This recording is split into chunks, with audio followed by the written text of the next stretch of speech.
can't believe it's picking that up.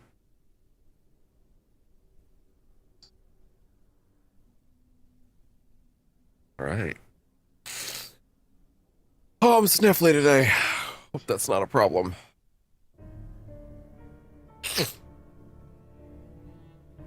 Oh. There we go.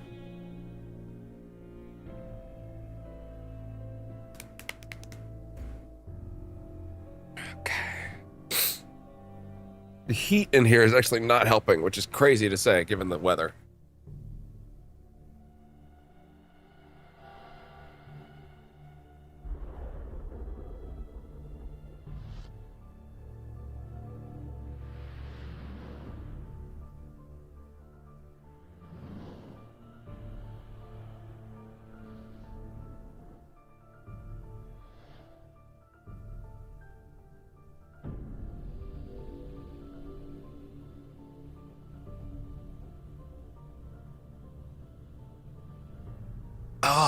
Okay. But this place is warm, so.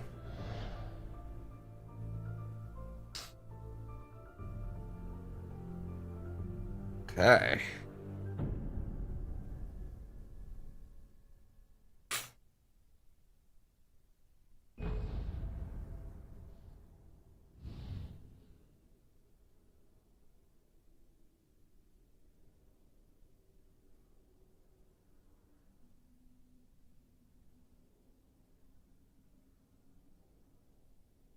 There we go. Make sure that that's ready.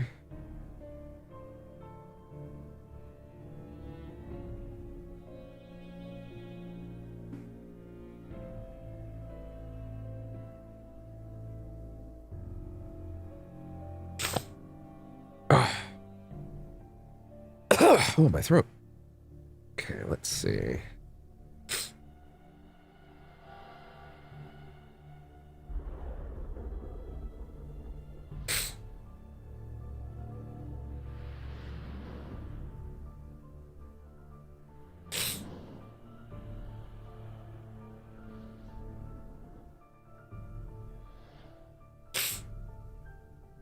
Oh, my nose is all messy today. That's all right. Lots of Kleenexes, though. I'll tell you that much. Okay. Just need that wet. I wouldn't say that weather to come down, but that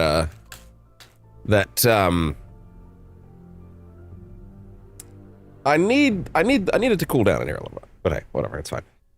Okay, let's get over to the vertical feed. And there we go. All right. All right. Lovely.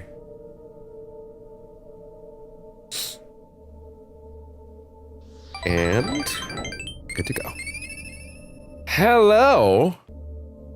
And welcome to Percentage Chance for the day, where I'm now realizing that this needs to move, actually. Maybe I could put it like... Maybe I'll put it like here for the time being. There we go. Hello, and welcome to Percentage Chance for the day. I am your host, that guy who's slightly under the weather, but more importantly, disturbed, because when you know it, despite it happening like earlier last week as well, thankfully not live, but still happened. This morning, I woke up and, sorry, I have a stuffy nose today. I woke up at 8 a.m. Not because, which actually, for most people, that probably sounds normal. But anyway, I woke up at 8 a.m., which is earlier than my normal time. And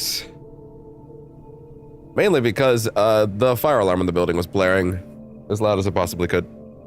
So I had to bundle up a certain someone, grab the train, aka that, and shunt us downstairs as quickly as I could get us there.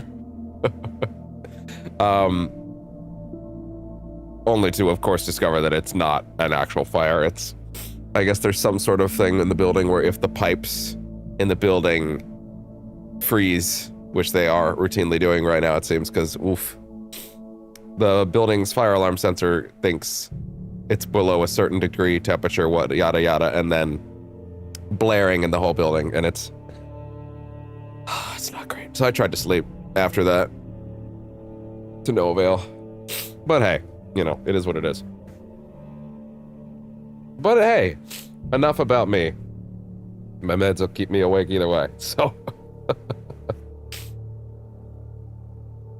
A little game called Alan Wake came to the channel last week, and then many things had to get in the way on the way back to it. To be honest, I thought on Thursday we would end up doing a session.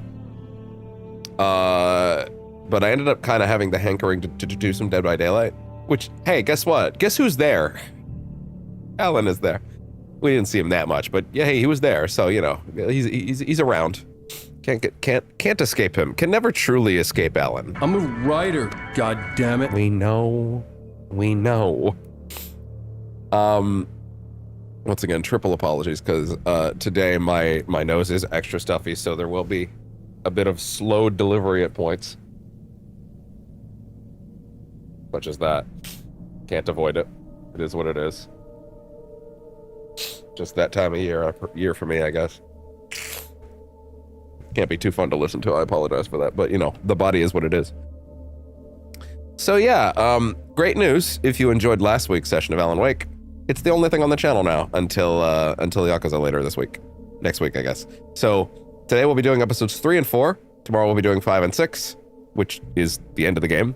And then the day after, actually it could be Monday or Tuesday, depending. Sometimes my off day gets switched around on me.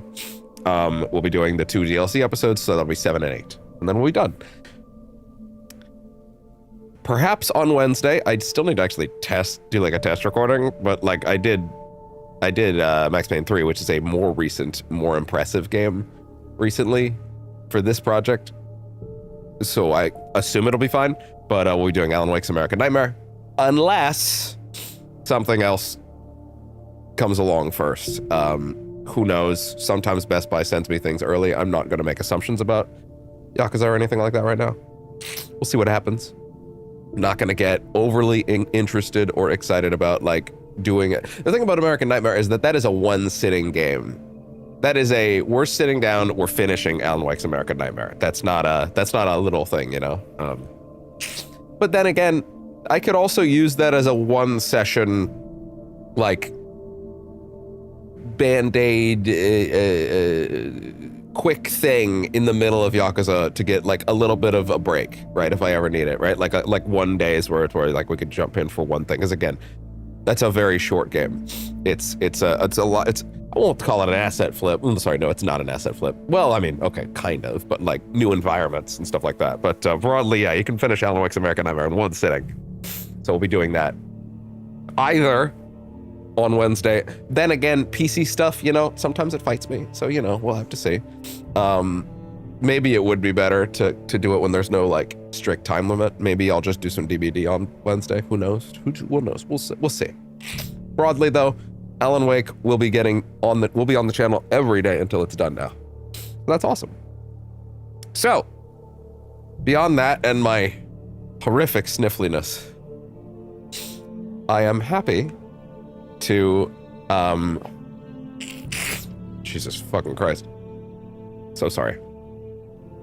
I am happy to be finally getting back to a game that means a lot to me. Episode 3 in this game, episode 3, man, this is awful. I won't lie. I know this is no, I'm being too hard on myself. I'm being too hard on my sniffliness. I know. I should stop beating myself up for that. I can't do anything about that. The reality, the human body is like that. The more I spend time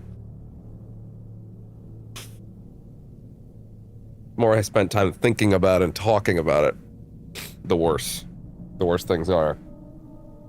Because then you're listening to me talk about it. Like you are right now. So anyway. Remedy for a Poison Pill continues on Percentage Chance today.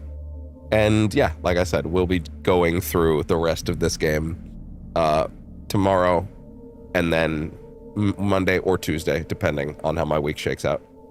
We'll be wrapping it up, and then we'll see what happens with American Nightmare. Maybe a little break between American Nightmare is better, actually. Maybe it's better to have like a little break in there. Probably is.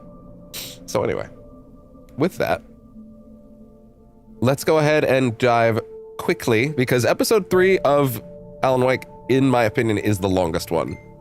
Like it does actually have the most meat on its bones. So you know, we'll see what we can do about that.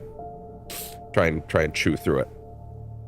So with that, I will say the heat in this building right now is also not helping. I don't appreciate it whatsoever. I will also say this light could actually be a little lower given the tone of what we're doing. What the fuck? That was so weird. Oh, okay. Google just decided to open my captures folder for no reason twice in a row. Thanks for that. I really appreciate that, buddy. Anyway, as I was saying, shorts of the day. I got some good ones today. I mean, they're always good, I hope, but you know, I promise you, I got some fun ones. We have, jump over here. One from Life is Strange. Damn, why is the barista catching so many strays?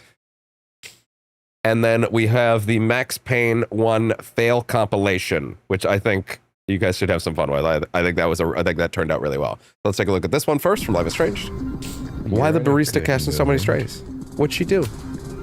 You look like you've won the day. Coffee's that good? Our ratings are. Caledon is once again one of the top universities in the country. Yay. The coffee is just so-so. Damn, man. The fucking coffee, the coffee lady at the counter right now. Struggling to remember their name, barista. Oh, come on, man. I'm trying out middle-aged white dad slang nowadays. Is it working? If it works. How many ladies has that helped you pick up? What are you doing on campus? Just going on a coffee run. But your coffee. That's over there. At the Turtle.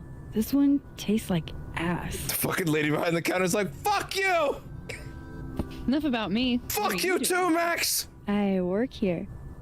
No. I mean, I just saw you talking to President Fayyad. I make good shit, god damn it! And lastly for today, we will be taking a look at what I'm very excited to showcase, especially in the context of Remedy for a Poison Pill, the Max Payne 1 fail compilation. There is one for Max Payne 2 coming. There is also 2 for Max Payne 3, as well as a Cool Guy compilation, though those ones are launching towards the end of the month. So let's have fun with the Max Payne 1 fail compilation. Don't say that around me, please. It's embarrassing. Jesus Christ, what the fuck?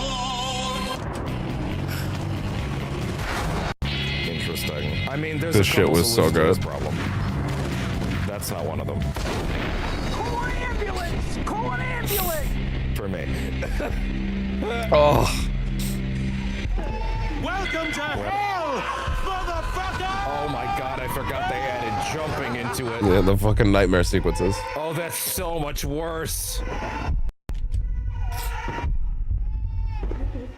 Oh, that's terrible. Everyone that made these levels is guilty of war crimes. I was right. These levels are evil. Jesus Christ. I mean that shit. It'd be cool if you could like... Nah, okay, fine. Whoa! Oh god, I think I remember this. To like roll under it, right?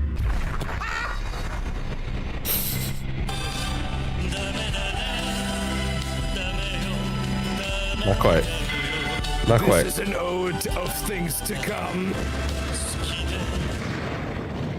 Oh, this is one of my favorites. Him alive. Ah! Jump scare.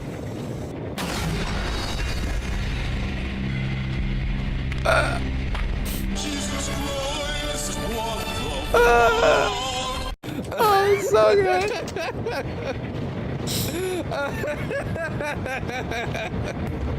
That's also fucking good. This fucking hallway.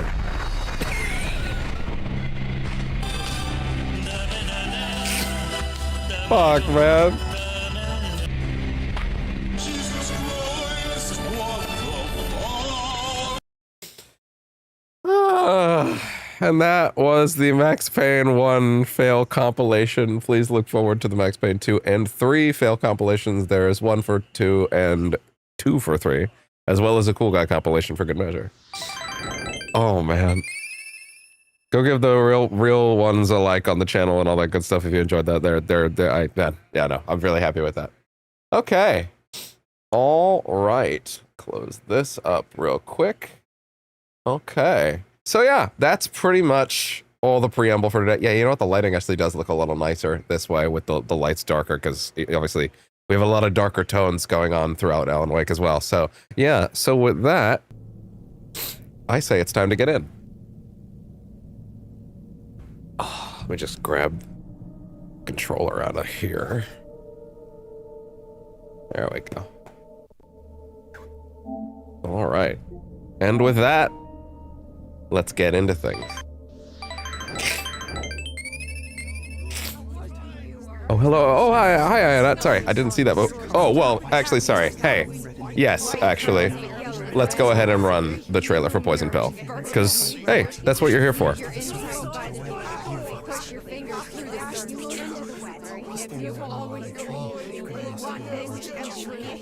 We stand around for the murmuring. You can almost hear our words, but you forget. This happens more and more. You gave us the permission and the regulations. Getting tired. I just wanted it to be over. It was all alive. I had this dark place in my head for so long. Sometimes I forget the pain was there. Like it was the way you were supposed to feel. I was not in a dark place.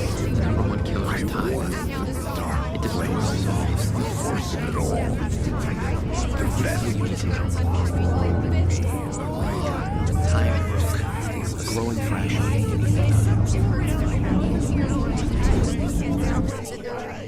At first I kept finding the pages as if I was asleep. The book truly remembers me from a terrible atrocities. Watch me after creation. Introduced the horror. I began to hunt the pages very slowly. Now all the answers to the mystery walked through the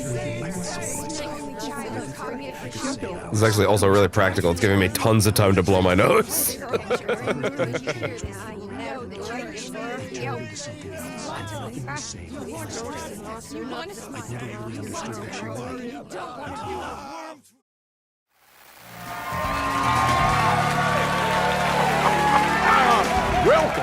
Welcome. Our guest tonight is Alan Wake. This time he wanted to do something a little different. A deep dive into who he is as an artist and as a man. Where he comes from, where he draws his inspiration, what demons he wrestles with in the dark hours of the night. Together with our house band, the divine Old Gods of Asgard, we have created something very special for you. The song is called Herald of Darkness, but I like to call this next segment the story of the journey of Alan Wake, the musical. We just do what we always do. We'll chat, but instead of talking, we'll sing it. I'm lost. I'm lost in the dark, drowning. I'm drowning. I'm drowning. No way out. There's no way out. Sinking deeper. This is hell. I'm in hell. I died. I wish I was dead. Let me die. I just want to sleep. Please. Let me sleep. I'm so tired. I just want to go home. I've written so much. I write. There's nothing left. It's all gone. I don't know how to write. All the words are gone. There's no more words. Where do they go? Did I eat the words? I don't recognize these words anymore. The words moving. This is familiar. Why is this familiar? The funny thing about running these is that during the mobile feed, I don't shut off the camera during this part, during the trailer, because it's part of the main section, which means you technically have like a little live feed bonus on the mobile feed of me blowing my nose, which no one wants, so that's better on the main feed where you don't have to see that. You choke on these words. Oh, I know the words. Secret words. You can't take the words. I eat the words. words. These are my words. Stop using the words. The words. Call to the word. This isn't your story. It never was. But I guess if you ever wanted candid footage of me blowing my nose, you could head over there and look. You're alive. The darkness is coming. The darkness inside. This is my story. You're in my story. Get out of my story. You are a character in my story. You can't stop the story. This story will go on forever. There's no escape. You will never escape. You will drown here. You're stuck in a loop. You don't have a clue. You're lost. You lost the plot. I'll show you.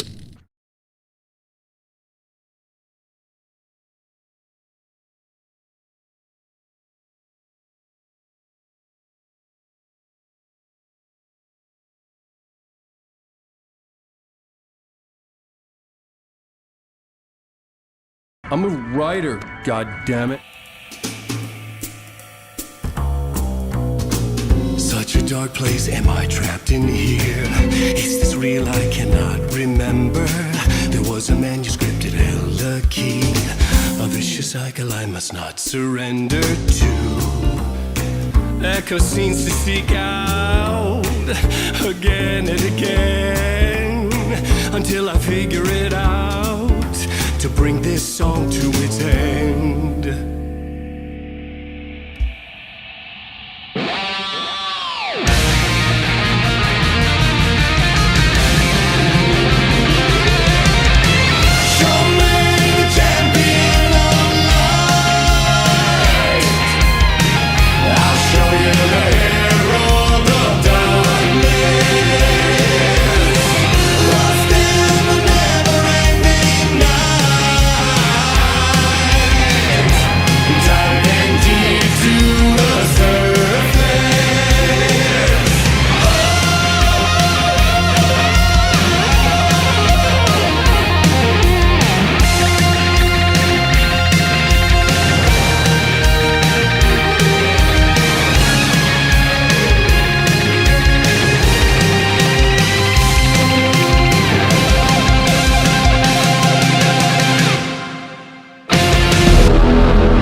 And welcome.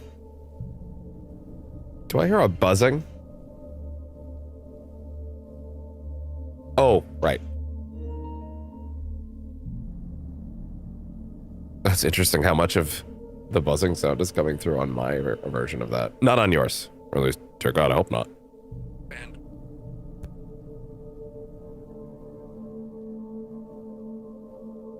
Okay, good. It's all set. Okay. And with that, you'd better believe that my nose still isn't any more blown than... Oh!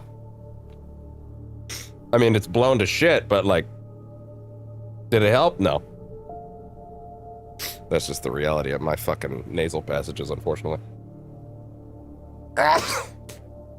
Oh, may I have rest? All right, let's go ahead and get into episode 3. I'm so sorry. I can't tell anyone except my agent Barry. And he's, you know, the ransom is a manuscript I supposedly wrote that's coming true before my eyes. the best. Yeah, exactly. The way it was on that page, so dark. I have found So it was a white page, so it was actually quite bright. The deadline is in 2 days. I found Mr. Wake's pages. Good girl. Ransom. How the hell did she get her hands on the manuscript anyway? I don't know. She's resourceful. I told you were too hard on her. Listen, I found out all sorts doubt. of interesting stuff while I was digging around. Yeah. Mr. Wake, it's Sheriff Breaker. We have an FBI So agent here, Agent move this pillow. FBI. He's anxious to see you. You'd better come to the station. Okay, I'll be right over, Sheriff. And by right over, This quick, huh? he means not right over. Folks, name's Randolph. I'm the manager. We're looking for Rose. Works as a waitress down at the diner. Rose, sure. Nice girl. Nice girl. Who wants to know? I'm Alan Wake. Stars. RPG Nemesis.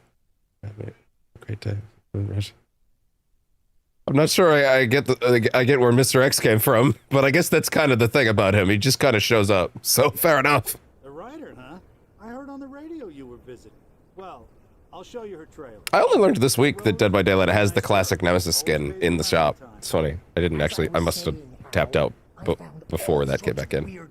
Hi, Mr. Void. I almost said 397 for some reason. This is crazy. Disappearances, mysterious deaths, urban legends come true, and get this, most of this stuff. Very important exposition. Well, you ain't wrong, mister. The Indians thought the lake was a doorway to the underworld. I'm the God-fearing type myself. I don't hold with that sort of thing. Yeah, okay. Anyway, there was an island there owned by a guy called Thomas Zane. Make him out to be a famous writer, but I ran a bunch of searches, couldn't find a single thing he wrote. Mr. Zane. Zane was heavily into diving, so much so that the place came to be called Diver's Isle. But the volcano under the lake erupted in 1970, and Zane went down with the island. And Barry's like, and I won't continue my story until you've walked through this area enough. There's not a whole lot to see on the sides. Like, there might be a couple of coffee thermoses and stuff like that, but again, that's not really super worth it right now. As far as the next page goes, it's not until a certain event, so we don't have to worry. Oh, yeah, right. They really do expect you to be walking during that, but, like, there's a lot of dialogue.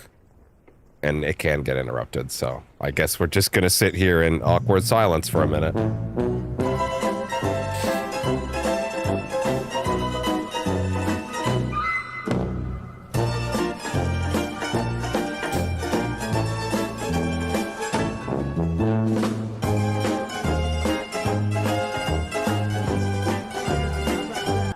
It was there in the morning, as if it had fallen from the sky.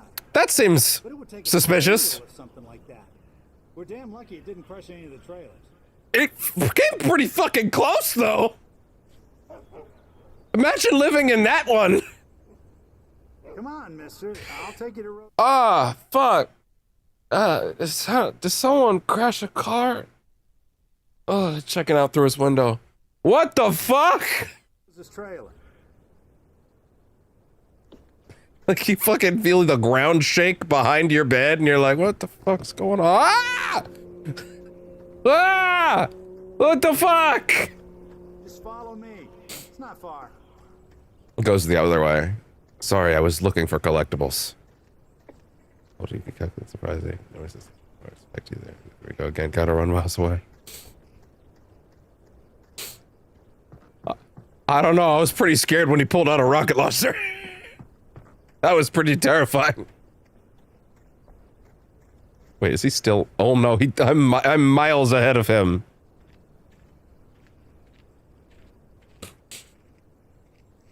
Perfectly balanced, as all things should be. Gets better.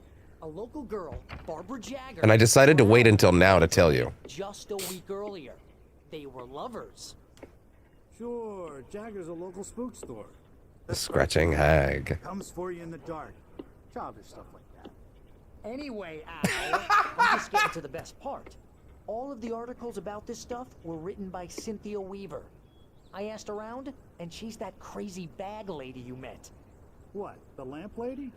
She can be a little loopy, but she's not homeless or anything. Yeah, she lives in. She knew Well, Jagger and that's a Zane spoiler. before they both died, and she had some kind of a breakdown. Hey, I don't mind. I don't like you guys talking about local business like this. I love that they're having, like, what really does look like the most suspicious conversations ever.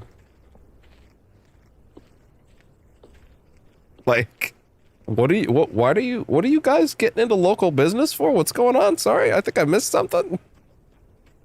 Or are you guys like, I thought you were a writer. I guess you just assume it's for a story or something. That bird's huge.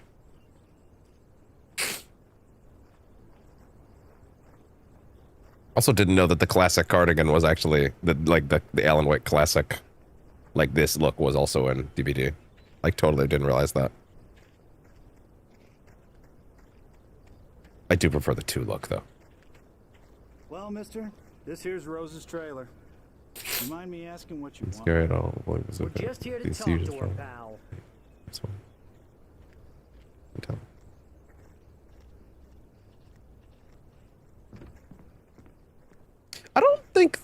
I don't think his overall intelligence goes down.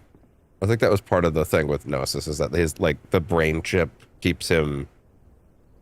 Well, that's the thing. He doesn't really have intelligence to begin with. He literally just has, like, a chip in his brain with one code that says kill stars, and then he just goes like a fucking, basically like a fucking sword in the direction of stars at all times, right? Like, he's not really thinking as much as he's, like, following a radio signal, which is the same for Nemeth, or sorry, the same for Mr. X. It's funny that you could see her between the little slits in the curtain. Not curtain, you know what I mean. The slide door. It looks like one of those furly curtains with like those blind curtains, but like it's a door. Oh dear, Mr. Wake, I'm so. Well, you sound so great, girl.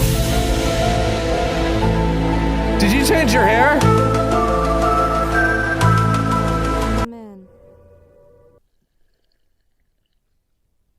Hey, this is really good. Rose, Yes, my manuscript. I really need it. I understand. I know what you need. A muse to inspire you. Oh, for Barry? She doesn't have anything. Yeah, hey, Al? And she's talking so normally. Who could have expected that? Barry!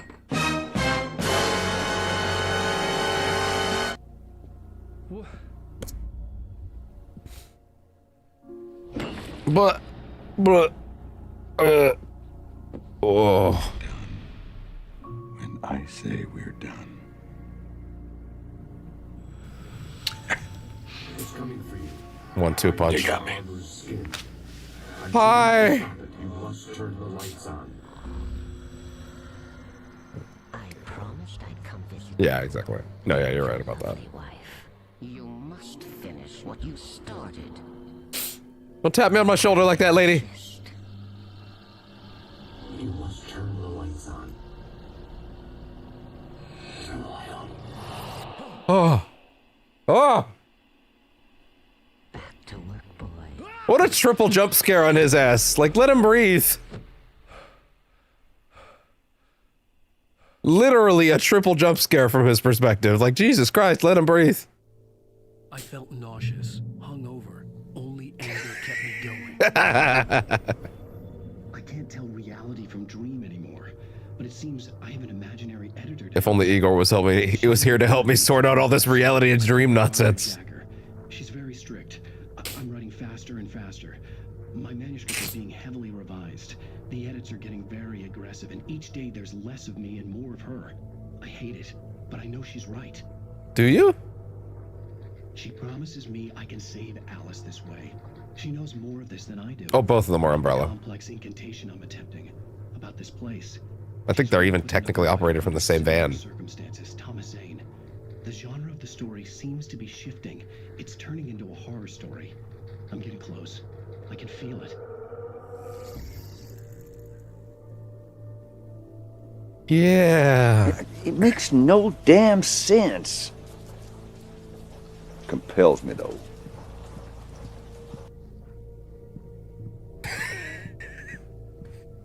Now, Mr. Wake, you said that you woke up in the woods behind the wheel of your automobile. And you shone your flashlight, which, by the way, shone is not a word, but hey, you're the writer here.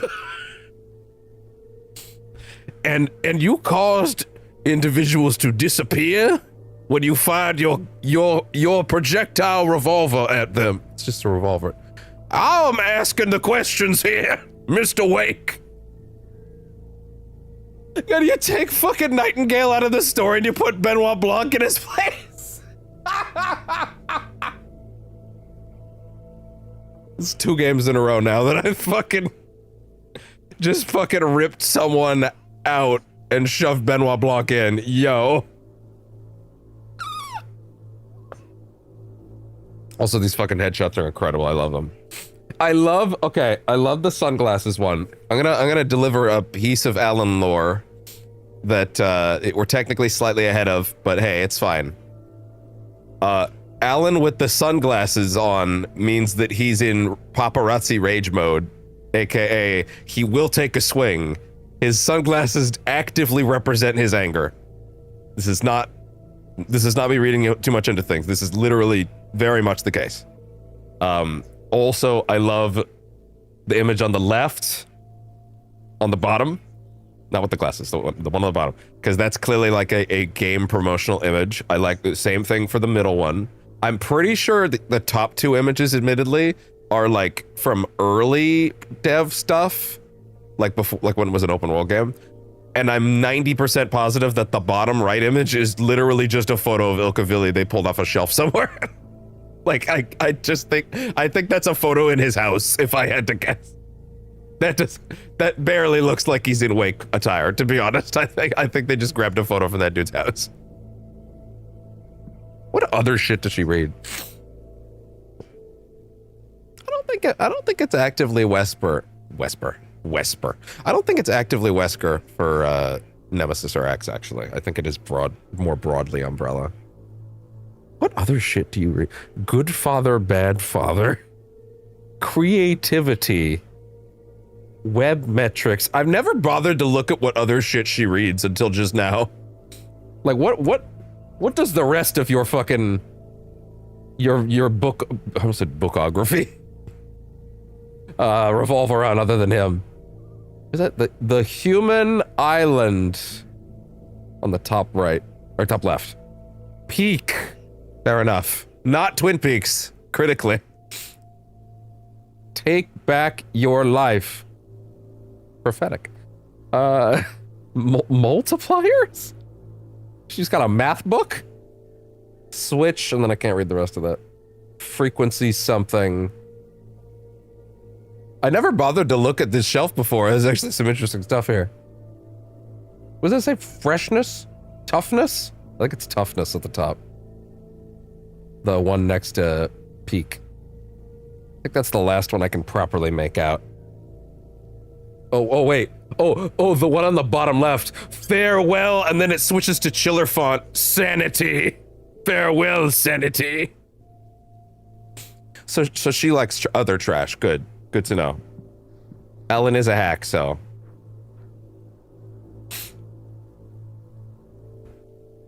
With the within side, that's a dumb name.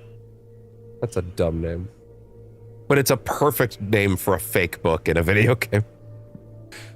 Was she like woolly mammoths? I'm trying to mine anything else about her room that I've never bothered to look at before. Wait. Believe in change. Who is that? Dr. Phil? Oh, man. Well, there we go. Also, shit. Ladies out there, if you exist, do you still sleep with those above your bed? She is a grown-ass woman, I'm just saying. His ass did not move. Less than 12 hours left to meet the kidnapper. All I could do was get Barry into the car, work something out once I got on the road. You'll see Albert says he's multiplication.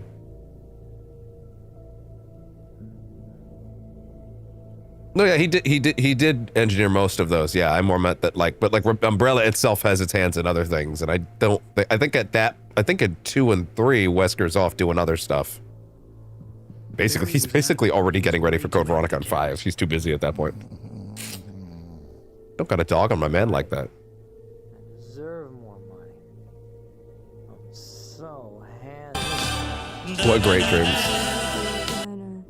What can I get you today? I love that even in her fugue state, she's still like. Oh, I was gonna say that she put a pillow under his waist, but no, that's just his legs. He's gonna have a bad backache after this. Would you like to hear today's specials? Thank you.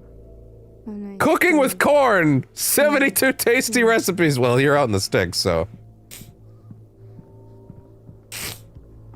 gun It's and so good. flashlight were gone. I'd have to find a way to get Barry I get used to that feeling. possible. There was no time to wait.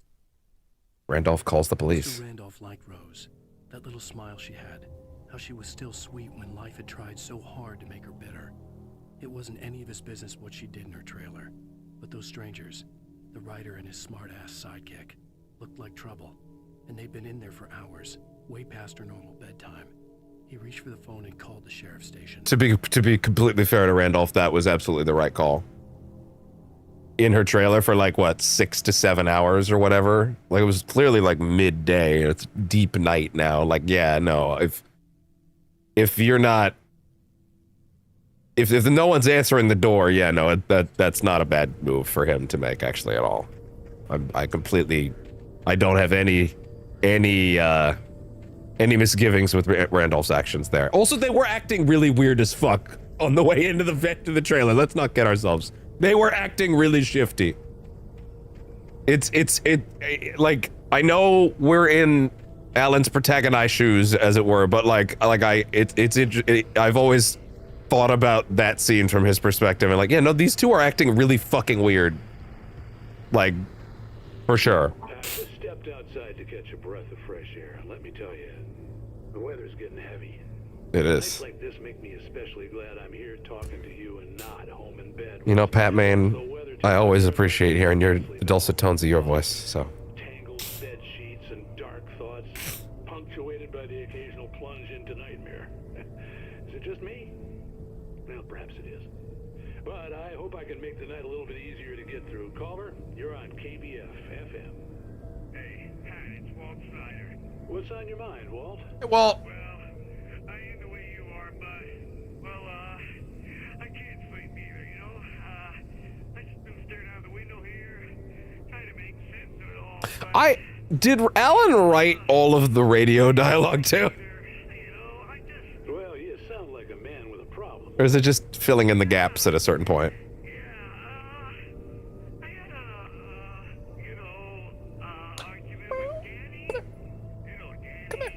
Hi. Hello. Oh, thank you. Such a good boy. I heard something like that, Walt. I hit 2 buttons by accident while I was moving my arm. Okay. You're worth it.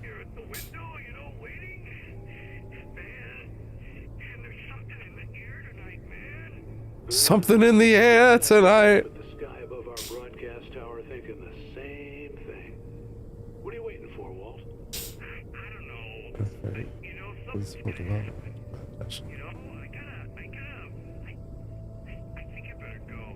Well, Walt, maybe. No, thanks, Pat. I have a suspicion there won't be any biogenetic zombie viruses being developed anytime too soon, but also you never know, really, I guess. Okay, time to get away from the radio before YouTube gets mad. How far out here can you even go? Yeah, the fence doesn't go that far, huh? Hi. Oh, hello. Oh, I love you too. Yes, you're the sweetest boy. Aren't you? It's a shame his mouths will never get picked up on the mic because of the way it's set up. It just doesn't have enough octaves, which is fine. Well, it's not fine, but we have to make sacrifices. Yeah. I don't think there's anything back here. Get to the car! Yeah, I gotta get to the car. Alright. Well, that's one trailer park escaped. Oh, you're gonna get it now. God knows what you've done to that poor girl.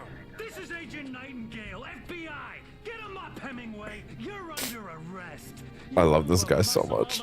Right in your goddamn face. Stay right where you are, He actually represents one of my favorite questions about the way that the fiction in these games works in regards to how much can the writing influence a single human being. Because I think in this case, the question is either a lot or not very much. But the question about it is very interesting, and we'll dive into that more when we get the relevant pages. I don't... Oh, no, there are... I kind of want to actually look at the character models that they have for these guys. What are they gonna do, shoot me? Oh, wow, oh, wow, oh, oh! What are you gonna do, shoot me? Moments before being shot dead? Jesus, are you guys ice? What the fuck? Ah!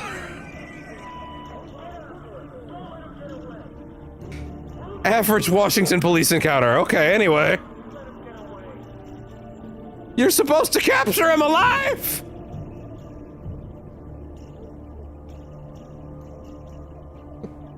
Everyone in the Bright Falls Police Department. Anyway, I started blasting. Bang! Bang! God damn. Or is this FBI? Is it just... I thought he was the only FBI guy. I was way too confident. Ah!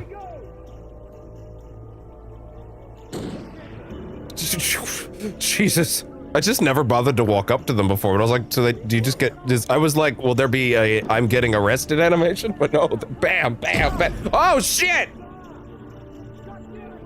God damn! Get my ass out of here!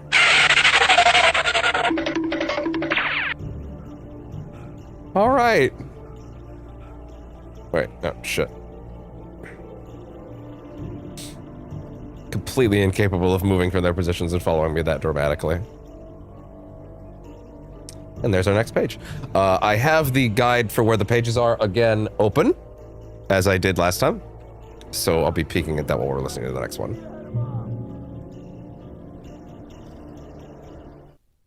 For decades, the darkness that wore Barbara Jagger's skin slept fitfully in the dark place that was its home and prison. It was hungry and in pain. It dreamed of its nights of glory when the poet's writing had called it lips and given it a brief, terrible taste of power and freedom. The rock stars had stirred it from the deep sleep the poet had sunk it back to in the end. The rock stars had stirred it from the deep sleep the poet had sunk it back to in the end. So, several important things there. A mention of a rock stars that sealed the demon, the darkness away, and mentions that a poet did it previously. When it sensed the writer on the ferry, it opened its eyes. It was like, yes, a hack I can manipulate.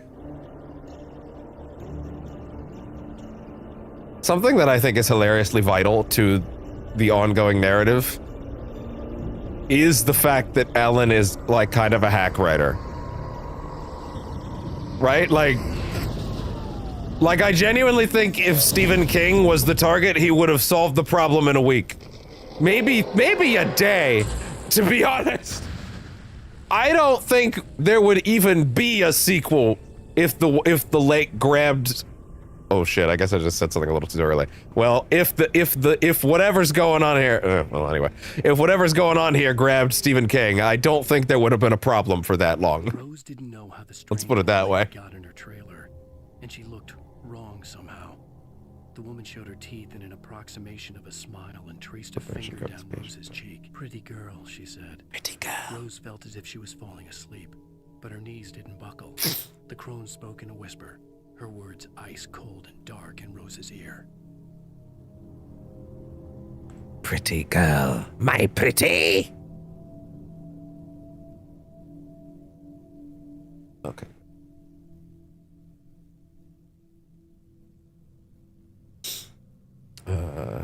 Classic RCU Trilogy. Okay. I've heard they've maintained those versions really well. It's cool. I don't know how much worse the versions that I can technically play on PSN right now are. I have played RE1R. I don't know why I felt the need to clarify that. There's only one remake of RE1. I've only played the original 2 and 3 once, and it was many years ago. Actually, one part of that memory was part of someone else was playing it first. It was I'm gonna say an ex-stepbrother. I don't know if that actually works like that, but families long since separated. Where he got Resident Evil 2 for his birthday one year after we had an N64. Or was it on the PS2 version? No, I'm gonna say I was responding to it right now. I thought I was responding to it. Oh, sorry, you're right. Old PC, Windows 7 and 10, PS3. Oh, okay. Fair enough. But to finish the story, there was a time it's older stepbrother. He's like 16. I'm like 9 at this time. Like I'm young. And he's got a room full of his like also 16-year-old-ish friends, and they're all playing Resident Evil 2. We share a room, so I'm also there. PS2 or 64 version, doesn't matter. Was there even a 64 version? Whatever. Point is, we're playing it, and like there's that bit in the RPD.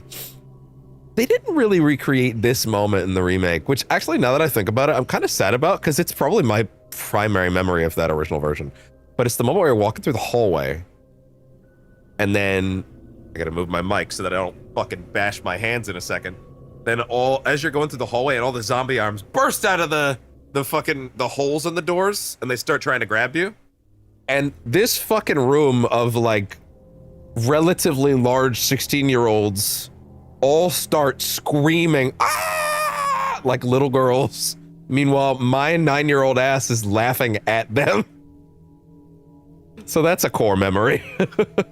Also, ex-stepbrother sucked, but anyway, besides the point.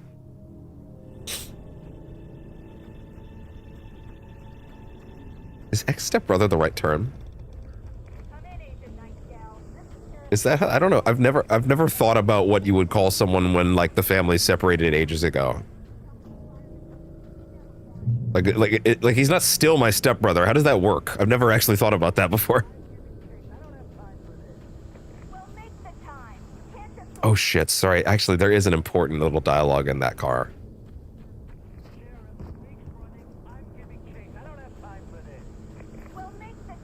Oh, I guess we didn't hear the rest of it. Hey, what the fuck? You can't just start blowing everybody away.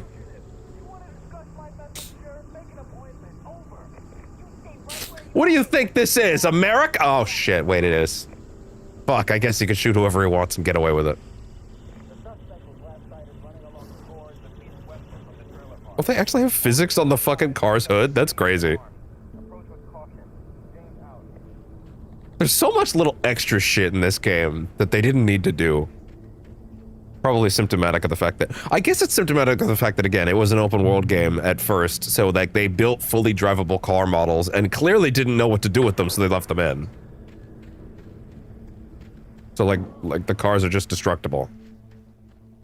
The zombie hands are scared but remain silent and look with large eyes and back off. Yeah, exactly. Because you're big, strong, and brave, as opposed to these clearly very brave 16-year-olds.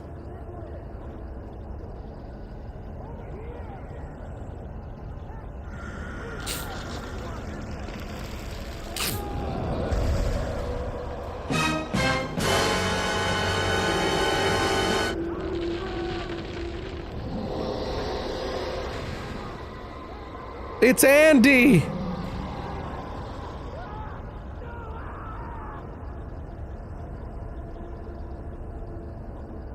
Xbox, record that.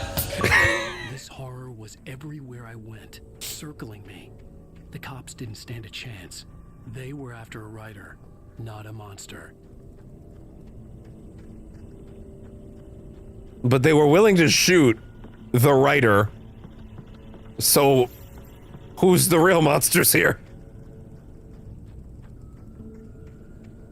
Shoot that writer, he's unarmed. Yeah, exactly. Oh, crap. Oh, wait. And she's like, are you fucking stupid? Like, what are you talking about? He wears a tweed jacket.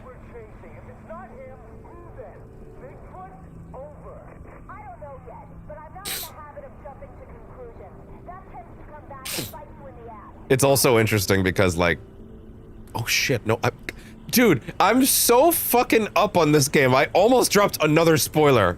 Shut the fuck up. I'm too excited. I already dropped one today. It's okay, this game's 13 years old. Also, again, I believe, in my personal opinion, episode 3 is the longest one, so, like, you know.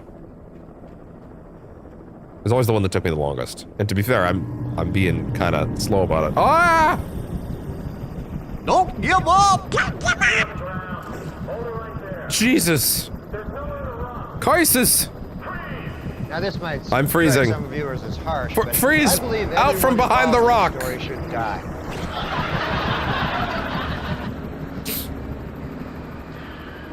The birds took that personally.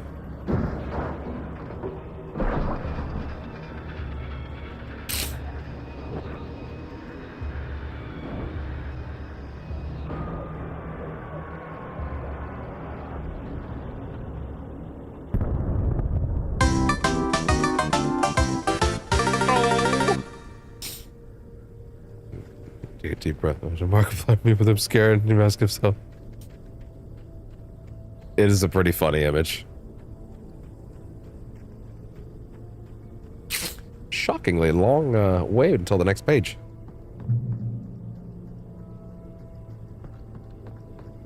These little the fuck? These little watchtowers. These fire watchtowers. Damn. You can kind of barely tell that there's a helicopter there other than the fire, but like that's fine.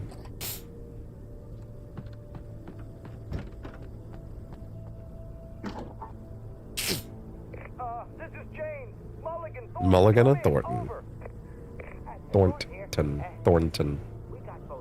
I never alliterate that correctly.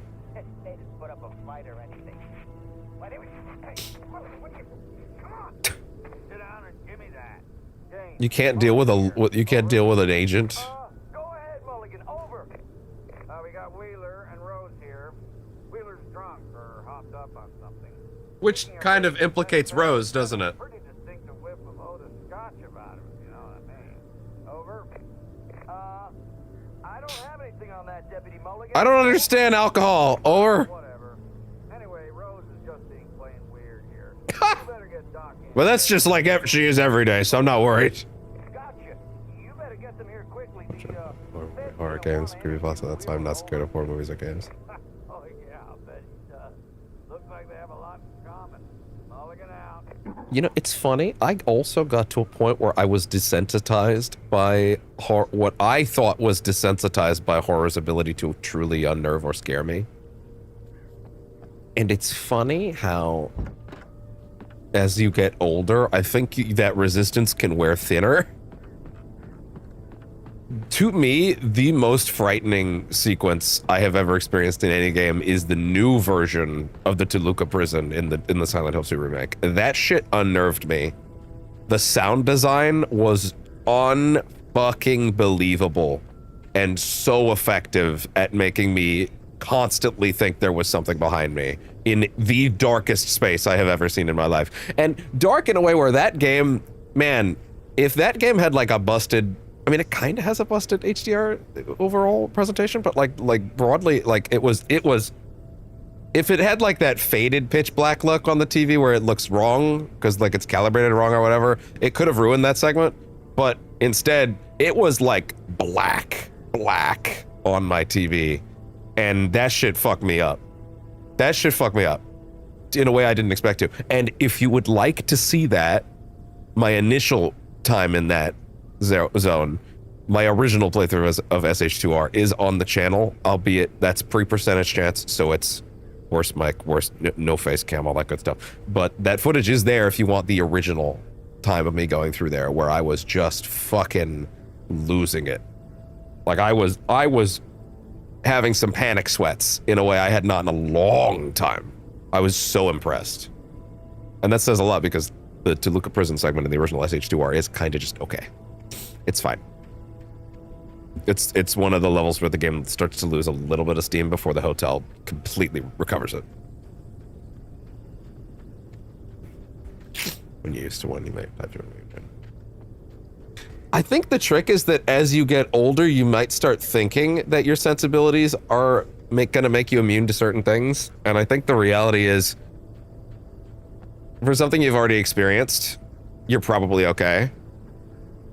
But if people are doing their job correctly to reinvent the way that they attempt to unnerve you with newer titles, they will get to you, right?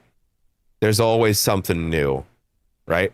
Another one that fucked me up to the... There's one instance where I actually had to put a game down for a week and like come back like 1 or 2 weeks later. Like I literally couldn't do it. And funny enough, it's on a game that now I firmly think is one of my favorite, not even horror titles, because I actually think it's better if you turn the monsters off, but that's a whole other discussion. It's one of my favorite sci-fi stories ever, and that's Soma. There's a moment where you go to the bottom of the ocean, and man, that shit, I have deep fear of the underwater, which Subnautica kind of helped me conquer, funny enough. But that was before that. So like, it's that deep underwater segment, but that's not even the bit that really got me, although that shit was crazy for me to experience back in the day. The other thing was there's a segment right after it with a specific monster that comes straight at you in relatively small, short corridors. It's a very tight space, and I couldn't do it. Like emotionally, I couldn't do it. Like he was getting me too much, and I was like, there's something about the speed at which he comes at you, right? It finally got me, and I couldn't do it. And I had to put the game down for 2 weeks and come back to it. It's one of the only times it's ever happened to me. Actually, no, I think it's the only time I've ever had to put a horror game down for a week. And it's funny, because I don't really know if that guy's doing anything different than a lot of the earlier monsters. I think it's just, it finally got to me. Like, it had been layered on throughout the different ones, that I just couldn't do it. Like, I literally needed to stop playing it. But my desire to know how the plot ended, because I was really loving it, completely superseded that fear in the end, which is funny. It's funny to think if I didn't care about the plot that much, I might not have been able to pull myself through it. No lights for me. Also, we finally arrived at the poltergeist style shit.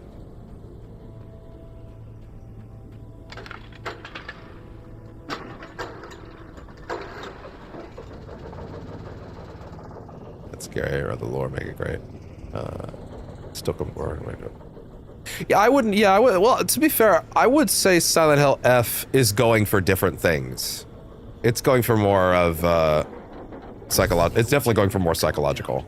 I'd have to see. Oh damn! Really? You gotta be that fast? Okay, shit. Oh! Fucking kick it back into place. Okay, time to hoof it.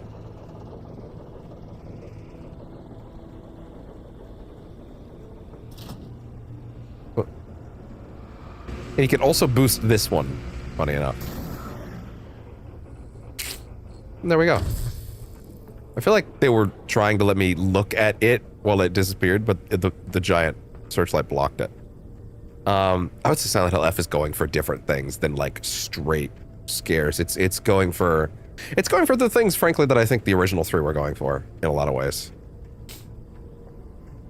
And it does it so excellently. Thalassophobia, that's the one. Thalassophobia, that's the one. You got it. I couldn't remember the name, but yeah, you're right. That was one of the... Well, that Subnautica, the original Subnautica playthrough on the channel, that's one of the only things from the old era that admittedly has a lot of old voices that you won't hear around here anymore. I wish them all the best. It's one of the only old playthroughs on the channel that I've left just because that playthrough means a lot to me. Like playing through Subnautica was a huge, like very impactful experience. I'm very sad that my playthrough of Subnautica Below Zero, which I did for a 24-hour extra live stream in one sitting. It was my second run, admittedly, but it was still important to me to get it on the channel. YouTube ate that because that was the day I learned that YouTube will eat a stream if it goes over 12 hours. Which I hate. With every fiber of my being. Especially because if I look at that VOD, it's on the channel, and I can see the thumbnail and I can see the time code, which means it's on the website's metadata, but YouTube will not let me just download it and then cut it up. If they would just let me, they clearly have the metadata on the website. on the back end on my channel somewhere, but they won't let me download that 24-hour VOD and like split it up. It's crazy. I hate it. I would do so much. There is a remnant of that playthrough because the last there was a bit where I came back after I slept and finished the game because I passed out. An ideal weapon for my situation. And after that, I think I called it post shrub nut clarity. Because the shrub nut is the thing you pick up a lot in Subnautica Below Zero. I forget what its purpose is, but I found that amazing. So there's like an hour and a half where I finished the game on the channel somewhere, but like not the majority of that run, which sucks. Close spaces. Let's see if we get stuck. Claustrophobia, yeah. That's also a very common one. I never really had that one myself, but also I feel like if you stuffed me in a small amount of space, I would start to. Oh, then again, I had an experience that might actually maybe trigger that someday. Who knows? So we have flashbangs now. And the crazy thing about flashbangs in the context of this game is that these might as well just be grenades.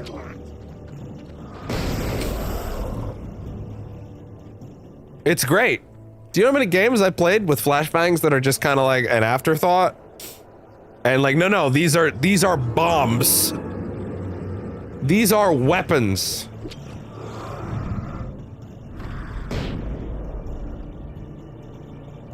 It's great.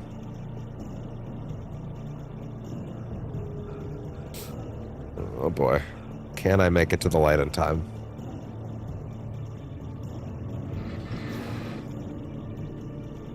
Oh, come on. Oh. Step into the light, or step out of the light.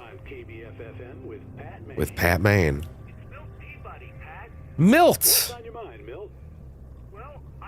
What the fuck is wrong with your parents, Milt?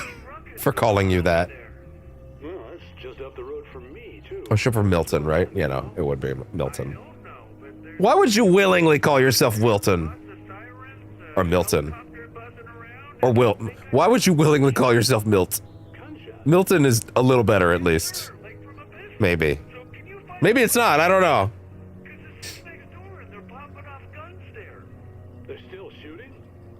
Necrophobia. It's interesting. I forgot that one had a technical name because I feel like that one's so baked in. Like, is there anybody that isn't afraid of death? No, that's not true. Some people probably get to a point where they embrace it. Where they're ready.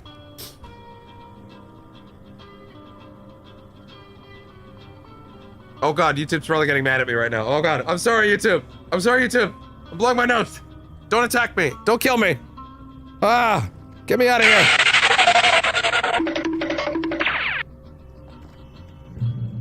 Another page, and our next one. Man, that next one is quite a ways off on the last one, huh? Oh. Welcome to hell, motherfucker! Oh, hi! So if you toss it out right in their face. So it's funny, for some reason, the flashbangs in this game also worked like contact grenades. So like, if they hit something, they just pop immediately, which is not how flashbangs work, but maybe there's something to their darkness aura that makes it pop, I don't know. Like if you put like, you know, gasoline next to a fire, it tends to make things go a little faster. An ignition. I didn't get this one in my previous runs. That's hilarious. Touched by the dark of this version, anyway. Was lost in a dreamland where everything was drawn in black and gray crayons. The old lady had promised her that all her wishes would come true. She would be Alan Wake's muse. She was smiling so hard at her face. His muse. She crushed a bottle full of sleeping pills into the coffee. Deep down inside, she was screaming in terror. That is honestly quite fucked up. Like going through the motion and the moments of her under the influence of whatever that lady is. I almost said it again. See, so the next one, after you escape the spoiler, it's on your left. Okay, good. Gotcha. But yeah, getting a window inside her head during that, like she's aware of what's happening, which is a very vital detail, to be honest. Everyone that's having this happen to them is completely aware of their actions, which is fucked. Which means as I explode them, I do not get the benefit of the doubt that there are no murders happening. Make no mistake, once you are taken, there is no way back. Actually, wait, sorry? I'm gonna correct that real quick. Because Rose is not actually unrecoverable at this point. Let me put it that way. So there might be a little bit of difference between the normal taken and what happened to her. Might have been something a little more specific. So at the very least, Rose was aware. Because now that I think about it, there is actually a difference between what happens there and there. Oh, jeez. If I could remove my nose entirely, I would. There's a lot of parts of my body I would willingly remove. To be honest. I can live without my stomach, for example. Not literally. I'm not stupid. I mean, like, in a context in which I didn't need to eat ever again, I would throw my stomach right away. I'm not dumb enough to think I actually don't need it. Many phobias weirder than others. Pointless. I don't know if pointless is a way that I would describe someone's phobia. I would say some can be silly. Some can be less silly. Some people are scared of clowns. Frankly, I'm scared of giant walruses with a crown, but that's because of Marineland traumatizing me as a child, so.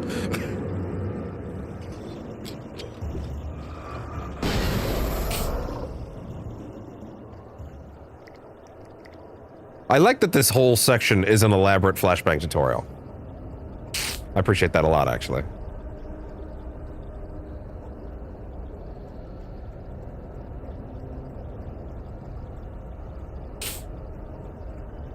Like, they're not even gonna give me a gun for a hot minute. Come on, guys! Now, this might strike some viewers as harsh, but I believe everyone involved in this story should die. But I actually did get that guy. There you go. Thanks, Norm. Like, you hit them with flashbangs and like fucking Fatal Frame, you take their soul. Ow. Oh, you can take that? Oh! Oh, shit! Okay, fair enough. Impossible. Oh, it's before I picked it up? That's interesting. Okay, everybody, I want you all to maybe just chill out a little bit. So the big guys can actually take 2 on Nightmare. Well, that's interesting. You gotta double it up. Alan, work on your cardio! You cannot do this all day. I could do this all day. He can't. He needs a treadmill. His wife should have bought him a treadmill, not a typewriter. If I was him in that situation, and she was like, well, okay, we're either gonna go to this place, and you're gonna fucking figure out how to write, god damn it, or I'm gonna buy you a treadmill and you're gonna lose a few pounds. I'd be like, okay, I'll take the treadmill, honey. And she'd be like, okay, fine, I guess. Better than nothing, I guess. Pick my battles. Fuck. Oh, for fuck's sakes!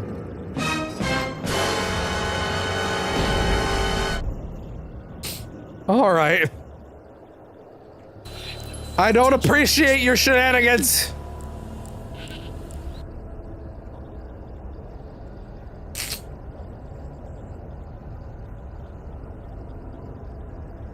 All right. Get ready to double toss. EX. Oh, fuck. God damn. EX flashbang. Double. Ching. With 2 hands. That'd be sick. And have fun with that. Double it up. Express delivery. I hope Maine could lend me a car to get to the coal mine. Lorna? Hello, Lorna. What do you have for us? Well, I just don't see why it's got back at this trailer park. What do you mean? What do you mean, Lorna? Trailer park? Of course you're going to have trouble in a place like that. Oh, of course. The sheriff should be helping us normal citizens. It's not possible for a trailer park to not be full of nonsense, right? It's like, well, Lorna, you know that you're being a little judgmental right now. Now, Lorna, have you been on Elon Musk's Twitter feed again? Compassionate viewpoint, Lorna. I don't like your tone there, Pat.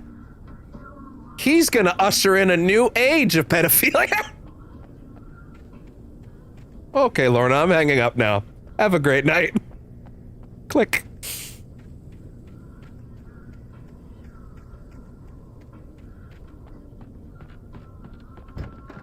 Also, listen.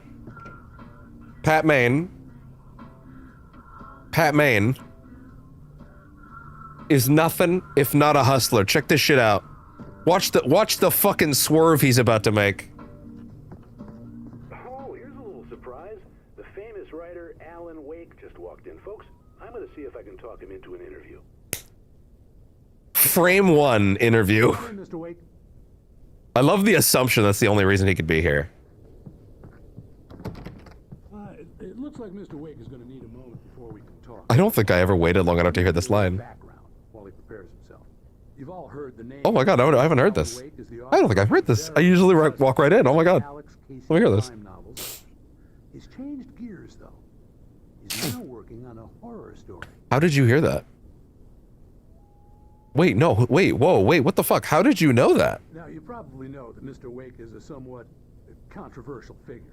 Had a few This is the first time they bring this up. paparazzi in recent years, although, speaking for myself, it's hard to blame him for that. Thanks, Pat.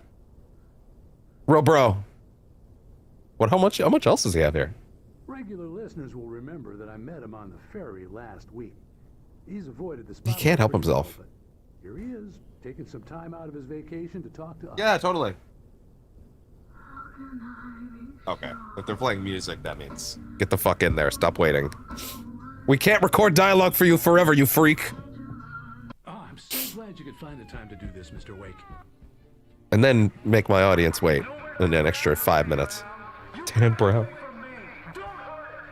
Whoa, everyone calm down. Put that gun down. We're all friends here, right? Cool your jets, Nightingale. We got him. Anyway, I started blasting. Bang! What's the matter with you? There's a civilian in there. What a guy. And if you're thinking to yourself, this guy seems comical. Like he seems like almost like a poorly written FBI agent that doesn't seem to have anything but a single-minded desire to stop his mark.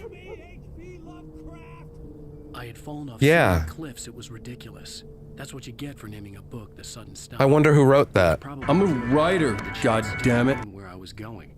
I'd have to lose the cops and find my own way to the mine. Some fun questions to bring up pretty soon. I think even at the note we're about to pick up in like 2 seconds, actually. If I'm remembering which one this is. Which, to be honest, there's only a couple that I remember the exact location of. Nightingale stared through the broken studio window into the dark woods. He turned around, started to walk out, but Maine grabbed his arm. Young man, you almost shot me. You don't shoot off rounds at people like that. What's the matter with you? Nightingale shook his arm free, marched out. His cheeks burned with rage and humiliation. So, I think that's enough for me to talk about it. So the question that I love batting around with Nightingale specifically is, without getting too far into, I'm blowing my nose. That's why my mic's in the way. Honestly, it's probably better anyway. the question I like to get into is like the question of, because listen, we're not going to talk too much about where he was previously, but let's talk about his sanity. Let's talk about where this guy's actually at emotionally. We'll get into where he came from necessarily, obviously the FBI. But like, there's a question to be asked of, was this guy a relatively sane FBI agent until Alan's story got to him? Or was he already cuckoo cuckoo? And I love that question. I love that we don't fully know. The only thing we really know about this guy at this point anyway. Well, okay, we actually know very little, especially at this point. But I would say more close to the end of the game, one of the things that I think is interesting about him is that really he seems so insane and so single-minded and so borderline, dare I say it, one-dimensional, that it reads like Alan's influence needed a human antagonistic force in the narrative, and thus grabbed some guy. He seems so extra crazy all the time. I like to think that he might not have been like a super chill dude ahead of time, but he might not have been quite this nuts already. There might have been a push, and that's a question that I like to dwell on a lot with him, because he's comically written at points, and I genuinely think that's on purpose. Let me double check when the next page is. Climb all the way to the top of the mountain for this. Oh, the super optional one is next. Yeah. This is like one of the most missable ones in the whole game as far as I'm concerned, because you have to go really out of your way to find this one. Okay, fair enough. I always go up there anyway. But you have to go really out of your way to find the next one. All right, ghosts, come on. Do it. Do it. Come Jesus, on, kill me. That's fucked up. Do it now. Kill me. That's so fucked up, dude. They really heard Arnie and were like, and I took that personally. Holy shit. They're usually supposed to try to spawn out of frame. Their asses were like, surprise, motherfucker. Holy shit. That was wild. Fuck pretense, die. Oh shit. Oh no. Oh no. Oh no. Ah!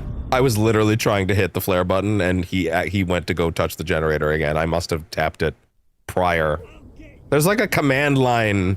There's like an order of operations. Like it remembers what inputs you did in what order, and like it really tries to obey them, even at your own expense. That's what you get for naming a book The Sudden Stop. It was probably good I hadn't had the chance to tell Maine where I was going. I'd have to lose the cops and find my own way to the mine. Oh, actually, we're more flares over here. All right, do you guys want to try and spawn not like assholes now? Hey, I just thought of a fun controller setup for this, actually.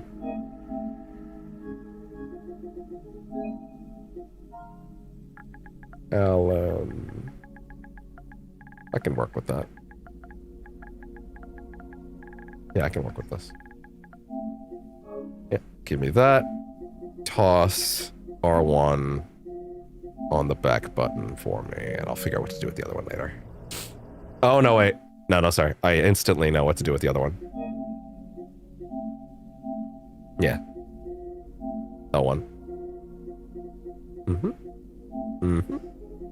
Run and item. Gotcha. Perfect. Sweet.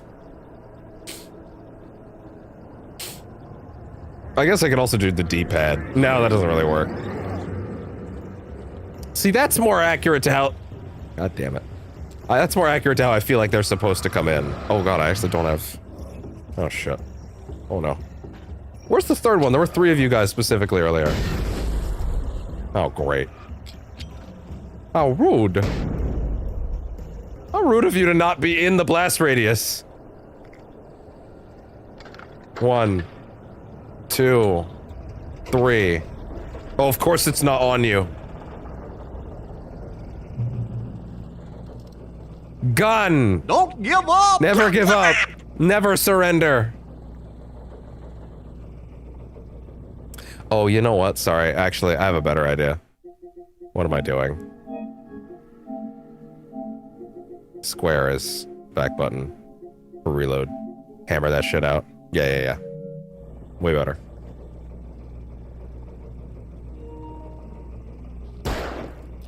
Perfect. Way better, actually. Way better. Ah, come on! Oh!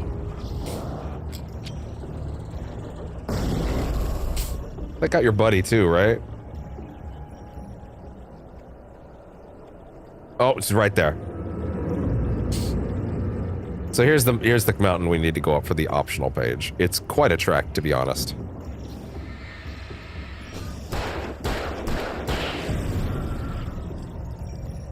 Yeah, that rapid hammer on that actually feels really nice on the back button too. And then I had, yeah, back button for run, which is good because it's also for dodge.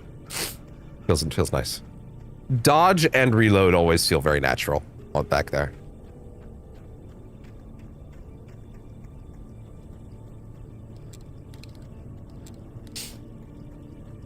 Oh, on our way up the fucking mountain. Here we go.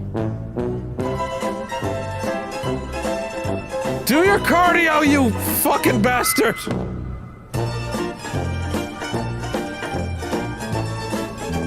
You live in New York, you couldn't take a jog?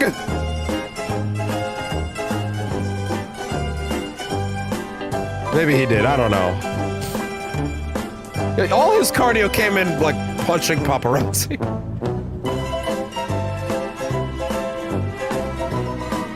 I'm gonna have to retire this sound effect one day. It's the only thing that even moderately, even vaguely gets me in trouble. It's just so satisfying in the meantime. One day, all the VODs will suddenly not have this sound anymore, and you'll be like, oh, interesting, I wonder what used to be here.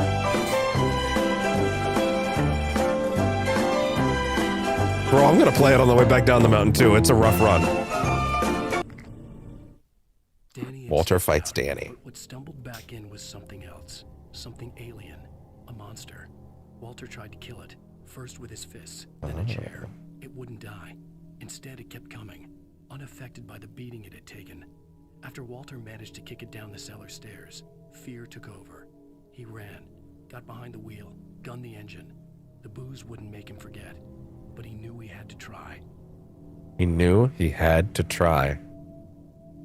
Alien, a monster. Okay, let's see. Oh, goddamn. That one's quite a ways off from the... Oh, wow, that's really missable. Holy shit. Okay, cool. Good to know. Got it. Target acquired for the next one.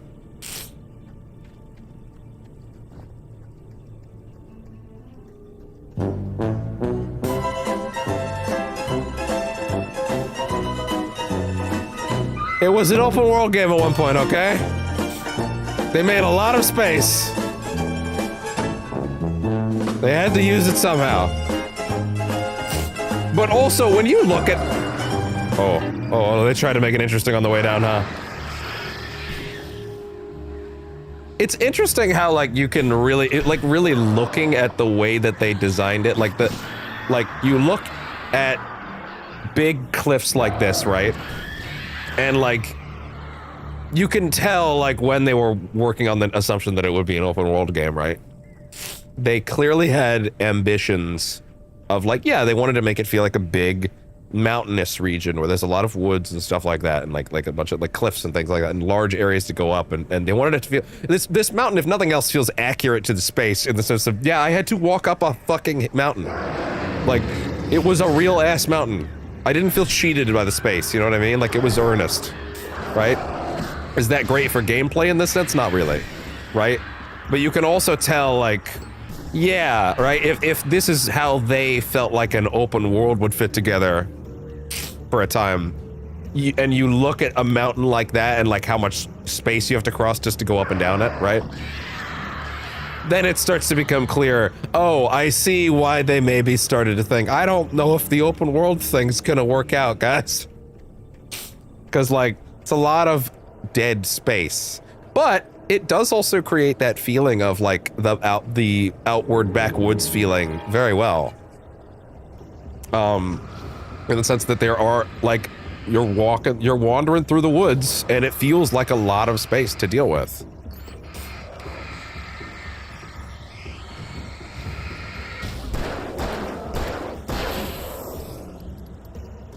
Although I will say, in case it sounds like I'm about to tear into 2 on that regard, which I wouldn't, because I adore it.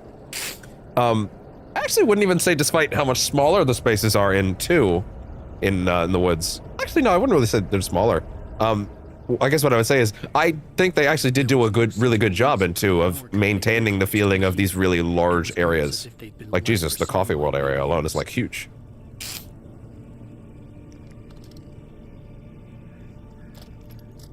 For the record, the next page is, like, over there on a fence door.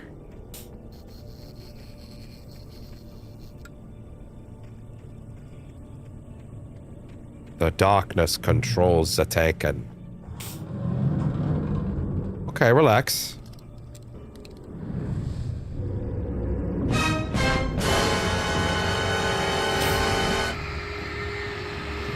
Fight with some light. Actually, probably shouldn't have done that.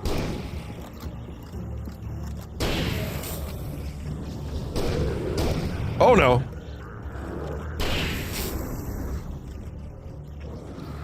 Wait. Oh! Oh! That's the time. Woo!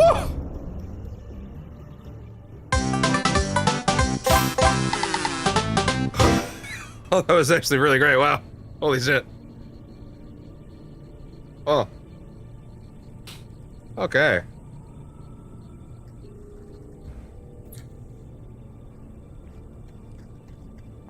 Went really well, actually.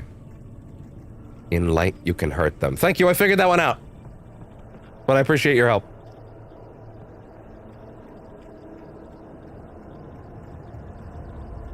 Hey, Colmeter. Colmeter. I would say it's going pretty well. We're into episode 3, or 3, of Alan Wake 1. Actually, wait, before I go that way. And we are trekking through the woods and trying not to die. How's your week been? I did a rival stream yesterday. It was actually the worst rival stream I've ever done. But not through my fault. It was just the worst round of matches I've had. I've never actually had a stream of rivals before where I felt like I'm so ready to blame myself at every turn that, like, it really should tell you how, like, bad. I had so many matches in a row with teammates in comp that literally just either surrendered outright or just were too busy fighting in chat to, like, pay attention to what was going on, and then bitching at me for things that they were too busy typing in chat to notice I stopped doing ages ago. Well, like, not swapping, and then I did, and then they're like, you swapped in the last 20 seconds. I'm like, no, I swapped 3 fucking minutes before the end of the match, which you would have seen if you weren't in the text room, in the text box the entire time. Anyway, people being dumb. Other than that, at least I got proficiency stuff up, I guess. And not my weekly's done, so I wake attacked by a bulldozer. Roared to life. Mud and rocks flew as it fought for traction. It crashed through the concrete wall and landed heavily. Not the dozer. The kill dozer. Shaken its head after the impact, fixed its eyes on me, and charged. Of course, it had no head, nor eyes. Shadows. Thank you for letting me know about that. I would have gotten confused what a kill dozer is.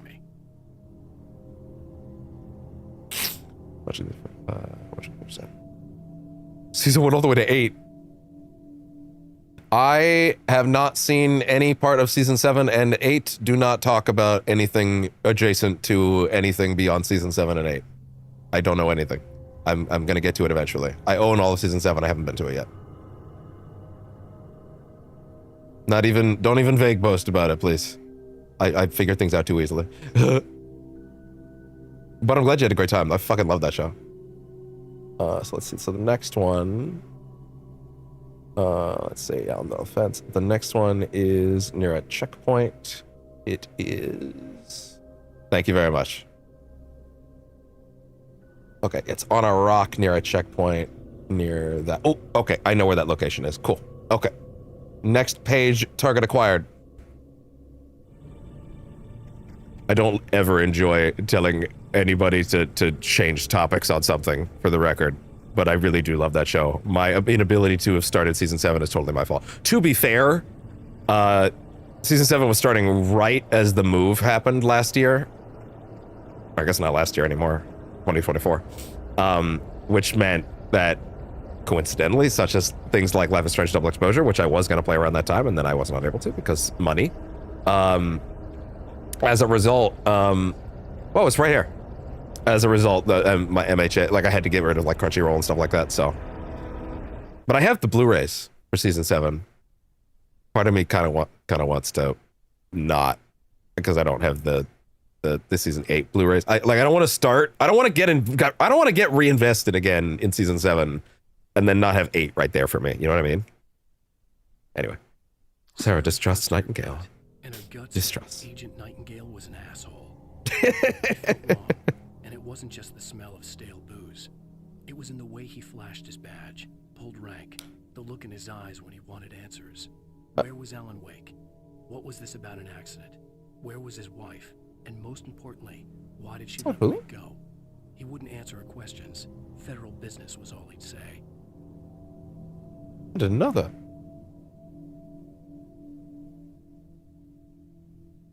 How about that? Well, all right then. I'm also a disgusting dub viewer, don't worry. Federal business is all he'd say. The smell of stale booze. Let's see. So the one after this one is right after you get off the phone. Oh, that's really close by. Wow. Cool. It's on a little stump there. Okay, sick. Wonderful.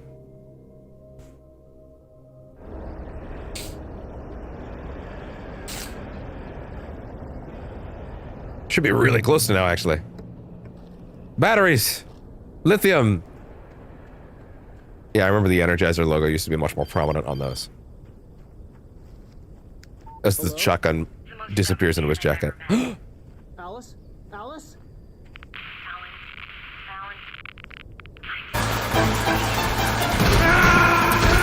Snake!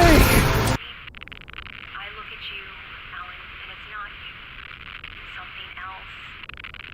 Looking out from behind your eyes. Alice, I'm here. I'm so alone here. It's all gonna go to hell. You need to be careful. Cooperate. The connection had been terrible, but that wasn't the only thing that hadn't been right with the call. She sounded wrong somehow, but she had called me. No shit. This just sounded wrong. The pipe wrenched itself loose from the bridge's... Poltergeist shit incoming. Wrapped in darkness, it floated in midair, twitching. For a moment, I didn't understand what I was looking at. Yeah, that's fair. The object lurched at me with impossible force. I threw myself out of the way, but just barely. When I turned my flashlight on it, it shook in a dark rage before it flew at me again. Damn, this next one is a nightmare mode one, and it's actually really well hidden. From what I can see. Okay. But hey, listen, now we've got Poltergeist. And let me tell you, of all the things... Up ahead, and a warehouse of some sort on the opposite shore. Of all the things this game does, that, I'm kind of glad they didn't bring back for 2. I cannot imagine Alan Wake 2 trying to maintain the tone that it is going for if they kept the Poltergeist physics objects style enemies, which, hey, guess what? They're gonna show up in a minute. It's not really a spoiler if the page just told you about them, is it? But I have seen people memeing on that shit for years. Like, this is not, this is comedy. And it is, honestly, it's way funnier than it is in any way frightening. Let's not split hairs here. It really is. like, is goofy. It's clown shoes, but I love it. It's so goofy. Oh. Just the one, huh? Or not. Ah, come on! Don't give me the fancy camera angle if it's not, you're not at all.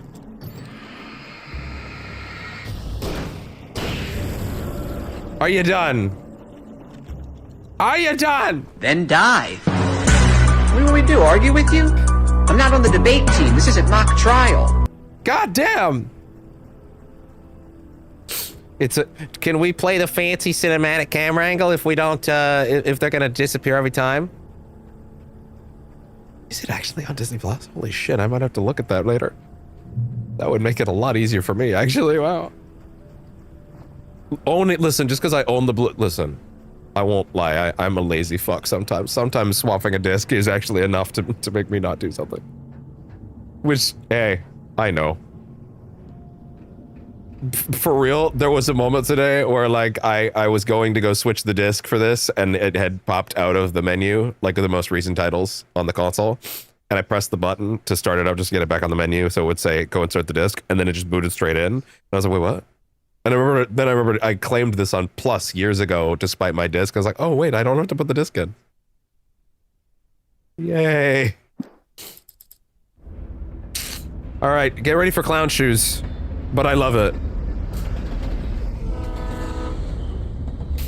Clown shoes that, to be fair, can be completely disassembled with one little problem solver. The darkness that was pursuing me was growing stronger, and it was taking over everything in its path. Ah! A wooden board! Spooky!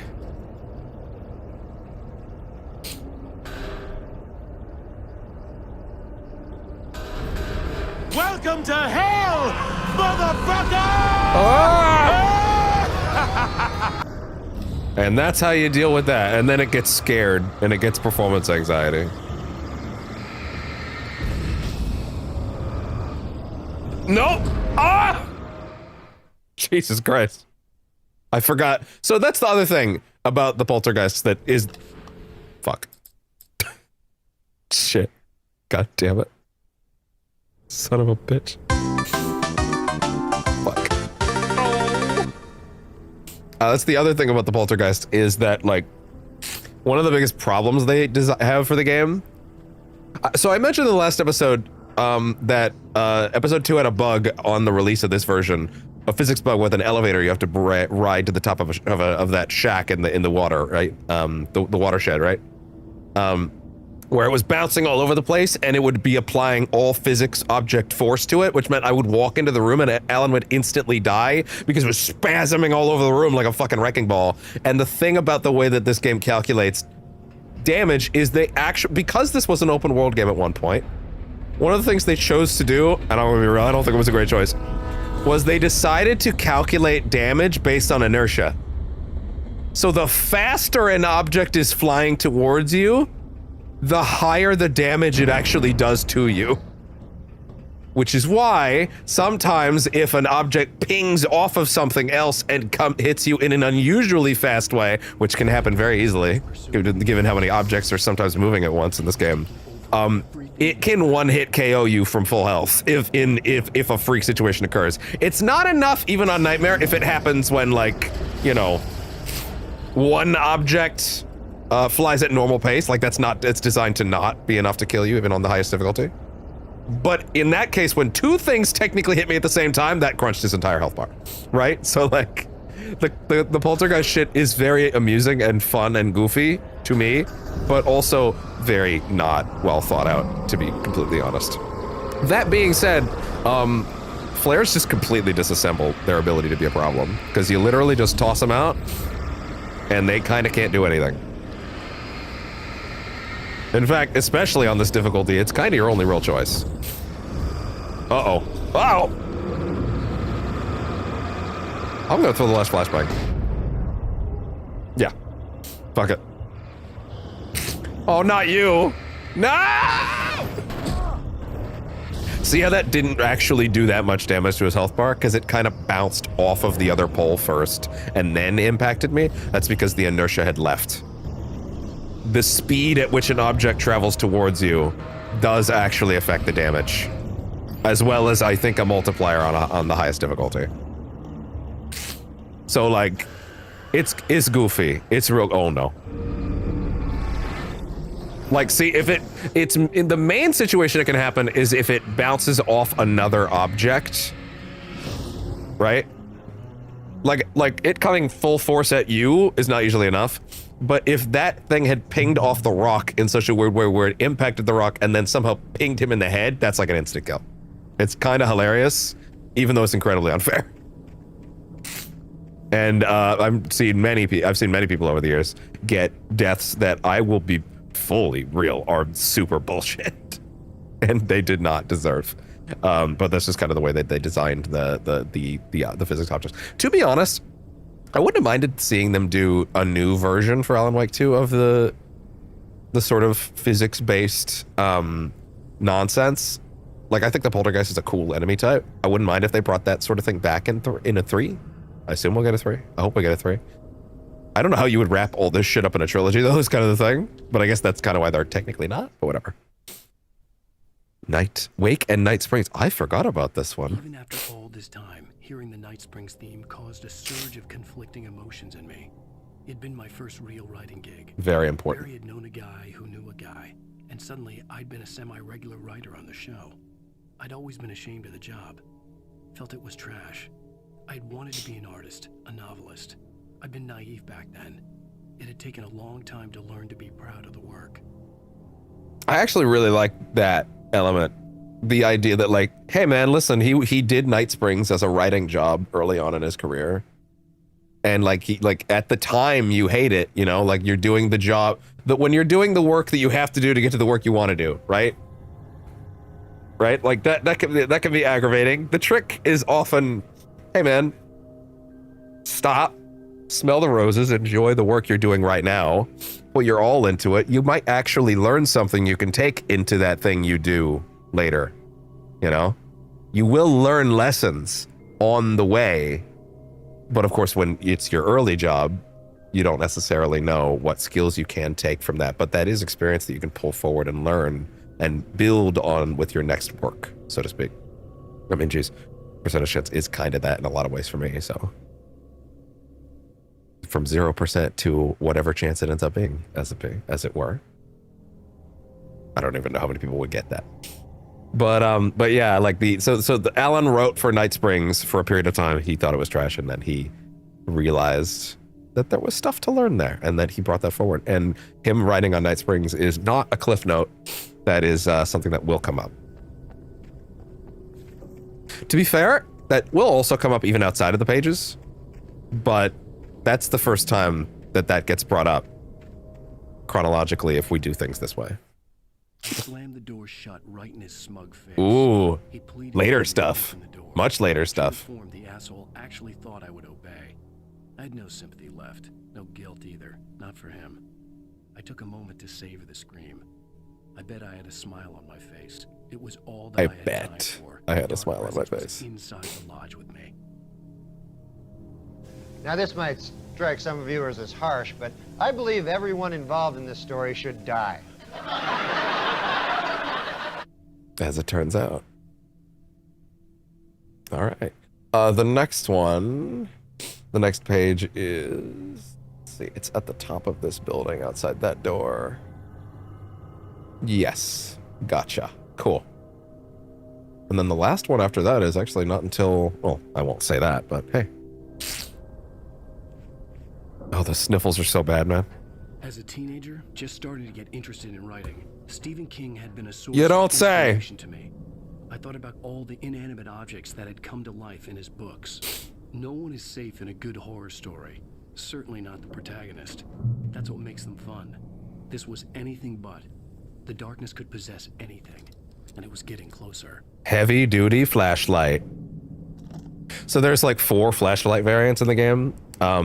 It's kind of funny. I think the third one's kind of weird because it is a shorter charge, like it has less battery on it, but it does way more in the burst, and then the last one's ridiculous. Like it has no flaws. But of course, much like losing our guns frequently, we will be losing our flashlights as well. Because God forbid he just put it in his cardigan!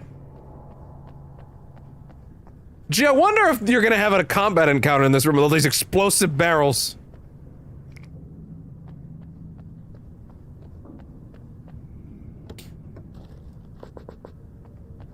Couldn't possibly carry more than 42 bullets in there.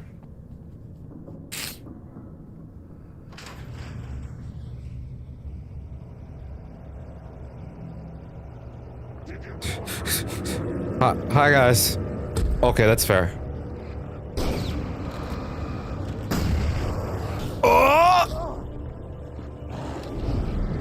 Yeah, if you pull that out at the exact right moment, you get a very fun cinematic spinny thing. See, they didn't the fuck just happened? Did my fucking flare, like, did it fall through the world? What just happened? Come on. Perfect. What are you doing over there? Ha! Now the kill's all mine. My mark. Oh shit! Call an ambulance! Call an ambulance! But not for me! Okay, a nice little... Yeah, just delete that whole encounter, why not? If you can call it an encounter. There's two guys. There's two guys in a warehouse. Not exactly showing their best. In light, you can hurt them. Thanks!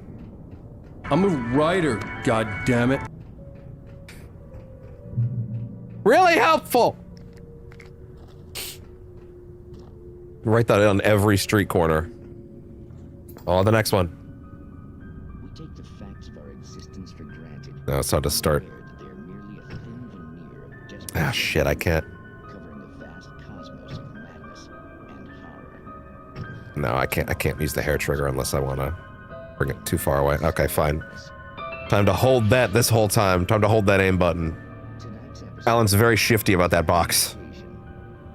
Actually gonna move slightly more because of my head. There we go. Which one is this? Oh, the fucking footsteps in there made me think they were behind me.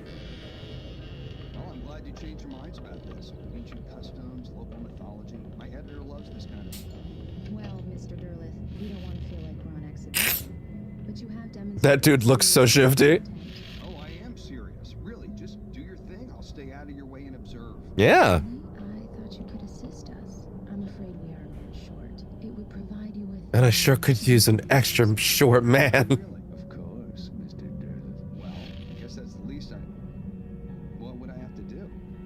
Join our polycule. Let me show you with a kiss.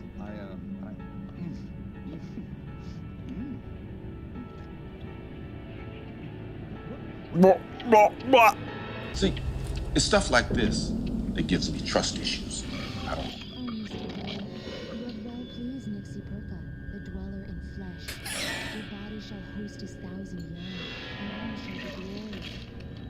Is that the fucking boss's voice? No. That is not the boss's voice. Alvin! And such quests always bear fruit. On the X-Files. I mean, what? No. No. That's wrong. Stop that. I can't remember which one, if it's supposed to be that any specific one of these was Alan's episodes. Barry mentions at one point, this isn't that much of a spoiler, Barry makes a quick reference to like, is this yours? Is this your episode? But I don't know if that means there was only one. I think there were multiple. Wake attacked by the dark presence. The darkness surged towards me, sucking everything loose from the ground into its depths, tugging at my clothes. I saw the flare the kidnapper had dropped and threw myself towards it just as I felt my feet leave the ground. The darkness embraced me with the force of a tornado. Oh, how sweet of it. Somehow I managed to Gentle. light the flare. The darkness roared and cast me away. Spoilers. Toward the dark waters of the lake far below. There's like 3 categories of pages. Extra detail on things that have already happened. Extra details on things that are occurring right now or have yet, or like are like happening minutes from now. And then outright spoilers. But with just enough lack of detail to give you what you need to get there all the way. You know? Just enough. Find a vehicle. Okay. I saw someone that was playing this game right when 2 was coming out. Everybody's raving about it and said they wanted to check out 1, right? And they got to this bit and they were like, this video game is not real. This is a cosmic joke. They fucked with my version. There's no way this is actually how this goes. It's too insane. It's too silly. No way. And you know what? They were right. But I love it.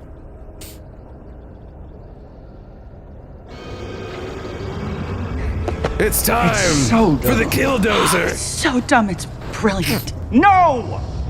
It's just dumb.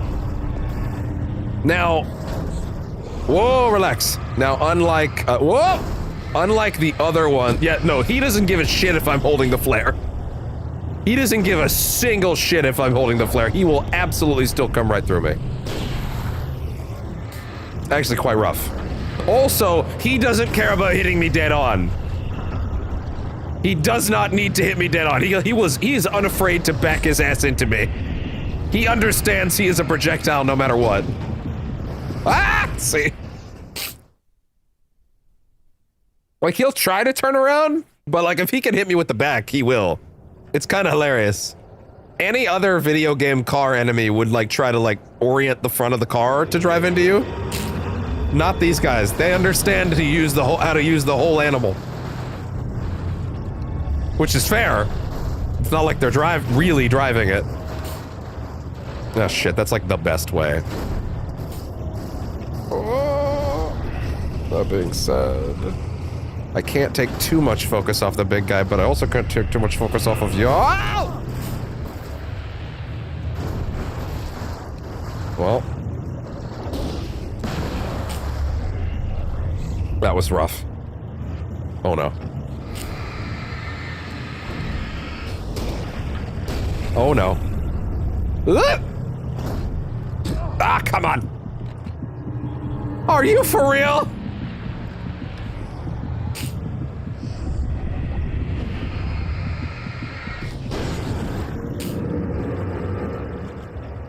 Oh, that's not close enough? Uh-oh. Uh-oh. Uh-oh. Oh, ah! Where did you come from? Is it constant ads? Yeah. Normally, I wouldn't take a break in these episodes until I was like at the end of each one. But there is a suitable break moment coming up soon. And again, this episode's quite a bit longer than the others. And I kind of gotta eat something.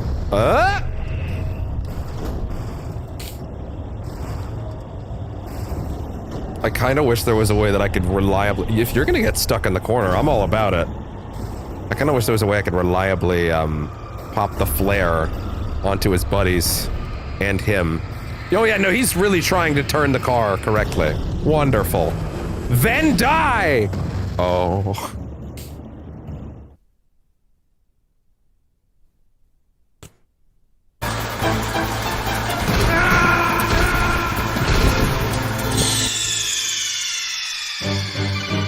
Snake, answer me! Snake! Snake!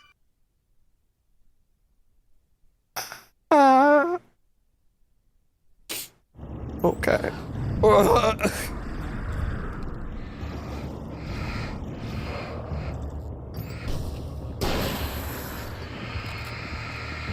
You can kind of reload a flashlight battery as well as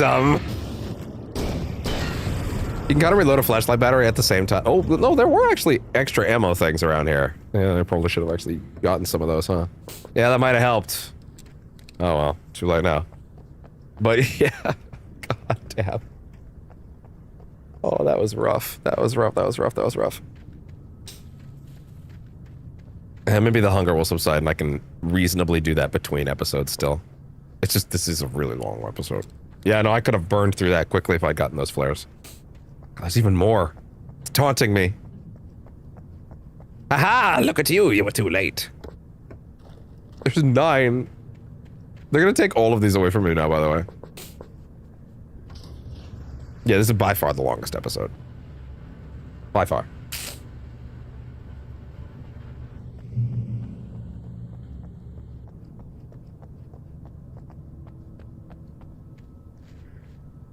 There we go. Bright Falls, light and power. The power and light of Bright Falls. It was so bright, you wouldn't believe it. I had never been this glad to see the sunrise. I had a couple of hours to get to the coal mine. Should be music right now. And there wasn't. That was weird. Okay, now okay, fine, I guess. Maybe I'm misremembering. The coal mine wasn't far now.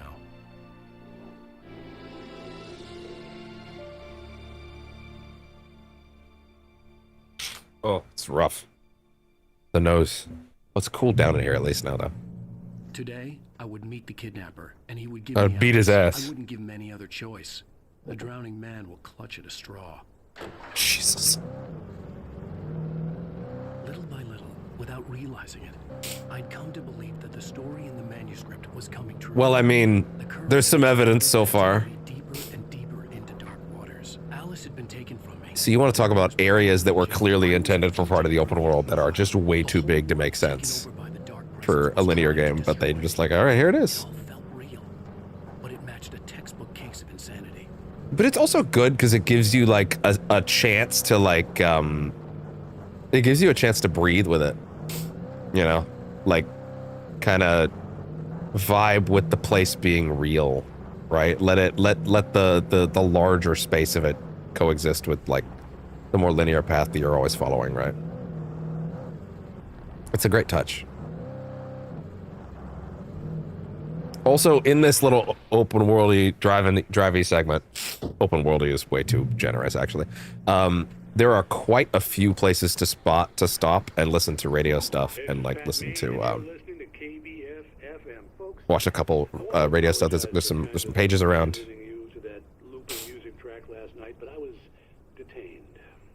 I'm glad you had time to change it to the looping music.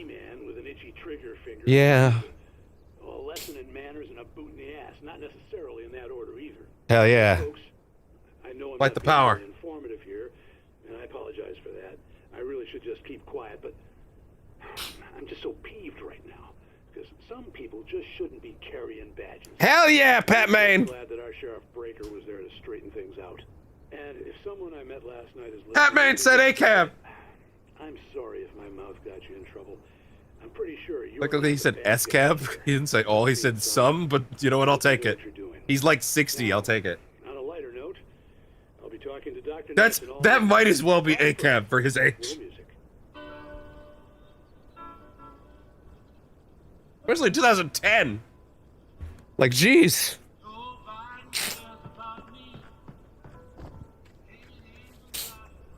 All right. Let's steal yet another car. Everyone in Bright Falls leaves their fucking keys in the car, apparently.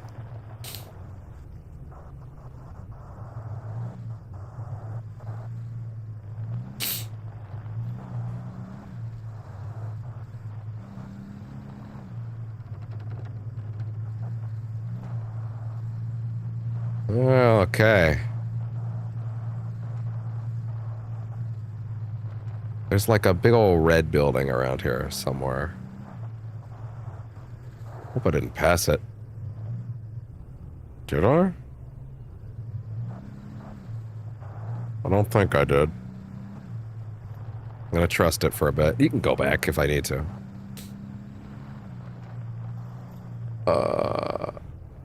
That's the building. Okay, good. So I did not in fact pass it. Good. Why Ellen would be getting out of the car every now and then to check weird local watchtowers is beyond me, but hey.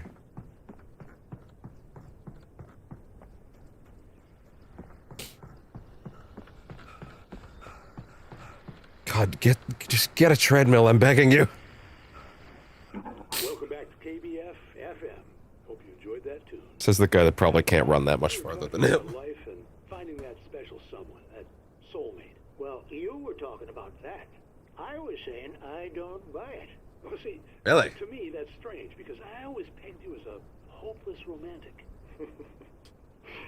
You got me there, Pat. But I think love's where you look for it. And you need to do a lot of looking, sure. But the idea that there's that one special person out there for you, and if you miss that chance, it's gone forever, and you're forever incomplete. I mean, isn't that depressing? Yeah. Heck, childish even? There's plenty of fish in the sea. And apparently a fisherman has a fishing analogy for everything. But It's not a very obscure analogy, Pat. What I am saying is that your potential for finding that connection isn't limited to what's essentially a chance encounter. How is that harsh? Yeah, well, I guess that's a nice thought, but let me say something personal here. Ooh, let's get in there. Now, well, I don't disagree with you exactly, but I can't really fit that together with what I feel, what I felt for someone, because she was the one. She was. And she... Damn. I let her drift away from me. When you're up at that age, you can probably tell which one was the one, right? Since then, and it was a long time ago, but since then, there hasn't been anyone, not like her. And I'm not saying I dwell on her or haven't moved on. I like my life. I'm not living in the past, but I do miss the way she completed me. Oh. You can't argue with the heart, Pat. I'm sorry, folks. I had kind of a scary experience last night, and let's just say... He's had a rough night. Things loose.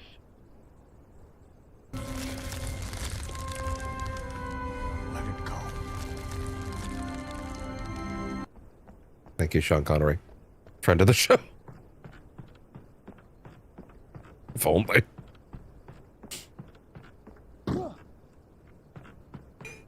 Can you fucking imagine? I can't. If they do another Indiana Jones game, they should absolutely just get him. Just get him to do it. Is he? No, he's not dead, right? He's not dead. He's not dead. He's not dead. Is he dead? Fuck, now I gotta check. Is Sean Connery alive?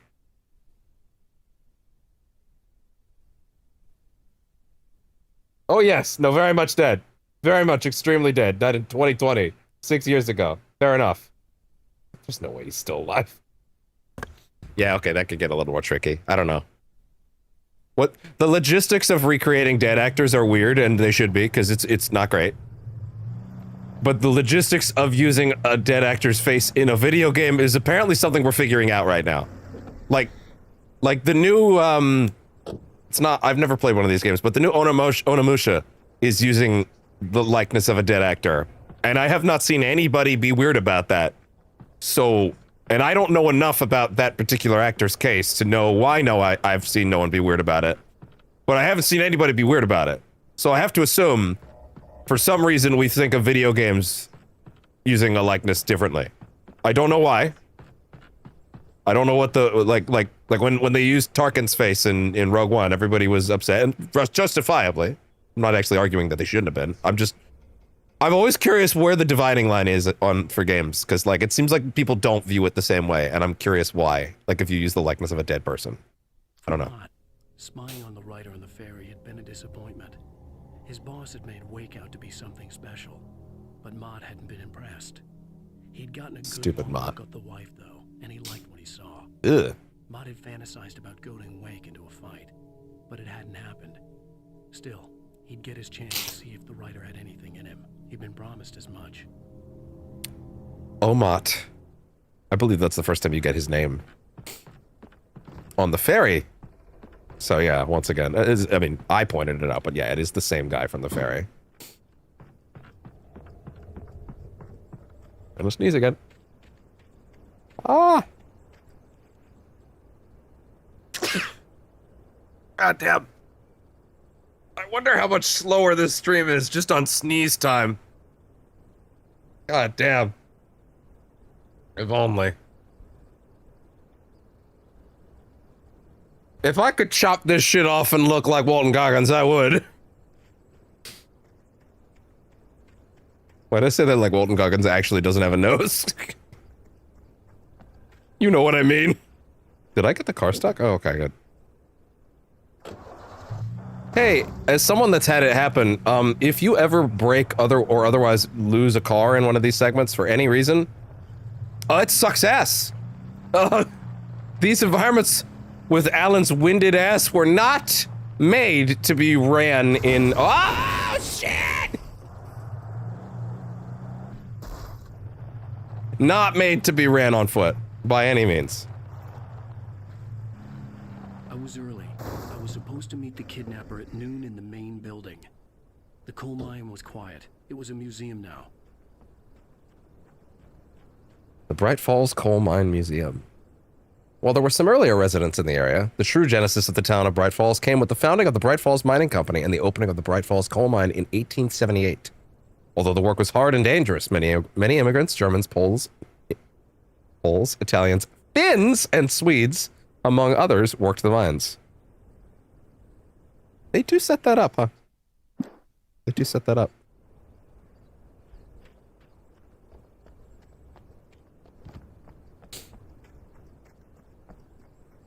Okay, let's see. This little hop is so good, I love it. With Nightingale gone and the night wind blowing in through the broken studio window, Maine stared at Sarah. The sheriff looked away. Maine's voice shook with barely controlled anger. That boy's doing more drinking than thinking. I hope you know what you're doing, Sarah. He's got a sickness in his eyes. A sickness. Take my word for it. He wants Wake for a reason, and it's not for anything good. Sarah, give me your gun. What? Sorry, I got a little excited there. In 1970, this one's important. Write this one down, maybe. In 1970, a volcanic eruption below Cauldron Lake, while relatively minor, caused most of the deep mining tunnels to collapse or flood. 32 miners lost their lives in the calamity, and all mining around Bright Falls came to a stop. Now many of the remaining buildings are protected as historical landmarks.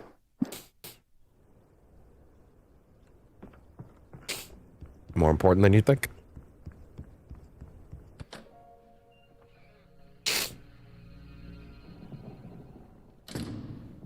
I didn't want to go outside. Cops had to be looking for me. Which is still insane. The noon sun turned the place into a sauna. Oh, jeez. Dragged on. Different scenarios ran through my mind. Ways I'm a writer, goddammit. We know. The different horrible things he could have done to her. I imagined her dead. I had no way. Well, don't do that. Still alive. It was killing me.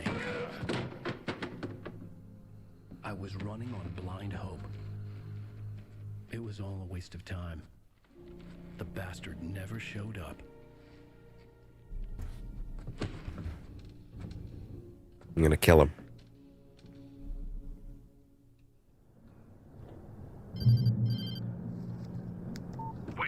Where the hell are you? Change of plans. You know where Mirror... I missed the part where that's my problem. Where you are. You follow the path from the mine, you can't miss it. There's a lookout point there. I'll be waiting. I'm through being jerked around by You you. want to see your wife alive? Because if you do, you better watch what you say to me. Do we understand each other? I want to talk to Alice. Yeah, and I want the manuscript. Don't keep... I want a puppy, but I'm not getting one, am I? I'm gonna kill him. I had to get to Mirror Peak. Well... Uh-oh, back to the lab again. Oh no, back to the lab again. We messed up. Back to the lab again. Not again. Back to the lab again. Maybe closer than ever before. Sorry, I thought there was a page... No, sorry, it's not just yet. It's not in here. Okay. There we go. Are we over 2 hours right now, by the way? Hell yeah, we are. Like I said, this one's big. It's a big one. This will be the longest sitting of the game by far. Yay! It's not that impressive, Alan. It's okay. It's a hatch. What? I'm a writer, goddammit. We know. We know.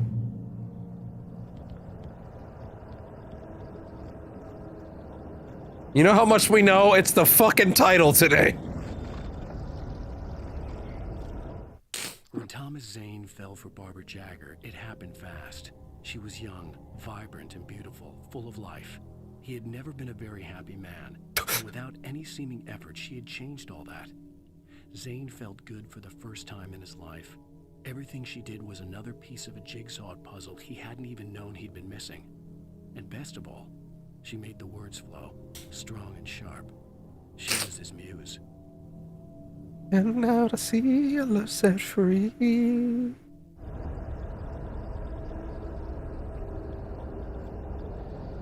Yay, gun. Hey, what happened to my flashlight? Oh, wait, they actually didn't take my shit. Wait, what? I'm so used to it.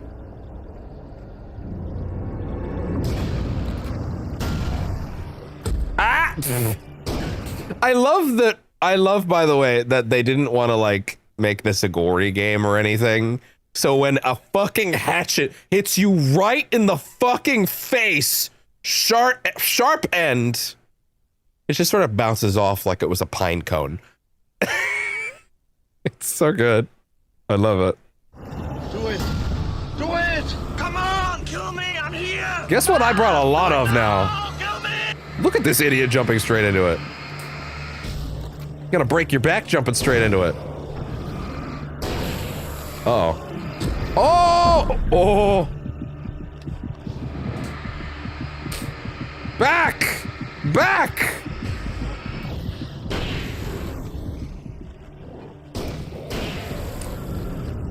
Once again, I'll remind that oh god. Oh no. No, no, no, no, no, no, no, no, no!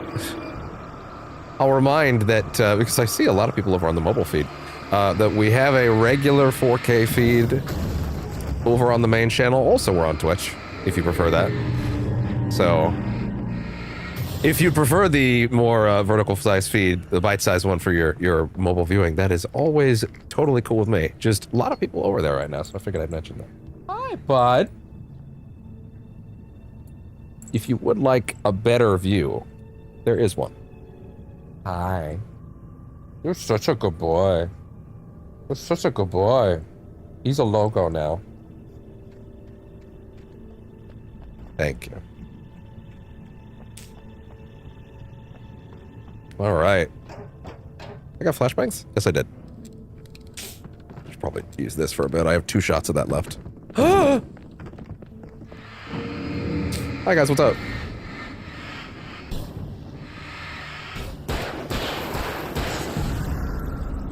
I wouldn't really give them an A for effort, to be honest. You are carving my skin. What you doing?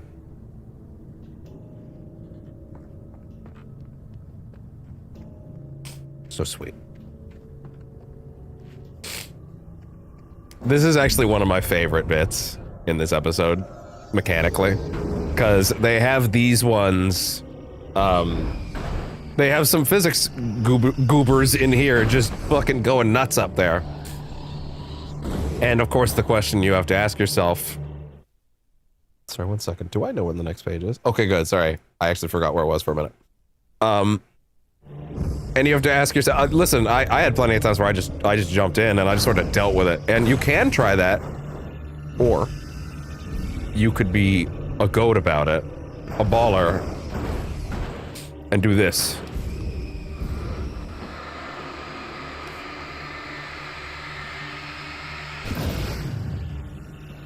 Then die. What do we do, argue with you? I'm not on the debate team. This isn't mock trial. Be gone, thought. I don't like that phrase. Anyway, sorry. The Tourette's. Ah, this area. Hey, look, it's that tornado from his dream. Hi there! I'm a reused tornado asset. I'm going the wrong way for some reason. Why am I using the Towley voice?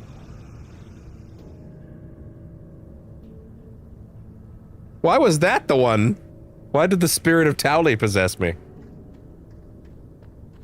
All right. The only way to reach the hillside ahead was to go To be honest, I've never really tried to just kind of hoof it over that. I feel like I could literally, if I really tried. No, it's a hard wall, never mind.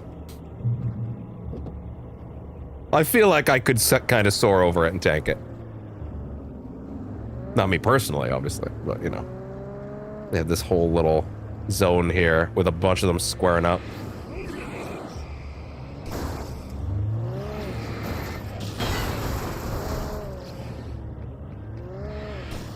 There we go. Hey there, fellers. Back it up. Recharges very fast, though. Oh, unless you max it. Unless you max act it. Yeah, exactly.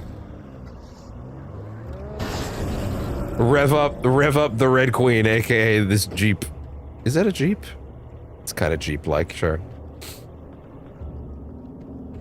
It's Jeepish.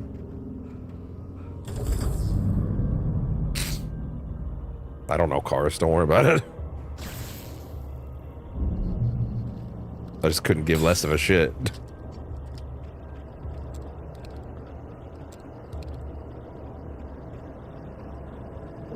All right. Okay, we get it. Time to go. Ah! Oh, Jesus!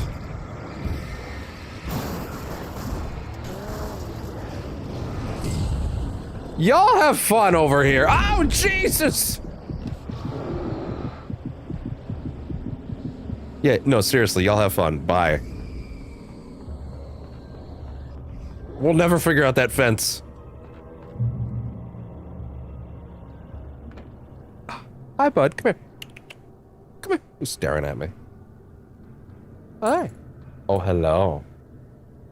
Are you a sweet boy? Thank you. Uh-huh. Oh, thank you. I do. I know. I appreciate it. Your water's full. Your food's full. Cleaned your poop. So you're all good. You just wanted to kiss. Because he's sweet.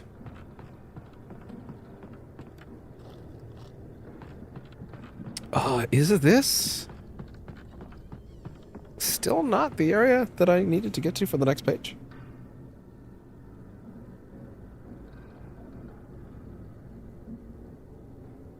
Interesting.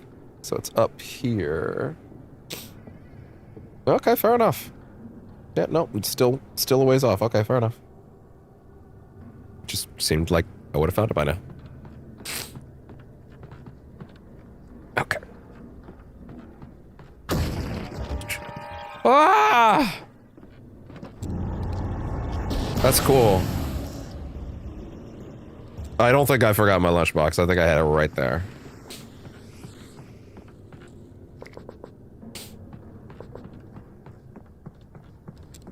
I think it's this room.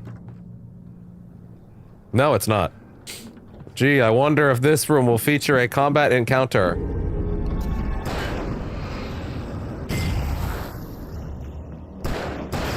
Oh! Hell yeah. See, again, they obviously opted out of the Max Payne shoot dodge, but like, a lot of that dynamic action, a lot of it exists in, admittedly a relatively small suite of mechanics, but I think they have a very good handle on them broadly. And a lot of the way that they try to keep it interesting is more environmental stuff. There's a whole sequence in episode... Is it 5 or 4? I think it's 5. No, it's 5. Involving shooting the enemies before they've gotten out of their darkness shield to push them into environmental stuff. Which is funny, something they don't really try to teach you, but it's something that you can pick up if you're paying enough attention. Follow. It follows. Some of the Taken retained That's a very different story.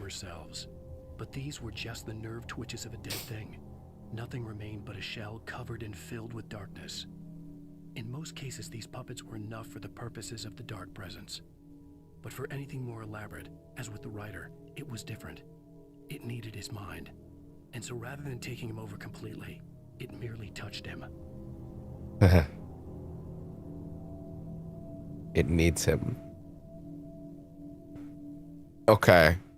The next page is in a bit of a difficult to suss out spot. Like it's kind of, you know, woodsy area. So I'm a little unsure. I'll just keep an eye on it. Do my best. For the record, if I did actually miss this one, do I literally have this page or not? Let's see. I do actually have it, if we miss it. Actually... Okay, yeah, the only remaining ones are nightmare pages. Got it. Good to know. Excellent. Lovely. Fantastic. Good. Greater. Good. Awesome. Sick. Never been done before. Adjectives.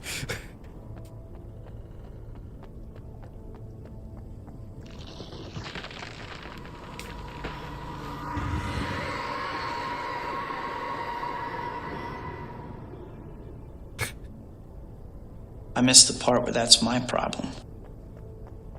You missed! Best not miss next time!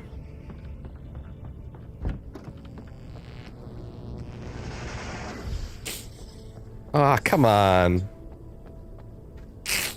There was no way the flashbang grenades were standard power company equipment. Yeah. Is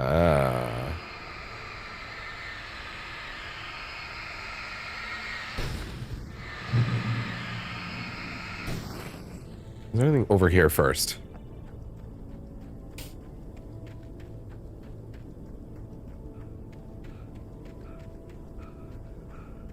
I have achieved quantum immortality. It's flashing through my head. Still sniffling.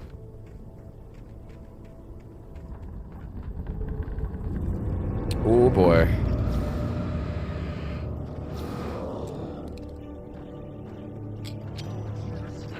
Oh, that literally hit me. It literally hit me. How did that not get you? In case you're wondering, headshots don't matter at all.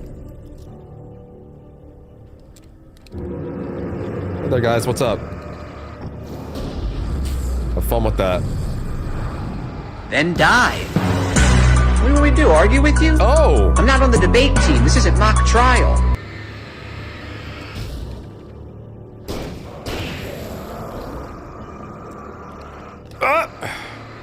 Have fun with that.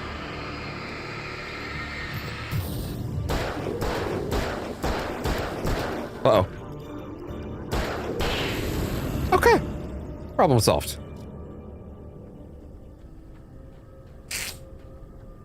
I think it's over here. Yeah, I recognize this now. The page is right over here. Lovely. I stared through the bars of the jail cell.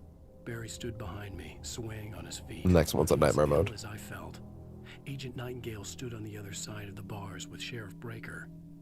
Nightingale had a stack of manuscripts. Well, I guess that's not going to go well eventually. He seemed unhinged as he gloated. Well, I've got you now, Raymond Chandler. It's all here. All the evidence, including conspiracy to murder a federal agent. I do have things to say about that line, but I'd rather save them for when we actually get to that line. I have a lot of things to say about that line, actually.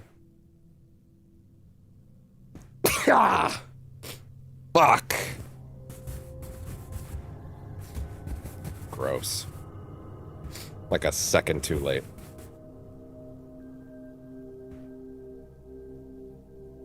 Now I need one for me.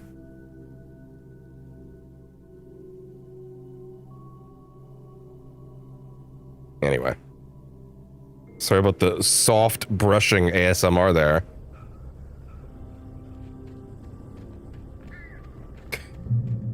Fucking Streamer with low viewers brushes his mic ASMR.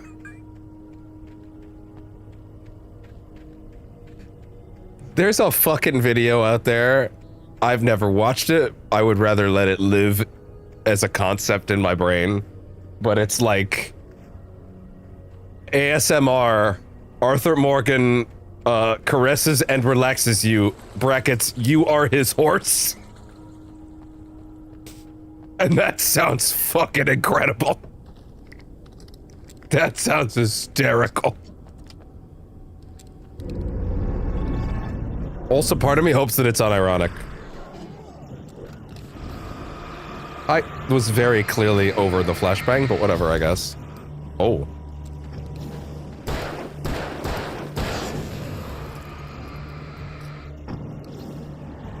Nope. Uh-oh. Time to go. Ah! Really?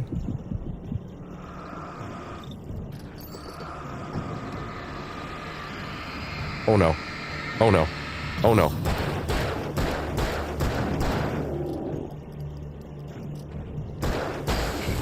There you go. Easy peasy. He would never say that. I'm a writer. He would say something goddammit. much dumber.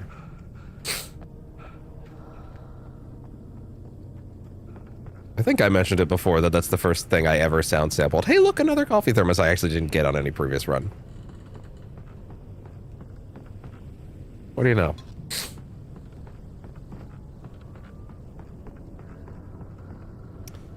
Wait, sorry. Did I, like...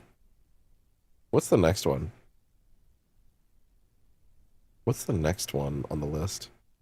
It's, Oh! Oh, it's there. Okay, yeah.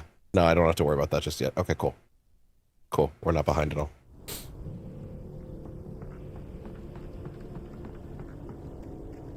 Lovely.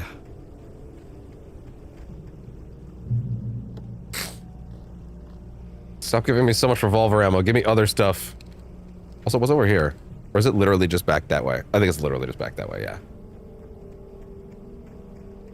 I don't know if I would call it anything as sophisticated as like Left 4 Dead's AI director or anything like that, but this game definitely has like a I was going to give the kidnapper all the manuscript pages I had for Alice. If that wasn't enough, I'd hold him at gunpoint and make him talk.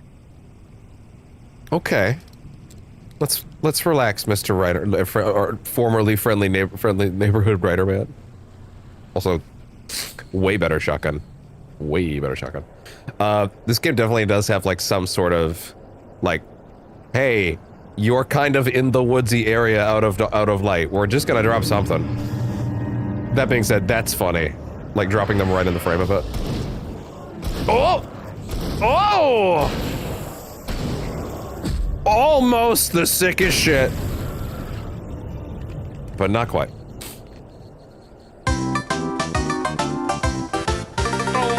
No points.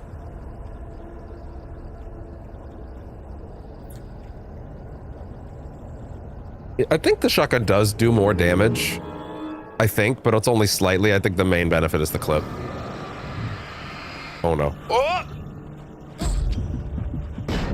Woo!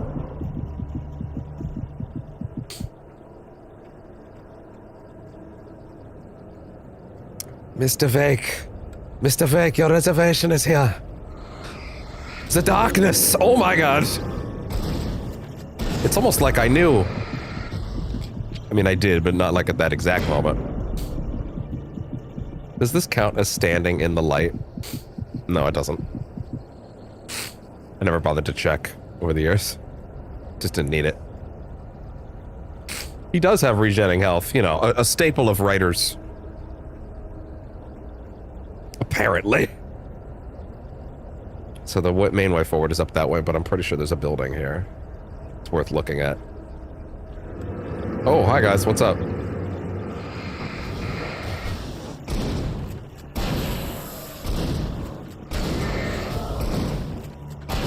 That'll do it. Now we're back to 2 rounds.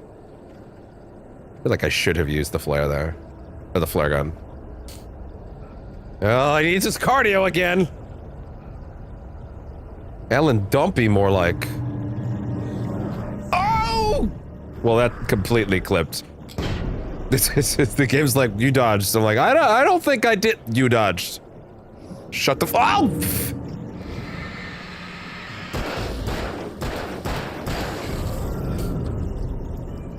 So anyway, I started blasting. Anyway, I started blasting. Bang! Bang! As we do. Is there a reason to come over here? I guess it's just the supplies, right? Yeah, there's a great sense of space in these areas. They're too big. They are too big, but also so is the woods. The woods are also too big, generally. When was the last time you were in the woods and didn't think to yourself, there's too fucking much of this shit? Like, goddamn.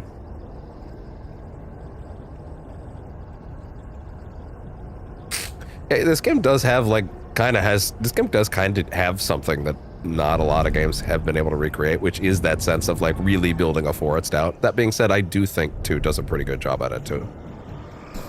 I'm not really sure in many cases it was actually the right choice is the trick with this game. This game maybe could have actually had benefited from having smaller environs in some ways.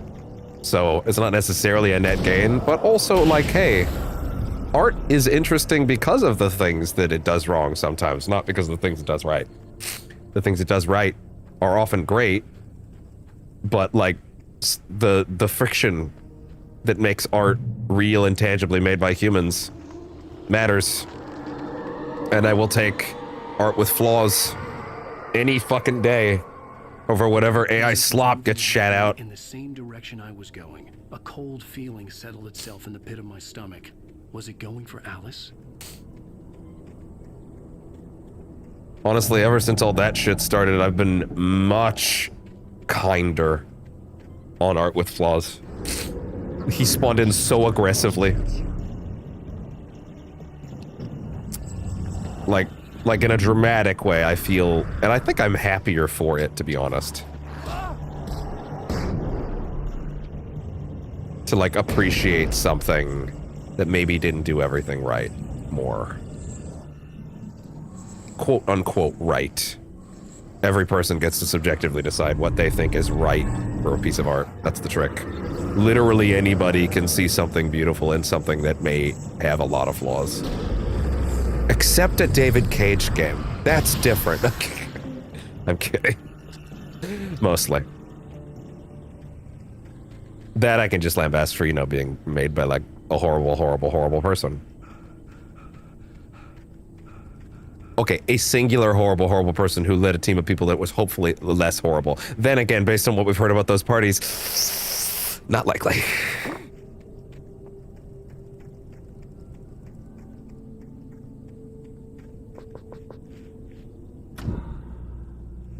Or should we, lest we forget, David, I don't make games for fags. And all the women in my games are whores, Cage. Those are real quotes. In a fucking court case, by the way. One of those things where you're like, he didn't say that. Come on. And then you're like, oh, he said that. Oh, he actually, he really just said it. Oh. Oh.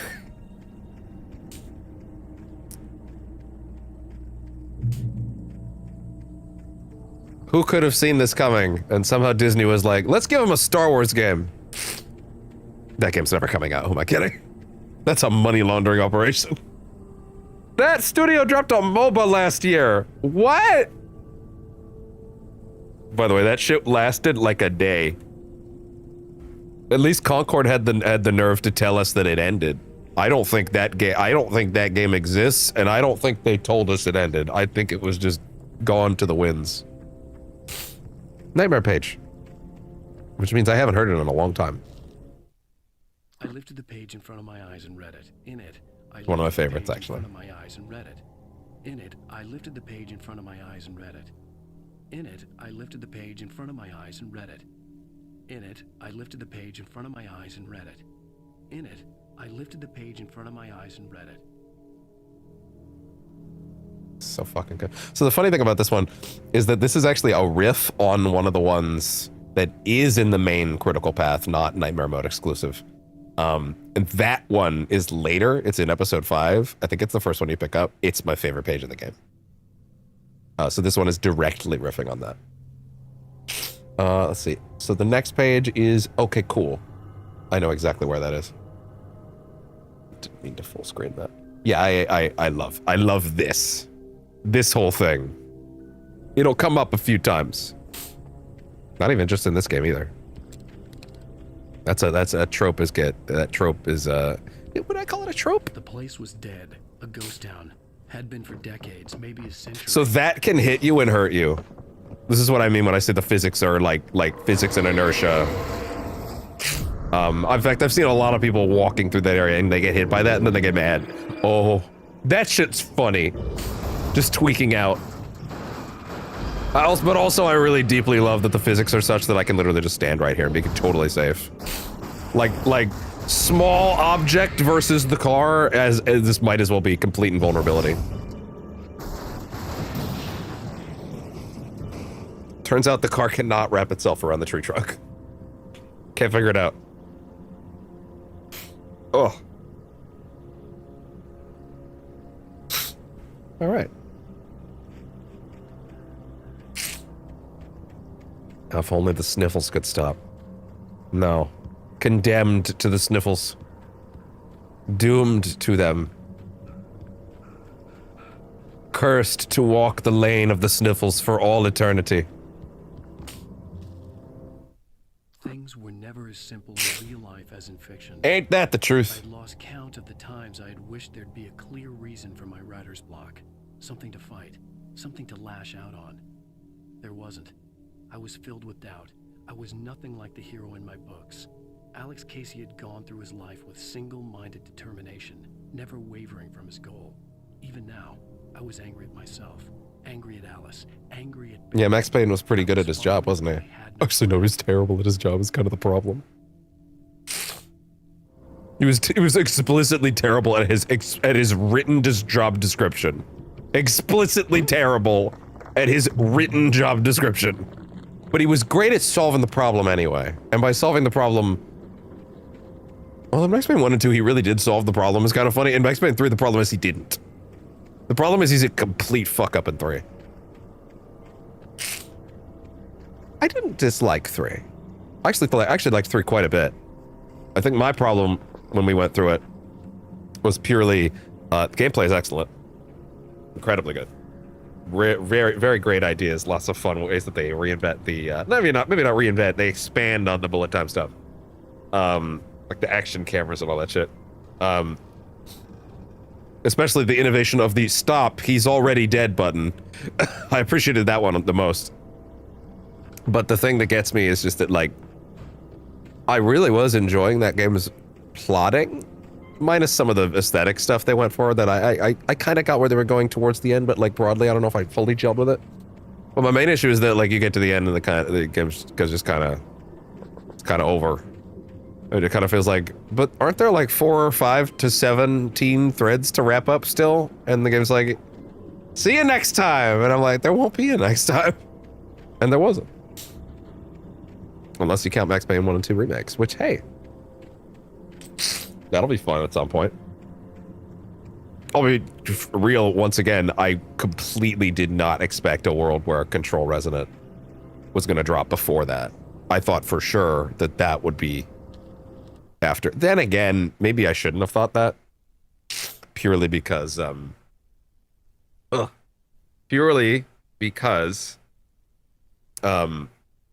they probably started that quite a ways back. Right? Like, relatively shortly after Control 1. We probably had, like, early design stuff while Alan Wake 2 was being made. So, and I think the Max Payne remake started a little later. I just figured that'd be a shorter project. Also, I would really like them to just tell us what they actually plan to do with McCaffrey's voice acting, if they're going to use it or recast. I would not blame them at all for having to recast. He's dead. I also don't blame them at all if they try to find a way to do it, but I also don't really think you can use those old voice lines there. Unless you have the original masters. I don't know. You cannot use those voice lines as they exist back then, though. Those files are rough. Doc sat down heavily. He examined Barry and Rose. Barry was already recovering. Rose was. I think bare minimum though re-records the majority of the cast, and not him. Disturbed, touched in the head, they used to say. That one I'm totally for. It wasn't the first time Doc had seen. Everyone else's acting is the suspect stuff. It's his that's like excellent. Doc poured himself a stiff drink. He hadn't forgotten a thing. I completely no-sold this one. 1 second. Another story, conscious, barely present. Wasn't the first time someone had seen someone in such a state, but it had been 30 years. He hadn't forgotten a thing. That was another nightmare marriage, for the record. And for the record, the next page is in there.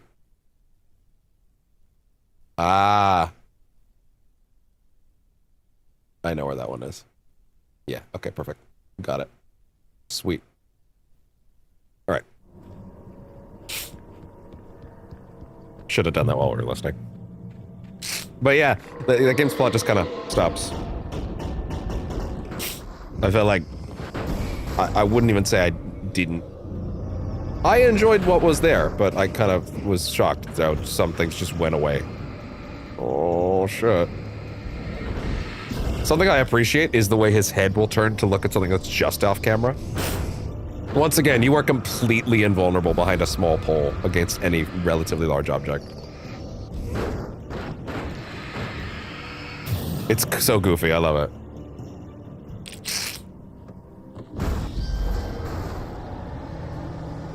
Okay, so I'm just gonna... Whoa! Yeah, I can't... Yeah, that might be a little trickier. Actually meant to use the flashbangs, but fine, fuck me, I guess. Woo! Okay, now you aren't a problem because of, you know, pillars. Oh! Is the baby sad that he can't get around a pole?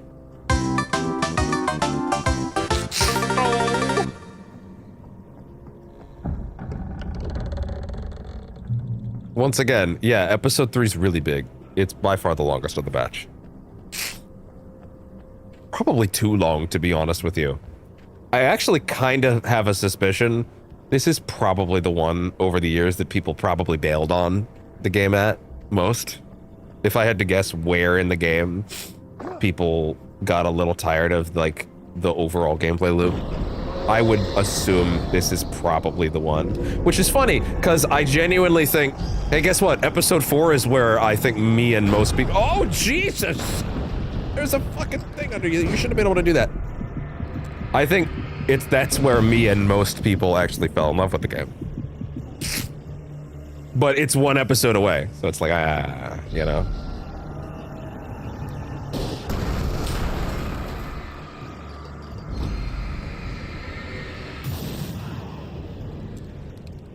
I don't blame anybody that maybe got a little tired of some of the way that the loop goes in this one, because it is probably too long, but yeah, stick with it.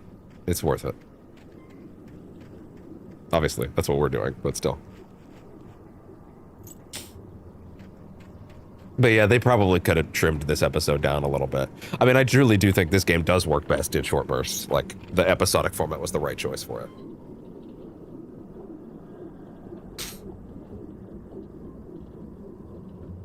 Do like one a night for a week is actually the way I've recommended most people do it over the years.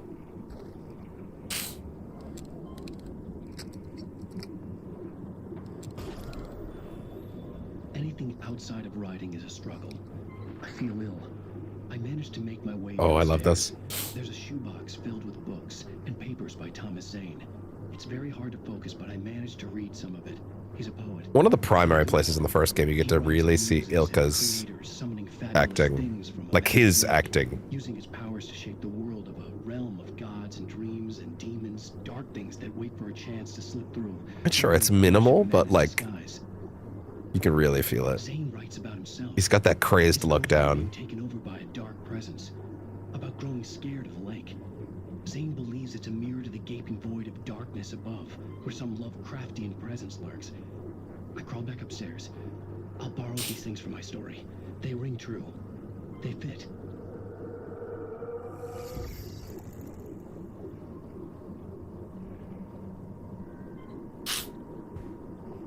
Must be internally consistent. Hey, hunting rifle ammo. I never really fully understood if this is like a necessarily better or more powerful shot per shot, but I think it is intended to be like more damage. Ah! Hey, I made it that time. Ugh.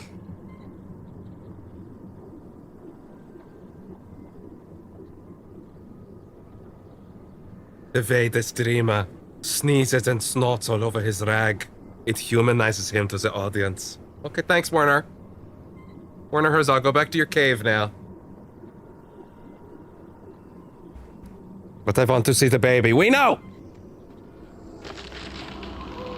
Don't let that be the only Werner Herzog reference you're gonna make. And yet it is for today. I do remember a lot of people when The Mandalorian hit. I'm like, man, this guy's good. He should be in more stuff. And they're like, you mean Werner fucking Herzog?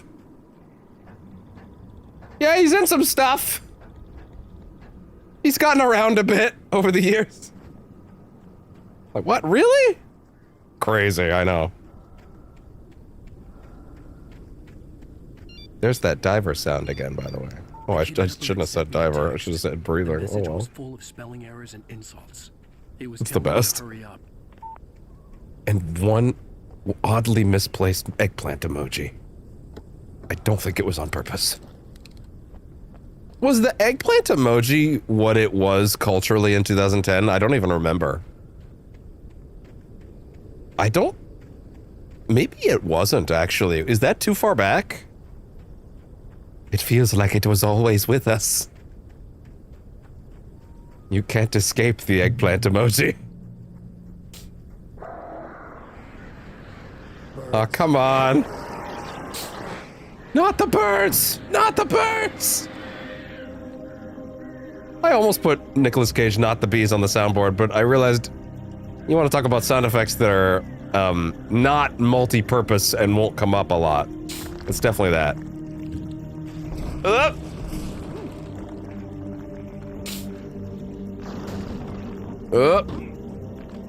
His little, like, stumble run is lovely, but man, can it get your ass killed. Ah!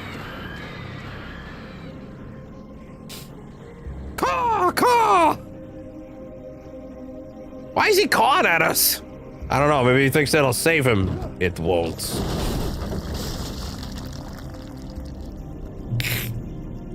You can't stop the birds. Exit the silver mine. Okay, so it's... I think there's something back here, too. Completely wrong. Awesome. Sick. Like, it feels weird to still be in episode 3.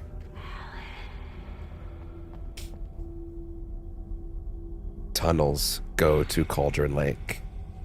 This is very significant, actually, this particular area. It's also where the next page is.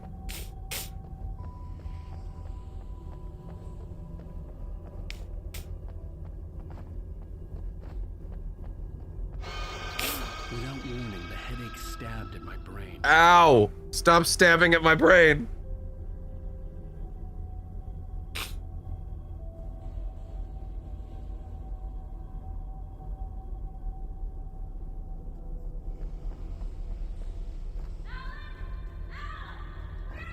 I'm coming, honey!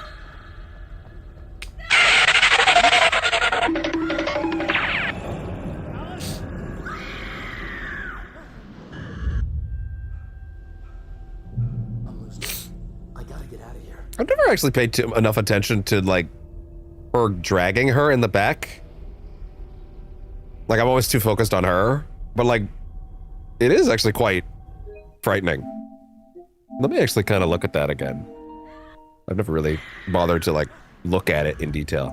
Oh, yeah, there's, it's like half a second. All right, do this. Yeah, I guess you can't see her that much, huh? But it is clearly her. At least I think it's clear. The hunters were big, thick-set men, confident and thick-set. They were feeling good. How we like them around here. And camaraderie late into the night. It did them no good, as they were taken by the dark presence, sucked deep into a darkness far worse than any ghost story they ever told or heard.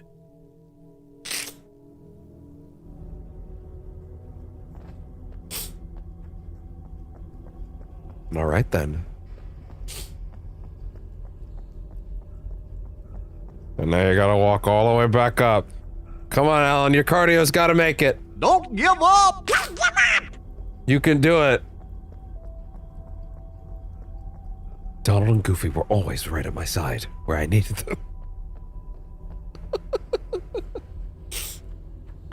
them. Gosh, Alan.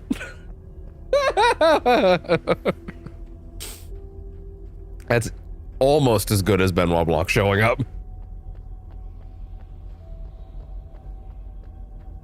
Yes, Mr. Wake, I understand. Could you please write that I can get some damn rest around here?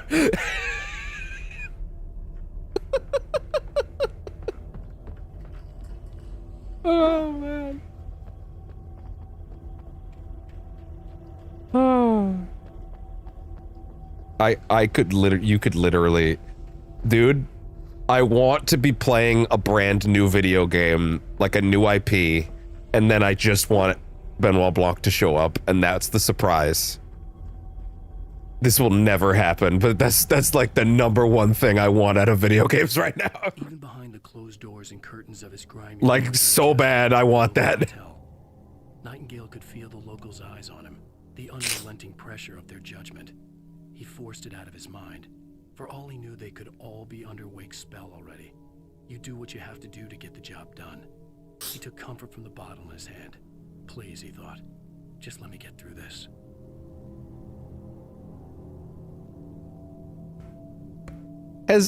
Did Craig ever do like a skit anywhere where like he like somehow did his Bond opposite Benoit Blanc? Because I feel like that would be fucking hilarious. Mainly because I would love to know which one of them was more annoyed by the other. Because they would be annoyed as fuck at each other's antics. No camaraderie there at all.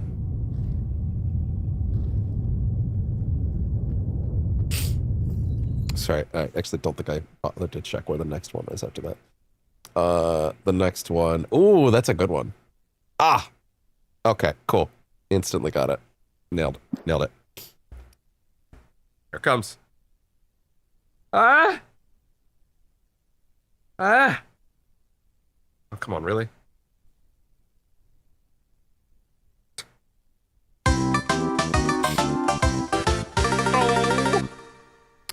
That's how they get you. That's how they get you at Big Nostril. Big Nostril is out to get us. In the pocket of Big Nostril. I feel like I kind of gave up the ghost by continuously looking at that wall instead of the collapsing tunnel. I feel like I kind of gave that away where that was going. Ah, shit. It still hit me. Oh, Jesus! And actually, no, if there was ever a time, that shit's gonna hit me in the dome.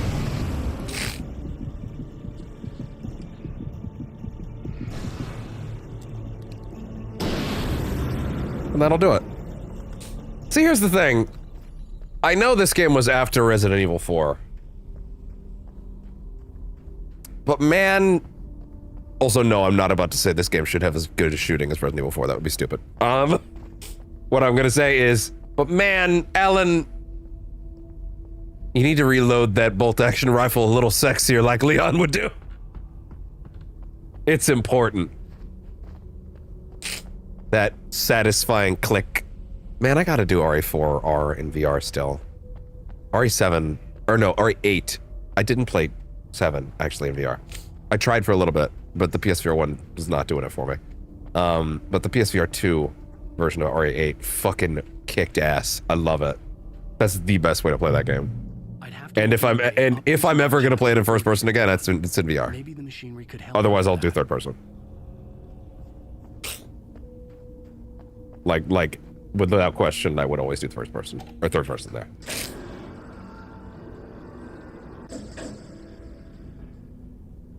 Okay.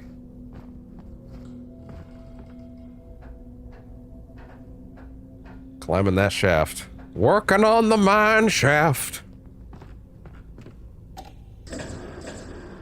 It's kind of a neat little environmental puzzle.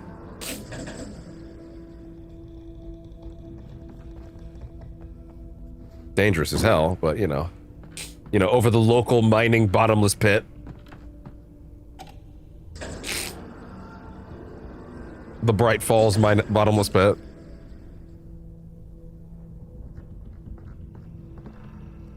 Wait, what? I thought there was a... Oh, I was thinking you came from the other direction.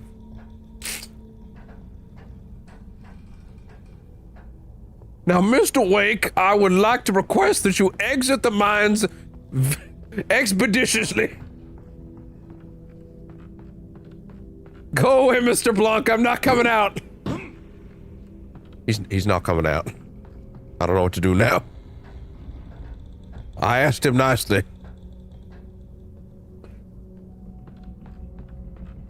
Oh, man. I need the next one of those today.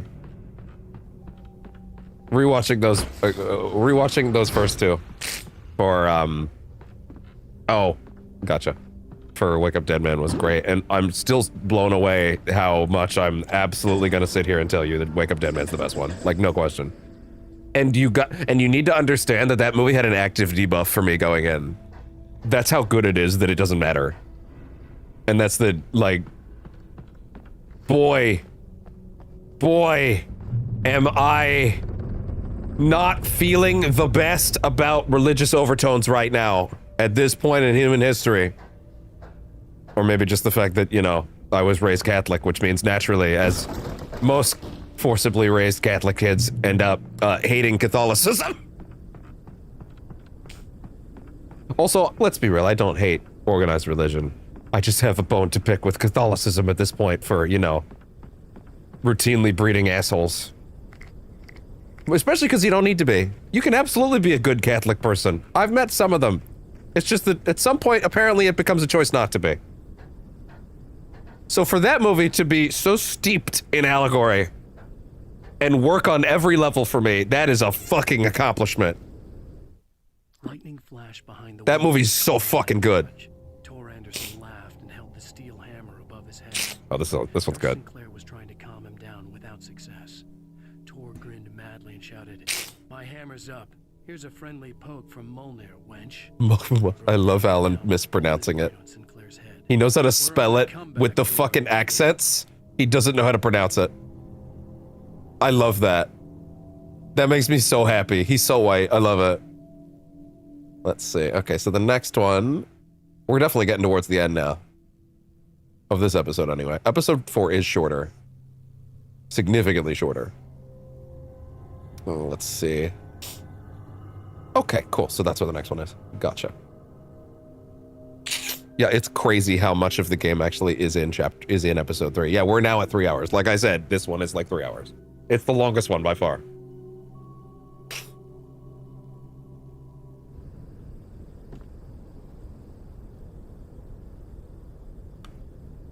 Just give you a nice view. Now, what would happen if you flipped that mountaintop upside down? Or perhaps viewed it from a nearby body of water? Would it perhaps look a lot like an upside down triangle? Why do I mention this? Who knows? Anyway.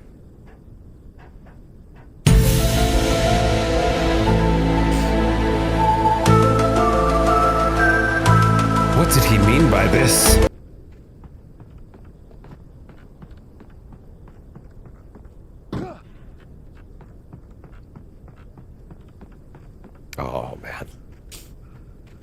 such places to go still.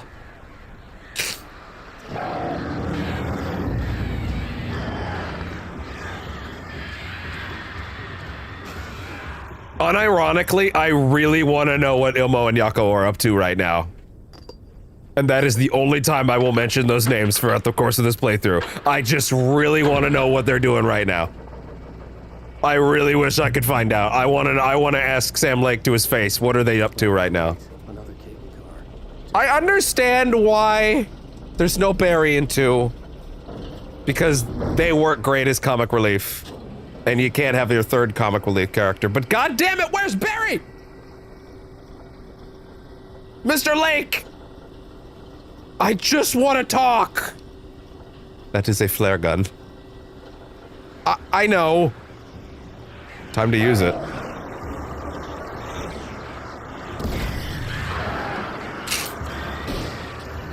That didn't work.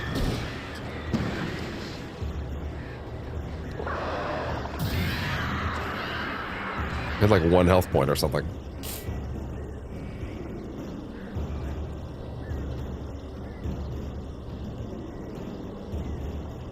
The birds!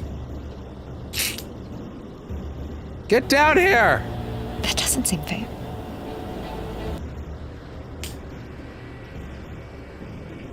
Boy, is this thing like barely holding together on a physical, like geometry level. It's very obviously, it's very obvious this engine is not really equipped to like walk someone across anything like this. What engine is this on, actually? I don't even know.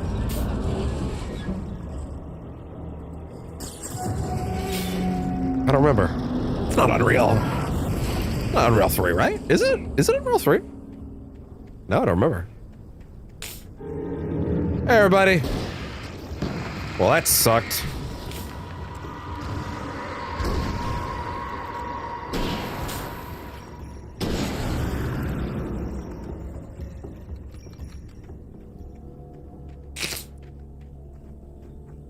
Further up.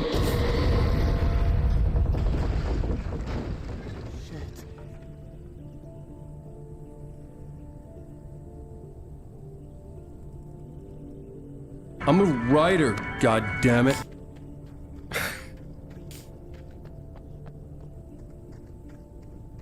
Alan was walking up the hill. It dropped 2 feet away from him. It scared the crap out of him. Why would you write that?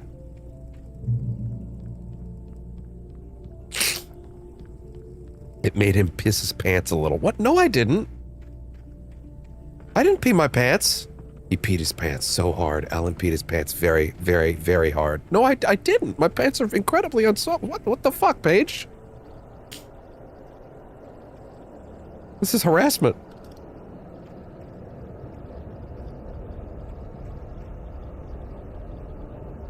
Alan took a big stinky dookie in his pants in the woods. Stop that! No, I didn't! Also, why would you say dookie? The dark presence is like... very funny. Very mature.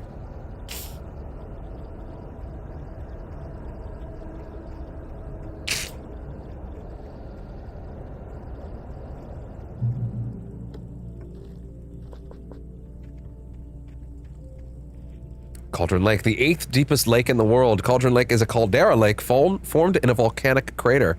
The volcano itself could be considered to be active, but it has not erupted since the volcanic earthquakes of 1970. Even then, the underground activity was comparably mild. Despite some property damage, there were no casualties. Cauldron Lake is one of the most beautiful spots in the Bright Falls area, as well as a central figure in many local folktales. It's a popular recreational area for the area residents. Did I forget where the next page is?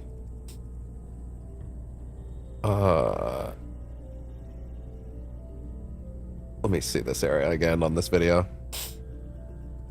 It's...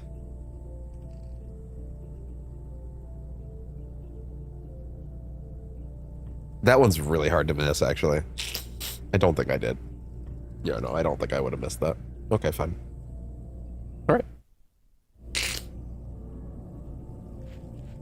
The fuck? Oh, he was stuck for a second. Alan's stuck.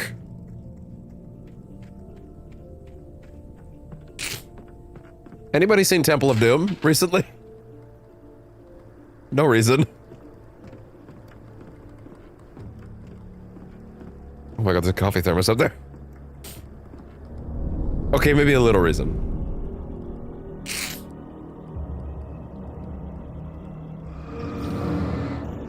Oh!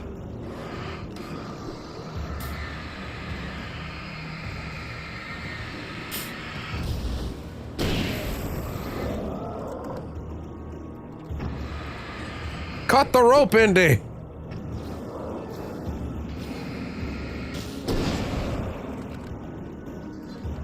Whoa! Oh yeah, I read that Indiana Jones is actually finally getting a full physical release on the Switch version. I hate it here, man. Like I'm happy it's happening, but like, fuck, man. I bought it already. I have a paperweight disc. Now I have to go fucking buy it again on the Switch, just so I at least own it somewhere. And also, it's gonna be like a switchier version that doesn't even have like pro enhancements. So it's like, I guess that like it might as well be a Steam game for me on my fucking real disc. I hate it. They should have to go back and reprint it now. Spyro did that. It's clearly not impossible for you guys to go back and reprint this shit. I still am very mad that Jedi Survivor did the easy. At least, okay, at least Indy's like a modern version of the game. Jedi Survivor went back and ported the fucking PS4 version on the disc. That's so aggressively terrible. They bothered to print PS4 discs, but not print new PS5 discs with the game on the fucking disc. I don't get it. They already went back to the printing process. I'm gonna be real. I don't even think they needed to release the PS4 version physically. I don't think anybody would have blamed them. I wouldn't have even blamed them at that point. But the insanity to actually put that one on the disc and not like print new PS5 code at the same time, unconscionable. I don't understand. I want to kick everyone involved in the shins. I hate it. I hate it here. I hate it here. Maud had checked all of Stucky's rental cabins. There had been no sign of the wakes. It was dark when he'd found their car parked at the end of the road by Cauldron Lake. It made no sense. They must have taken a wrong turn. A wrong turn? There was no sign of them, and the car had been there for hours already. Frustrated, Mott stood on the rotten ruin of the footbridge that had once There's only one more page in the whole episode, I think. Sank beneath the waves years ago. The boss wouldn't be happy. We'll be taking a little break between episodes 3 and 4 while I eat. I know, it's terrible. Why doesn't the streamer just go until he bleeds out onto the floor? Dance, monkey, dance. I could do this all day. I wish. It's fine, it's okay. At least I hope so. Give me like 20 minutes between them. It'll be okay. Let me eat something. Then it'll be good. Episode 4 shorter. Much shorter. Actually, hey, guess what? I always remember this building because after a very long episode 3, this is the end. This is where the episode ends. Which means time to unload literally every flare and flare gun round we have. Tom. I curse you, Thomas Zane. By the way, I kind of no-sold it at the start of the game. At least I think I no-sold it. Now I'm trying to remember if it happened or not, if I'm about to give something away. Hopefully not. It'll happen in today's sitting anyway. But when we talked to the old geezers the first time, they addressed Ellen as Tom. And it went unmentioned beyond that. Or I've given something away for later, which, hey. CW and TZ. Thomas Zane and whom? Whom? Bro, everybody in this room's gonna get fucking ripped apart. I love it. It sounds more violent than it actually is, to be fair, in this game's context.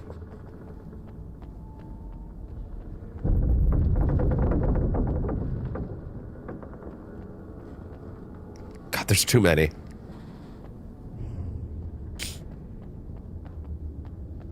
Wait, what? Oh, I remember.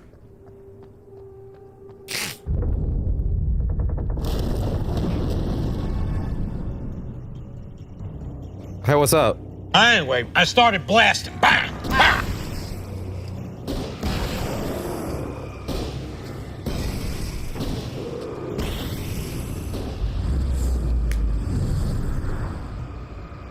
Call an ambulance! Call an ambulance! But not for me! That's cute. Hi, what's up? Oh, that's really bright. Oh, God, it's in my... Oh, no!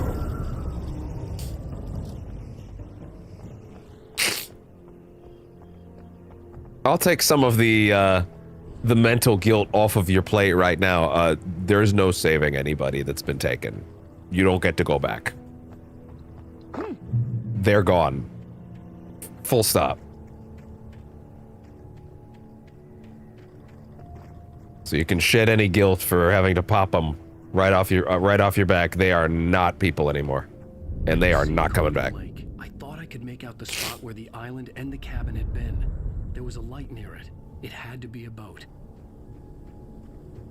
I feel like a lot of things can have lights other than boats. Oh, but you said it's in the lake. Fair enough. That's our last page for this episode, I believe. Now, I tried to hold on to Alice, but her form Spoolers. I was losing control. Dr. Hartman stood in her place. I wanted to hit him, but my arms were jelly. He smiled. It was a reassurance. And I didn't even have any strawberry. I had to give you a sedative. Don't fight it. You went through another rough period. Right now, it's very important that you stay calm. We don't want you to have another episode. You're a patient at my clinic. Have been for a while now.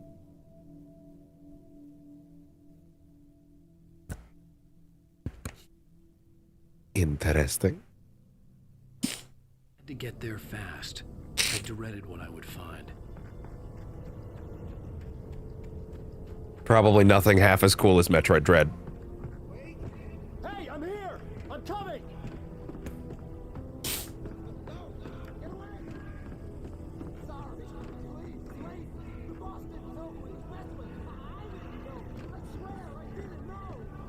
Interesting.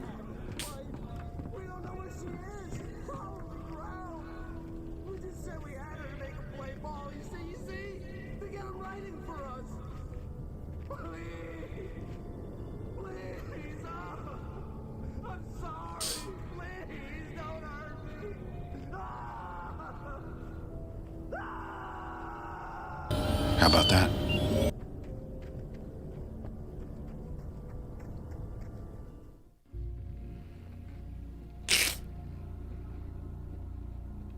Stop! He's already dead! Okay, lady. Relax. Whee! Linkin Park's What I've Done starts blaring.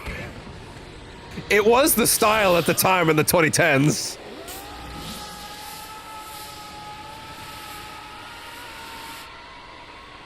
Well? You know how long I've been waiting for this? Woo, I'm about to make a name for myself here. By hitting the water? Yeah, apparently. Strong back.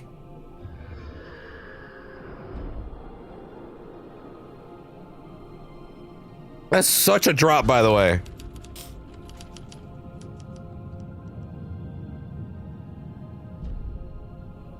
Yeah, that episode's like a full 3 hours. Like a full hour or so longer than any of the others. Okay, so I did actually get dinged for these songs. So, you know. Tell you what, if you know the name of it, you can go check it. And listen to it. Is the name of it actually said anywhere? I don't think it is. Yeah, I'm gonna get dinged, so. Okay.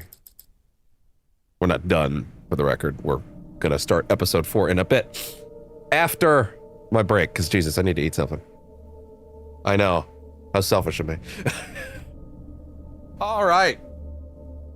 I'm going to go ahead and roll the trailer for Poison Pill again up front as we head into the break segment. Enjoy it, and then I'll get you some nice, legally distinct tunes to roll while I'm gone and eating something. All right, enjoy. Back soon.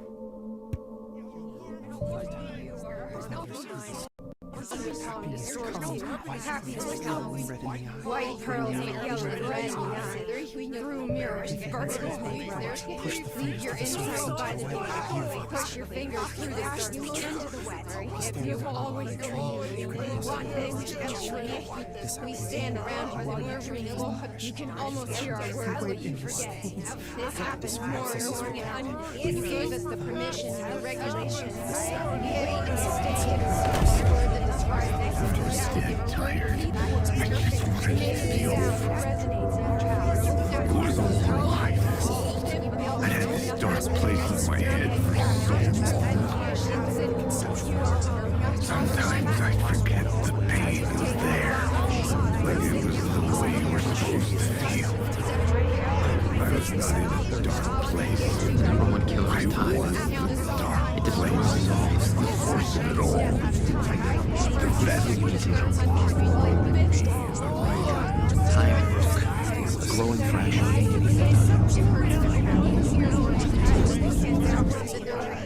At first I kept reading the pages as if I was dead. You books you couldn't remember. The terrible atrocities which after creation had achieved the horror.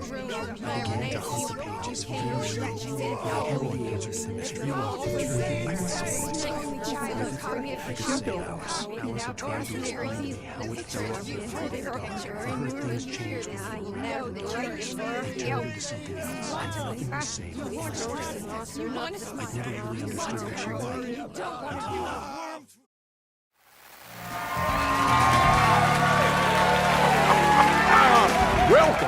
Welcome. Our guest tonight is Alan Wake. This time he wanted to do something a little different.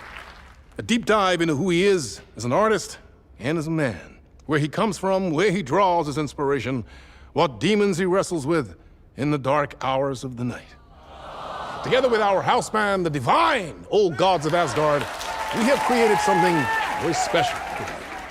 The song is called Herald of Darkness, but I like to call this next segment the story of the journey of Alan Wake, the musical. We just do what we always do. We'll chat, but instead of talking, we'll sing it. I'm lost. I'm lost in the dark, drowning. I'm drowning. I'm drowning. No way out. There's no way out. Sinking deeper. This is hell. I'm in hell. I died. I wish I was dead. Let me die. I just want to sleep. Please. Let me sleep. I'm so tired.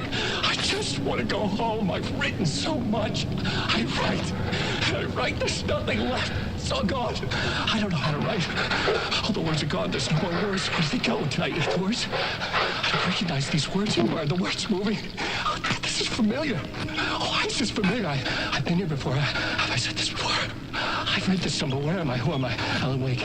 Wake? That's a strange name, eh? Wake? That sounds like a character's name. I write the name up? I make that name up? I don't want to be a character. I don't want to be the story. Just write me out of the story. Ram these words down your throat. Make you choke on these words. Oh, I know the words.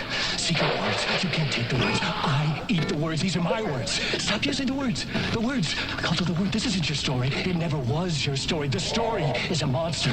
The story will eat you alive. The darkness is coming. The darkness inside. This is my story.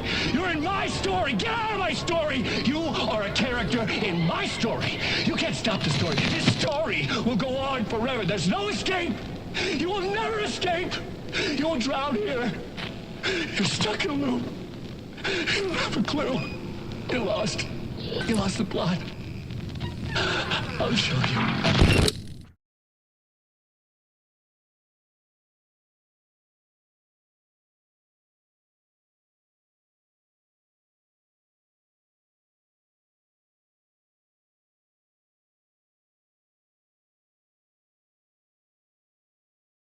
I'm a writer, goddammit.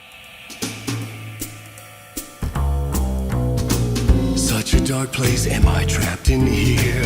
Is this real? I cannot remember. There was a manuscript, it held a key. A vicious cycle I must not surrender to. Echo scenes to seek out again and again until I figure it out to bring this song to its end.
But I mean, numbers have actually been really solid today, so I guess I can't complain too much. All right. That was the trailer for Remedy for Poison Pill, the project you are currently watching. I'm going to go ahead and throw on... no, I'm not going to throw on an Expedition 33 track, Spotify, actually. I'm going to go ahead and throw on the stream safe stuff. My earbud charger was dead for a minute, which took... so it took an extra minute to, like, get food going. It's working now. But, yeah, I guess it was, like, dead. Like, it wouldn't even turn on. So, yeah, that's awkward. But, like, it understood enough that it was good to, like... How do I explain? All right. What was that news thing? Oh, it's not a news thing. It's... Okay, fair enough. All right. And we are now back for episode 4 of Alan Wake. Remastered.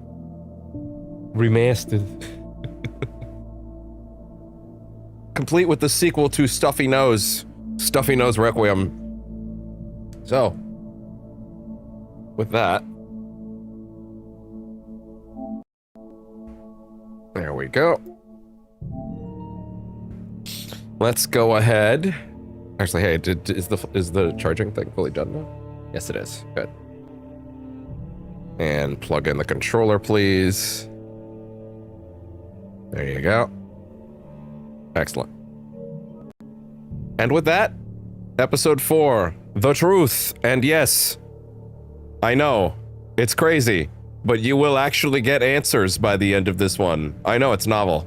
Previously on Alan Wake, I'm hunted by the law. Sheriff, Wake's running. I'm giving chase. Are you seriously telling me that Ryder just took out my deputies? A thriller, I suppose. He's a madman! He's got a pen! The genre of the story seems to be shifting. It's turning into a horror story. It's really good, actually. Been kidnapped, but that was a lie. We don't have his wife. We don't know where she is. Her purported kidnapper was eaten up by the dark presence before it attacked me. He doesn't even have a pen, he has a typewriter.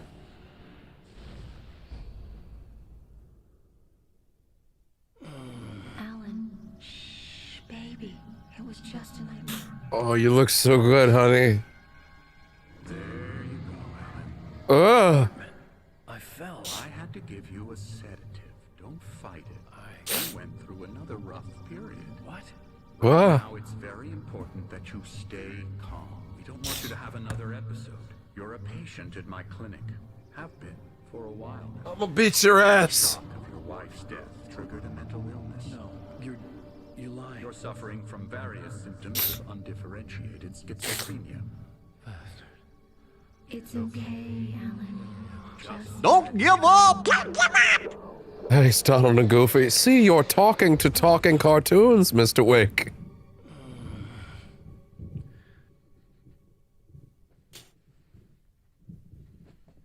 No, they're my friends. I felt groggy. Whatever Hartman had bumped in me was making me numb.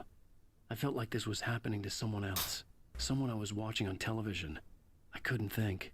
Couldn't focus. Yeah, I keep forgetting. We should definitely start the episode 7 and 8 session with sitting down and listening to the commentary track that sound like recorded for this version. Just because like there's no other real place to put it.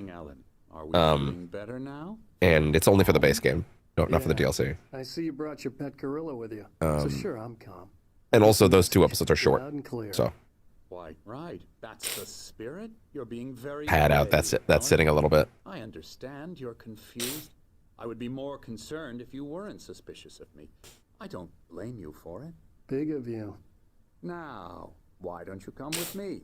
Those crazy eyes. You with my clinic and go over everything you might have forgotten. Little walk and some fresh air. Do you feel in charge? I'm the writer here. That shit-eating grin. By the way, I should mention the guy that plays Hartman unfortunately passed away. Shortly before. Some might recall that there's a part of another game that features him, and it's very clearly a different guy's voice. That's why he did unfortunately pass away. I bet you do. I remember some people being mad about them recasting him, and it's like, he's dead. What do you want them to do about that? You fucking weirdo. Also, now that I think about it, sorry, I should probably make sure I know where the next page is. Oh, cool. It's like unmissable. It's from a cutscene. Sweet. Okay, good.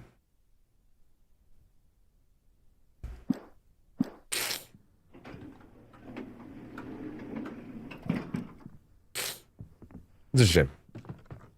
I mean, it'd be a shame either way, but like, he's also really good here. Now, Alan, from past experience with you. It's a real shame he passed away. Good thing he sucked. Like, no. I need to get right into the heart of the matter as quickly as I can after. No big loss there. Like, wait, what the fuck, you psycho? Alice is dead. No. You're in a very vulnerable state until you understand and accept this. Alice drowned, and you couldn't face that. You're suffering from hallucinations, paranoid delusion. Do you have the slightest idea how little that narrows it down? A feeling that everything revolves around you, your thoughts and dreams. Your mind has constructed an elaborate fantasy scenario in which your writings... It's not that elaborate. She has been kidnapped, and supernatural forces of darkness are trying to stop you. Well, doesn't that make more sense?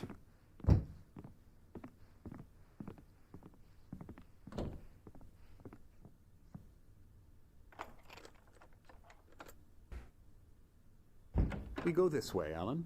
I wasn't ready for another shot, so I went along with it. He had to be lying. But under the influence of the drug he had given My cardigan will give me the power to get through this. It's all in your head. You've been making it up. Apart from the tragic accident with your wife, no one has been killed. Your delusions are just a manifestation of your subconscious mind trying to protect you from the too painful truth. Unless we fight the fantasy, it will return. I know the instinct is to resist me, but think about it. Doesn't this make far more sense than the insane supernatural conspiracy you have concocted in your mind? You're a skeptic by nature. You can't trick me anymore. You know this. Everything is logically. Comes again. Ah. Or not. Thanks for that. Ugh.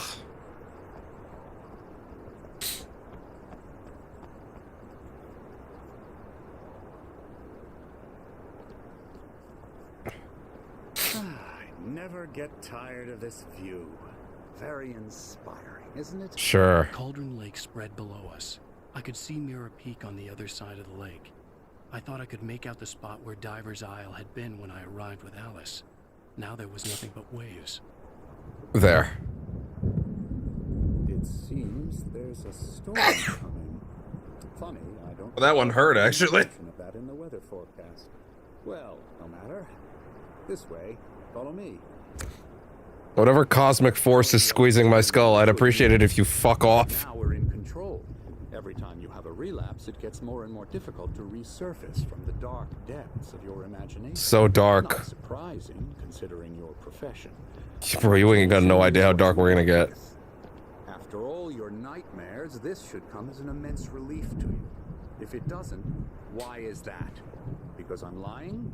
Or because you don't want to admit that you're not well? It's very natural for you to think of me as your enemy. It's part of the illness. I let him talk. Hartman obviously loved his own voice. I love that. His words echoed madly inside my head. I dug my nails into the palms of my hands to stay focused. Multi-layered subtitles. Accept that. We can begin the journey towards your recovery. Come along. Let's go inside. Some very important characters I want you to hold on to for a long time, by the way, beyond this game. Here's the entrance to the office wing. That's for staff only. You were impressed by my trophies when you first arrived here. I do love to hunt. The great outdoors, man versus nature. It's wonderful stuff. Pretty damn wonderful, yeah. You know, other than, you know, being an asshole. Something about his neck has always unnerved me. It's way too long. Emerson. It's like they wrapped a person's skin over a ferret's model. A real bad dream, mister. You should be afraid of me. Don't want to. Please, Emerson. Somehow still better than the treatment of the mental health in, you know, a David Cage game. So you won't be scared. But you can't just Like 1,000 times better. Emerson. Okay. Sorry. Ew. That's Emerson. We're actually making some progress. Hey, look, more jokes. Happy to say. He works on video games. Ooh, yeah. It's trash, of course, but it does involve some small creative effort. You got me. Receptive to my therapeutic methods. So good. No kidding.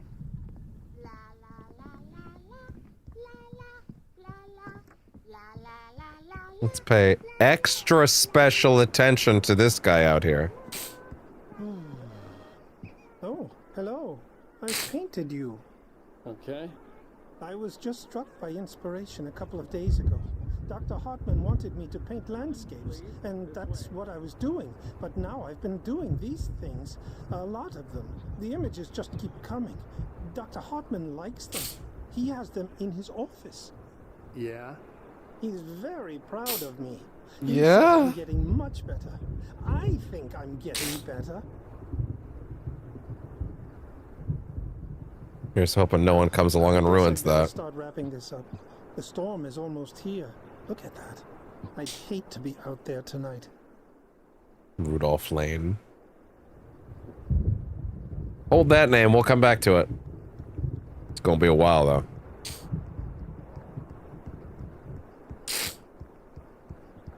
Like, near the end of this project while. Now, you might have noticed the typewriter in your room. You've been. I know, it gave me the desire to punch your teeth in. As soon as you feel up to it, you should continue. Welcome to Cauldron Lake Lodge. We're here to give you the specialized help you need. However, please observe the following. Please ask friends and family to schedule visits beforehand to ensure that they don't interfere with your therapy and/or periods of creativity. Also, please respect your fellow patients' need for privacy and personal space, especially when they're engaged in their creative processes. Be patient. Typically, our patients have long-term creative problems, and they won't be solved overnight. Give yourself permission to take the time you need. Bear in mind that you're voluntarily receiving treatment. Voluntarily.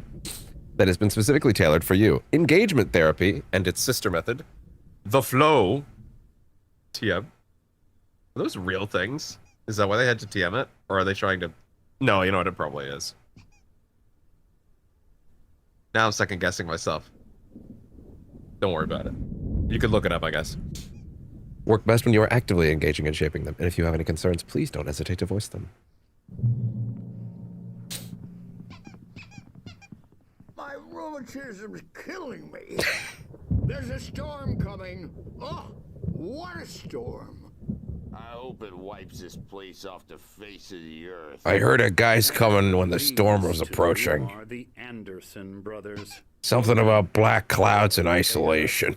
How should I put this? A heavy metal band in the 70s and 80s called Old Gods of Asgard. Sounds pretty sick. They even adopted new first names to complete the image of Viking gods.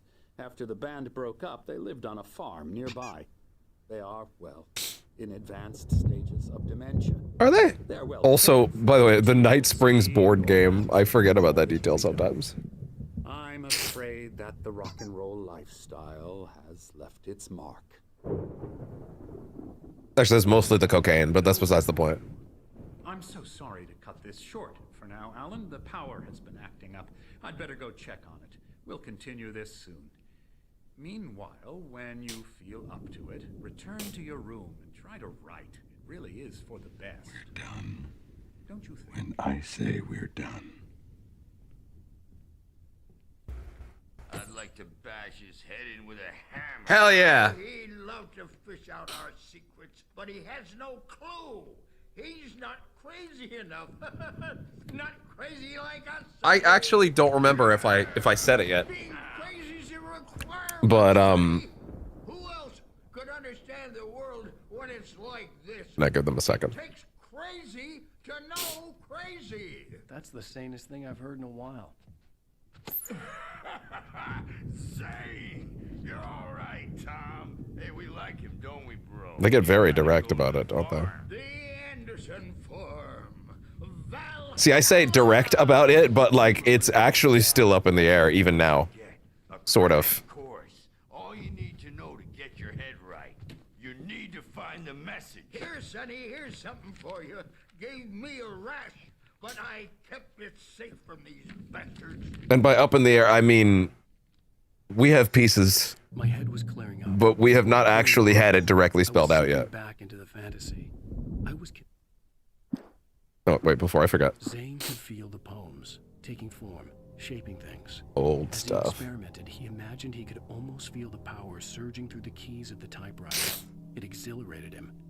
But there was fear, too. If not for his young assistant Emil, he would have given it up. But Emil convinced him otherwise. He, too, had a way with words. If not for Zane's young assistant, Emil Hartman.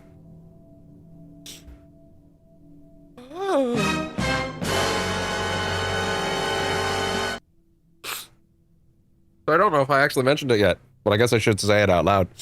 That these two, Convinced he was lying to me about everything. and Old Gods of Asgard The Andersons made more sense. represent the in-universe versions of. We have a Hold on. stash of the special stuff at the farm. Our own formula. Very important. Local ingredients. Medicine clears your head right up. Makes you remember like moonbeams on the brain. Yeah, good old moonbeams. Oh, I just noticed leather patches on the elbows. That's not very rock and roll. Hey. Tom just lost is all. Baba Yaga got to him too, the damn witch. She used us all. Taken from Baba all of us. Yaga. Took my thunder, the witch. And my ravens, what were they? Memory and thought. I forgot that they were called Memory and Thought. Too, didn't she? Between Memory and Thought. Oh my god, I forgot that. We're better off. This place, the lake, it gives you power. If you're a creator, an artist, a god. Nightmare shifted in their sleep in the darkness of the lake. Yeah, that's the one. She makes sure it comes out twisted and raw. Just ask the lamp lady. She knows what happened to that other Just rider. spelling it all out. She's been using you, boy, and you let her. You went and opened the door for her, didn't you? Now, it was already open a crack. And whose fault is that? We're morally corrupt, disease-ridden, old and stupid. Angles. Doesn't mean he had to open it all the way, god damn it. Anyway. They represent the... Tired. Built the farm close to the lake. No fucking shot. We had parties there, man. You should go there. Oh my god, they actually use the term. Fat Bob Balders through the F. Oh my god. Hit that hippie chick in the back of the head. 15 stitches. Oh my god, they give you so much here. Holy shit, dude, there's so much shit that's fucking insanely vital. Stitches, snitches, and narcs, man. They just let them go, huh? Bad scene. Sam Lake, you madman.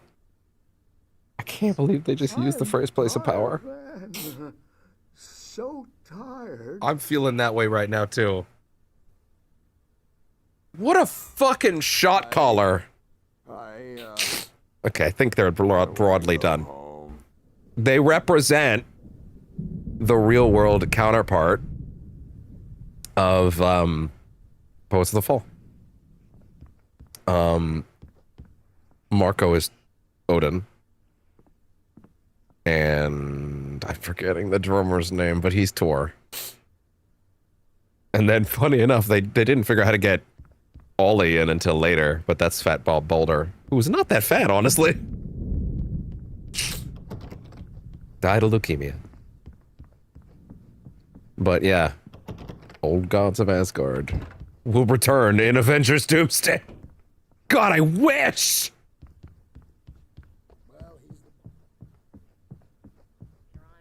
The storm's bound to make you-know-who jumpy. You know how they get. Gotcha. The doc's got me looking after Wake here, but... That's clearly the quantum suicide guy, by the way. I'll do that. The voice. Hey, Wake, why don't you humor Dr. Hartman and give the writing a shot, huh? Typewriter's in your room. You can get to your room by those stairs, Wake.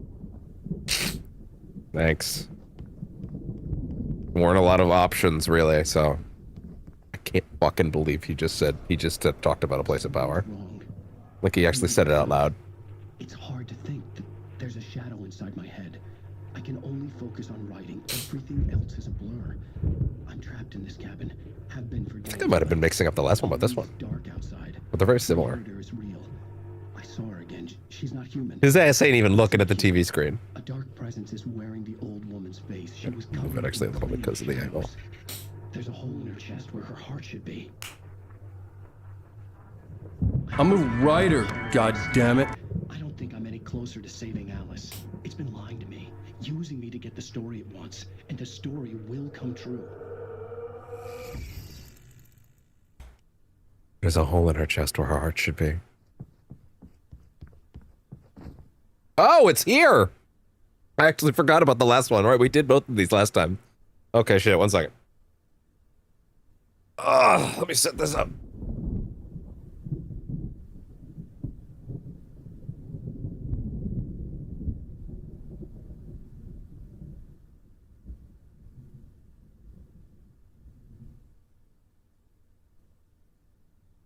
I totally forgot.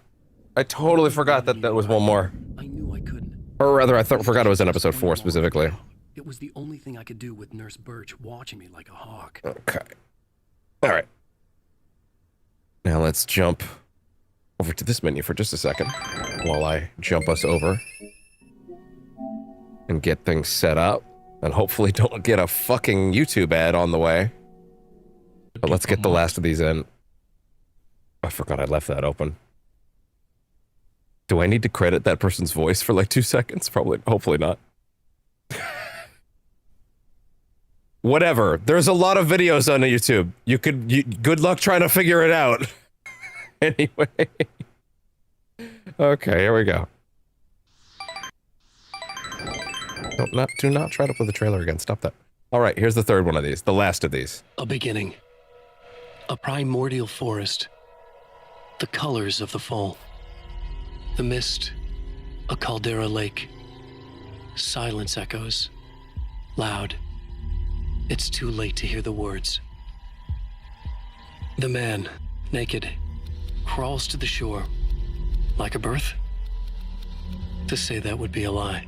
Nothing like a birth. It's so much better listening to these after He two. staggers to his feet. A carcass of a deer lies on the shore, rotting. I couldn't skip them. Couldn't skip these. The man is afraid, beside himself. Who is he? He doesn't himself know. Dark waves have washed it away. A blank page where this horror story will be written. He remembers darkness, feels the shadow pressing down on him, coming after him.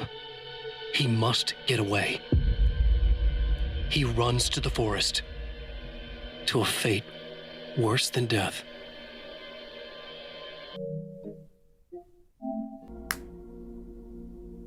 So those were the 3 teaser videos that they added for this version. They're all cool. Well, I said 3. I mean, we did the first 2 last time, but still. And that is the last one. There's no more. Oh. I don't know why they stopped at 3. I feel like they could have teased more, but still, it's neat. These QR codes are still hilariously incongruent with the environment design, but whatever. Maybe that was the reason for the generator and the work light on the balcony. The generator hadn't been activated, and there was no key. All right. Emerson. Oh, I'm allowed in here? Oh, he actively worked on like Night Springs, the video game. That's funny. Death Rally! Barry Wheeler is a guest driver in that game. It's the only thing I know about it.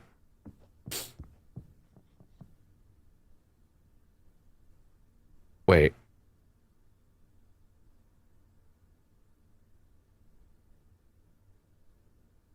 This is totally one of the game's environments, right? Oh my god, yeah, no. This is actual storyboard documentation, isn't it? Look at that with the flashlight. Oh yeah, this is absolutely something they drew on a real whiteboard. Just fucking took a picture of it. Lane, Rudolph Lane. Very important, actually.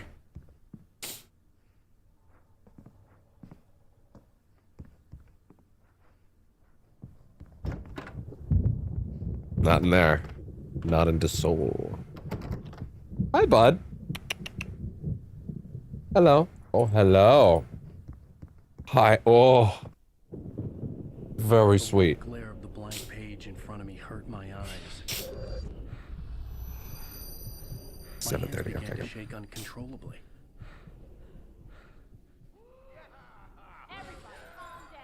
Children of the Elder God.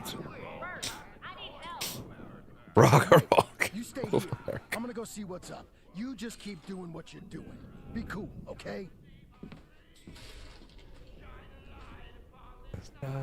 Otherworldly fame. You want me to put the hammer down? Getting out of here.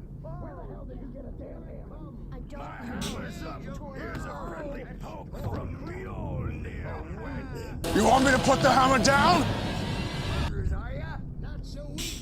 Should have waited on that. Hartman kept talking, Barry in the giving lodge. Barry the grand tour, clearly proud of the place. He went on and on about his hunting trophies, and Barry was impressed. But he was here on business. He raised his voice, cut through the monologue. Hey, Hartman, where's Al? Hartman stopped mid-sentence, annoyed at the interruption. He nodded at the hulking orderly standing nearby. The man smiled and clapped a practiced hand on Barry's shoulder. Literally. Do you feel in charge?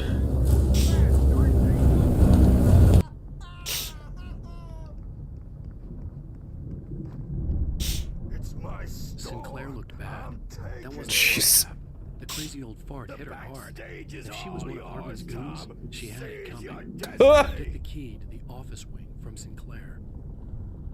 I'm just gonna take that. I had to get to Hartman's Yoink. office. He had taken all my manuscript pages. That's where he'd been keeping them. I thought he opened the slit enough to look out every now and then. Diapered asses for us, since you're so tough, Bert. We were on the road, man. You think we haven't seen punks like you before? Mortal nerds. Now you want to get nuts? Come on, let's get nuts. Yeah, you better hide, Birch. My wrath will break you. I love them so much. Probably kidding, Birch. He's got a great sense of humor. Just ask Sinclair.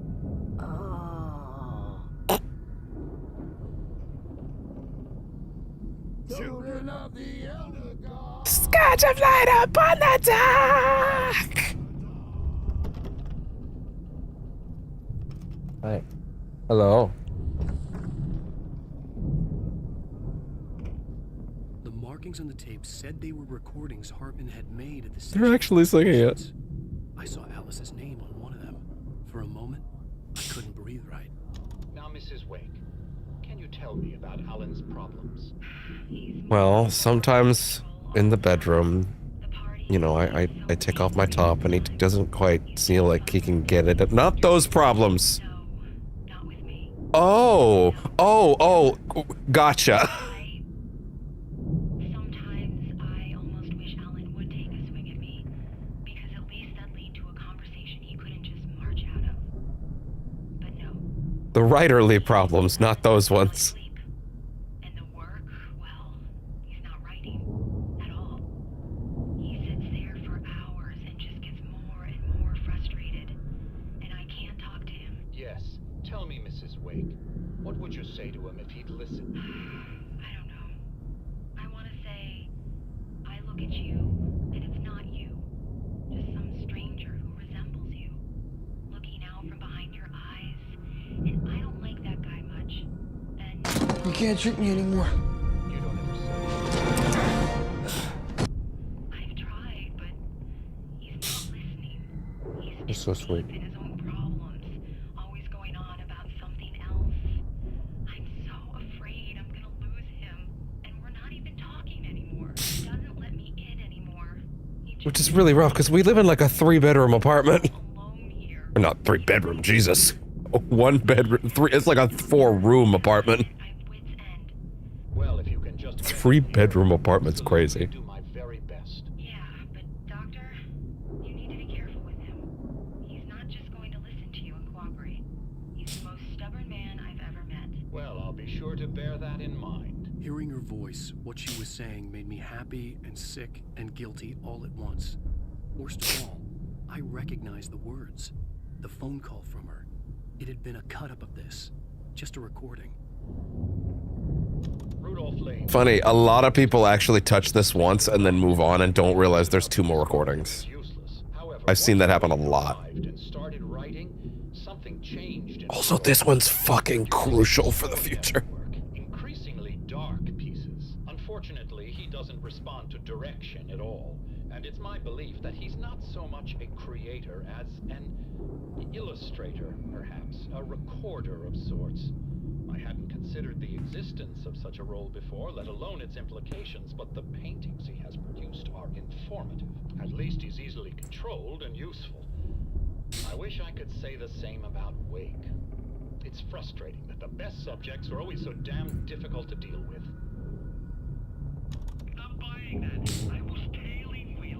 Okay, this is an argument between 2 characters that suck shit, and I kinda love it. Even though it means having to root for one of them.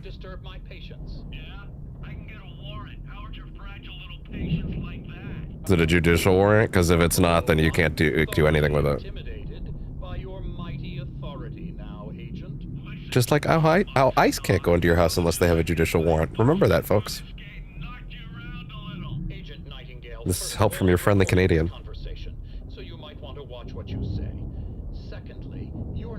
That means a judge has to have signed it. Otherwise, they can't do shit. But you won't get one. Be advised that any further communications with me are to be made through my lawyer. I don't believe this. Good day, Agent. Yeah. Very funny. Hartman wasn't happy. Maude could see it in his eyes. He quickly lowered his own. He had made a mess of it, and he knew it. The shame of failure was hard to bear. He hadn't expected Wake to say he needed more time. And he blurted out 2 days, less than Wake had asked for, to show him who was in charge. But that wasn't part of Hartman's plan. You fucking idiot. Why did you give him more time? I needed you to give him no time. And of course, the proper reveal right there that, of course, Hartman was behind all the shit with Mott. More stuff from Rudolph Lane. Actually, all of this would, I guess, be from Rudolph Lane, which is also pretty important. Well, probably not the map. I guess he didn't draw the map. Paint the map, rather.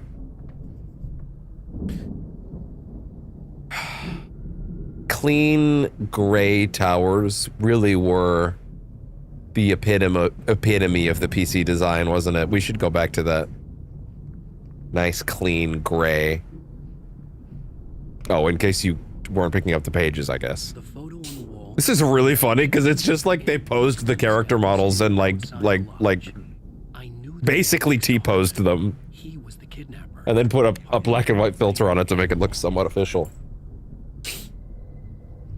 Not even official, just like make it look like a photo. Hartman, do you hear me? I'm gonna sue your crazy quack ass to shreds. Seriously, do you have any idea how much trouble you're in? Well, now I kind of want to let him go for a minute. They'll be looking for me. Oh, No, they'll be looking for him, not you, Barry. I wish they'd be looking for you. that's how we'll play it. It'll be hardball all the way, jerk. Seriously, man, I'm willing to forget the whole thing. He's really backing down really fast. Let me out! Hey, you think I can't hear you out there? I hear you just fine.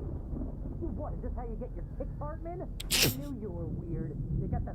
This makes Alan look like such a psychotic freak. I love it. I'll double what he's paying you, okay?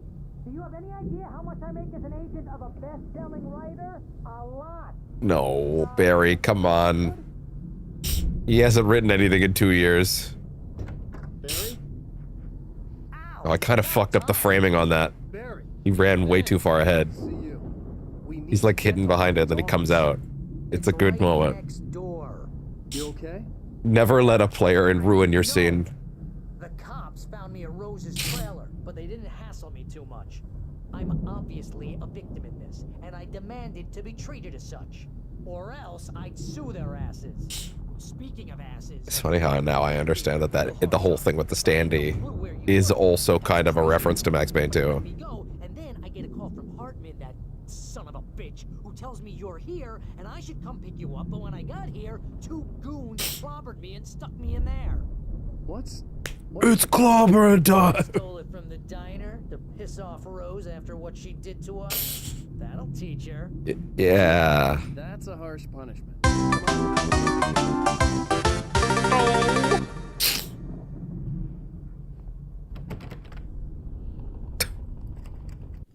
Just playing whatever sound effect they can get, I guess, even though it's open.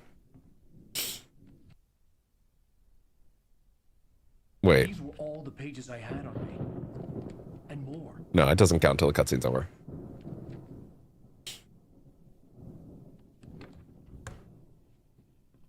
Alan, please. You're sliding back into the... Tell me one more lie and I'll shoot you in the face. That's pretty extreme. Ah, well, it was worth a shot. Really? He totally folds, too. Let's work together on this. You have no idea. Hartman, shut up. Barry, He's really not good at this. Hey, hey, can we talk about... No? Okay. Wake, listen to me. This is a mistake. Don't you see? Together we can create something absolutely wonderful. With your ability and mine.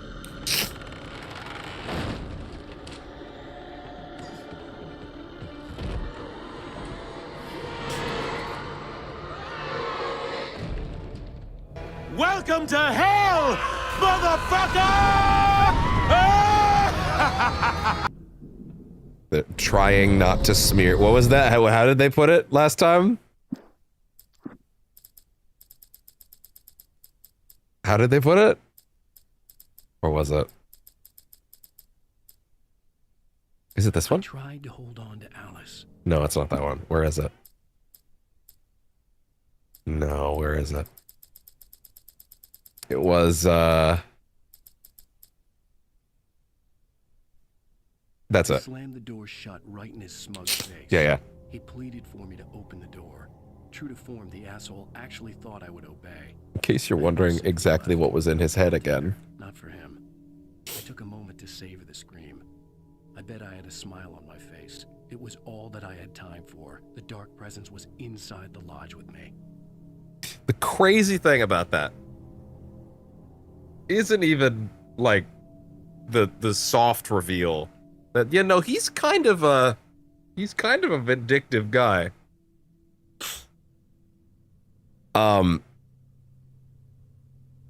It is actually that Hartman didn't die during that, if you can believe it.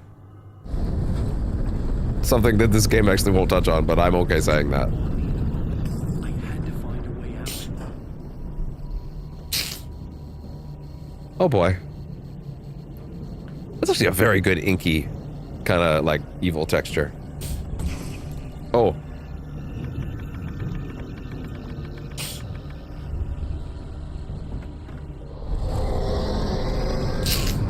Time to go.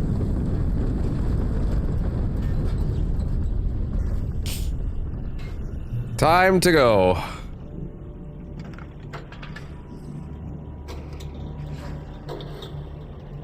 What's the first one that asks you to do more than 3?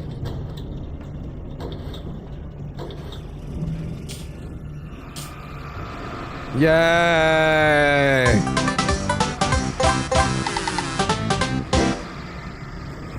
But it's on Nightmare, so it's taking a really long time, actually. Not yet, Snake! Do I have to fucking turn it on? Oh my god. Yet. Liquid!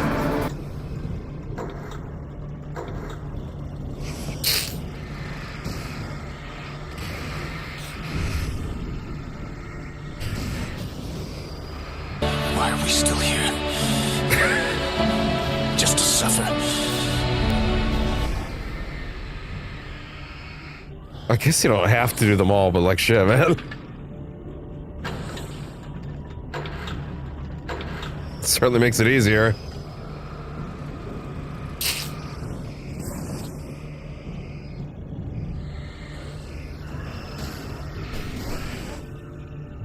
Just let me through, guys. Okay, all set. Oh, gee, fuck, okay.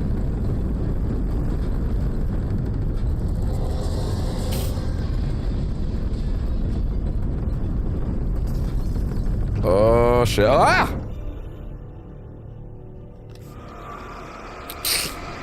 If you walked this to the wrong end of the room, do you soft lock yourself?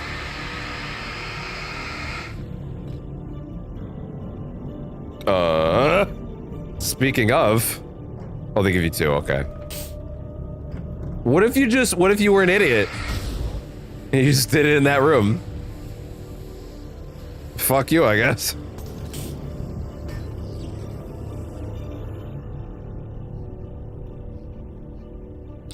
This first.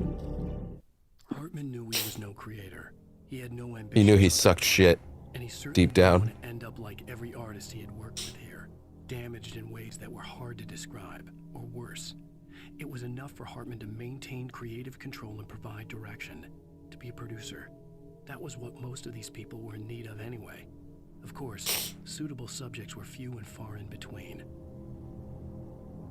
Mm-hmm.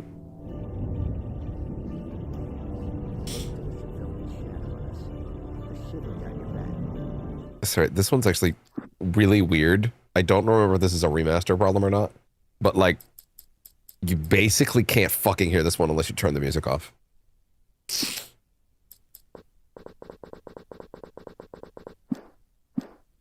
the corner of the eye. You can't find it on purpose. I genuinely don't remember. Wrong turn. Also, they don't put subtitles on it. Wonder where you are. It's like, yeah. And you will find yourself in the small town of Night Springs. Okay. I've got a lock on the next one. The Doomed Samaritan. Sometimes, even the simplest things prove impossible. Consider. You get Yeah, by the way, Alan, hey, all hell is breaking loose, the darkness is after you, and shit's going wrong. What's on the tube? Thanks for the ride, Mark. I'm so glad to be leaving this place. You have no idea. What, Night Springs? What's on the telly? Linda, relax. It's not that bad. I mean, technically he's doing that every time that he stops to watch one of these, but I feel like this one's extra dire.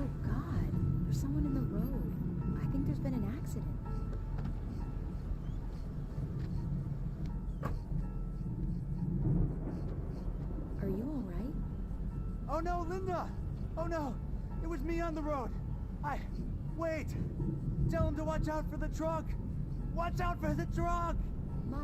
My God, Mark?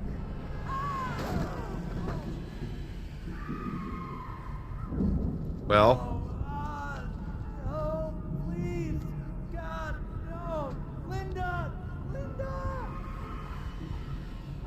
Thanks for the ride, Mark. I'm so glad to be leaving this place. What, Night Springs? Come on, Linda. Relax. It's not that bad. Hey, what's that up ahead? Oh, God. There's someone in the road. I think there's been an accident.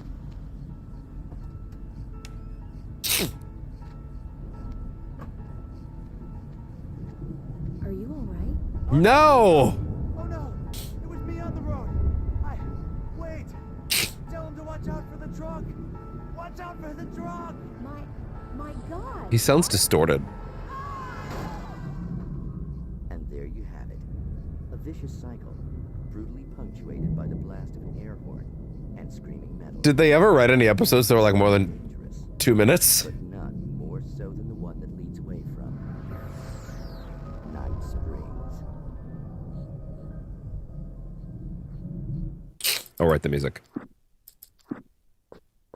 Yeah, again, I don't know why it's mixed that way.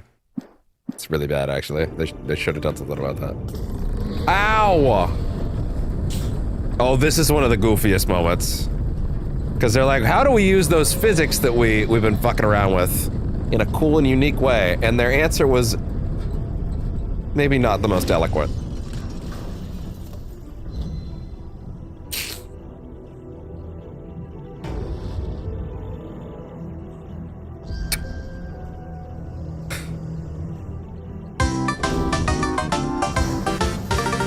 Okay, well, now I gotta, like, just kind of let you... Oh! Jeez! Here I was thinking I could make it in time. Oh, God! Ah!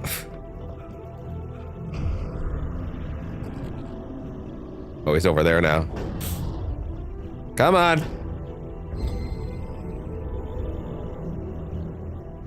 Ole!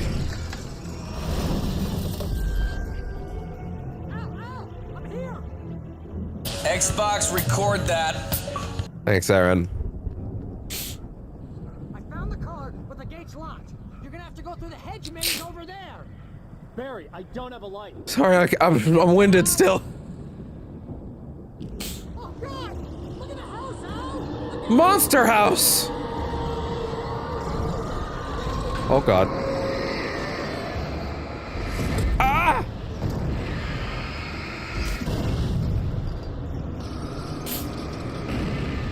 Let's stand behind this. Ah! Oh, fuck. Still got me in the end. Ah! Nope.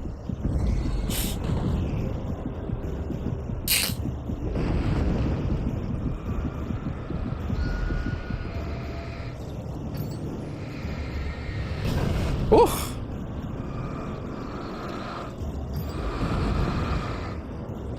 Yeah, shit. Oh yeah, the little gold circle means that you have to be boosting to do anything on it now.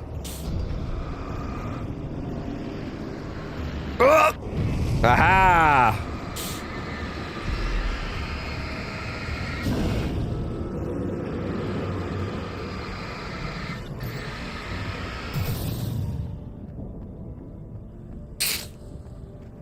Okay. It certainly doesn't look great. I'll give you that. The hedge maze. Great. Those are always fun, right? Evil guys. That's judgmental, Barry. It's against their will. Fuck.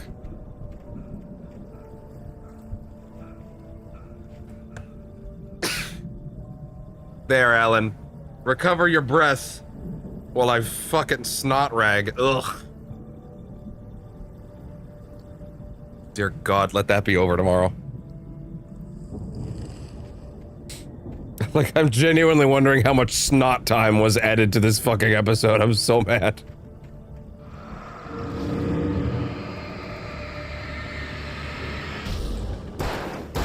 Oh! How many snots per hour? It'd be fucked up if someone, like, put a comment in on the feed afterwards, counting, like someone actually mathed up how long it took, how much time I lost on this fucking stream, just having to stop and blow my nose.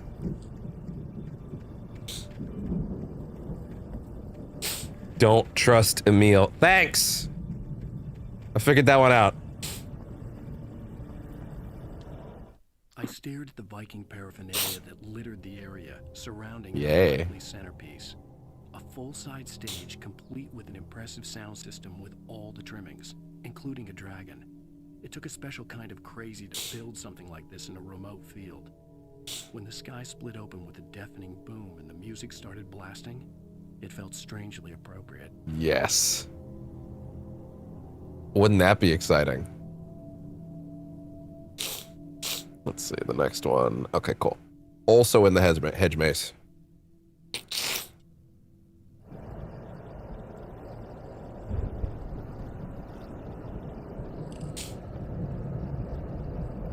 Nothing? Okay, good.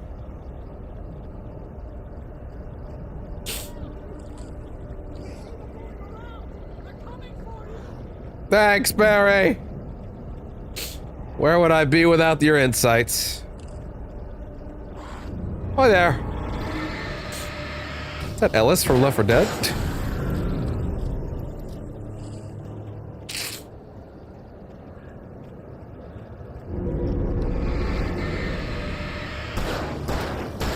Oh!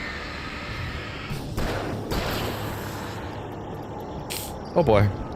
Be gone! Yeah, the efficiency of flare plus the flashlight is actually really nice.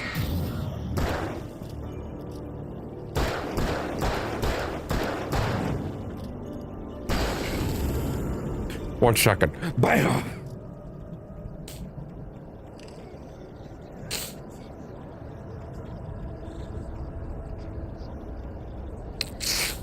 Okay, all right there. What's his name? Randall? Hey, there it is. Hartman hurried down the corridor. He had disliked leaving Wake when he was surely at his most susceptible to therapy. But this was not an ordinary storm. Wake had been writing, and he had woken something up in the depths of the lake. Now, it was coming for him. Is that the first time they actually say the lake? For a situation like this, the idiot brothers would keep Wake distracted while Hartman double-checked everything, just to be sure. Is that the first time they've actually explicitly mentioned it's the lake? I can't remember now. Well, either way, I'm gonna mentally jot down, hey, it's the lake. By mentally jot down, I of course mean make your own notes accordingly. If you're taking them, that's up to you.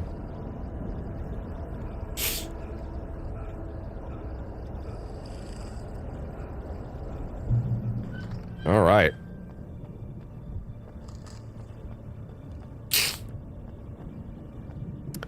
I will once again remind that every day there on Percentage Chance we have 2 feeds, technically 3. We have a Twitch feed and we have a vertical feed as well as the main YouTube feed that runs in 4K.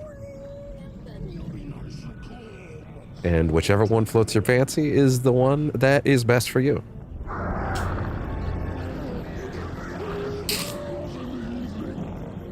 That animation has always killed me. Clown shoes.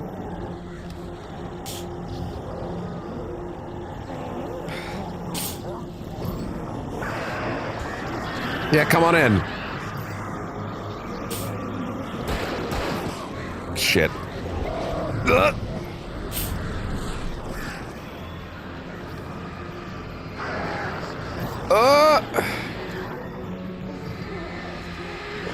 Come on. Oh God. Stop. That's a lot of bullets. Birdo, stop. Up. Stop. Oh, come on. Really? Those are the only times that nightmare mode has hands. And it's only because you have no options.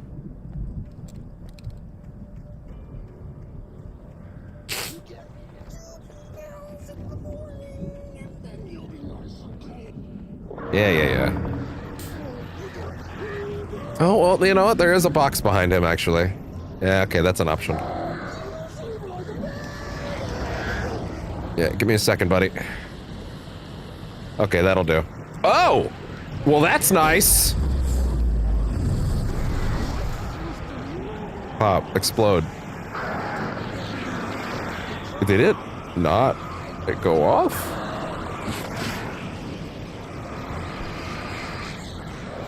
Oh!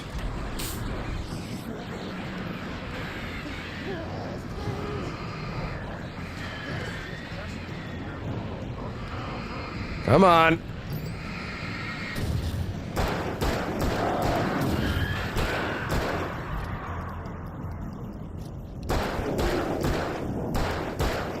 And another one.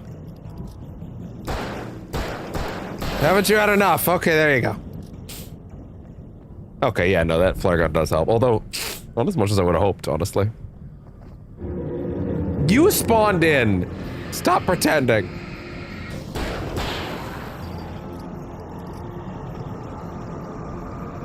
Oh boy. It's a great detail that they have to like they're having trouble getting past it. Nah, but that's cool. Wow! Slip on a banana peel sound effect.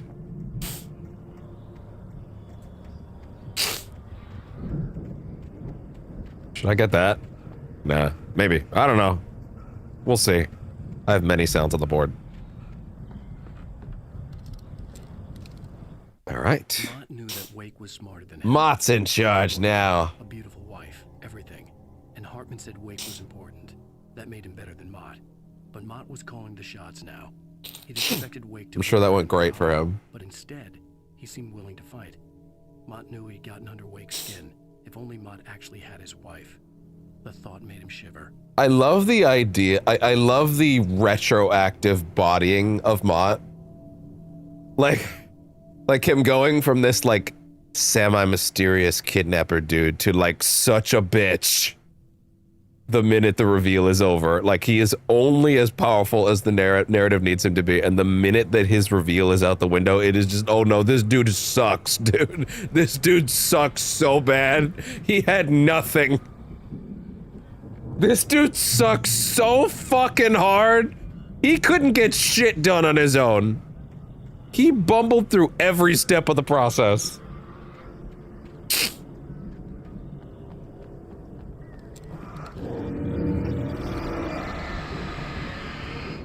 I have very, very few flashlights. Oh! That's not good.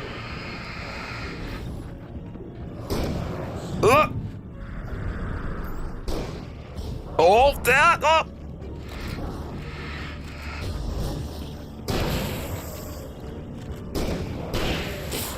Whoa!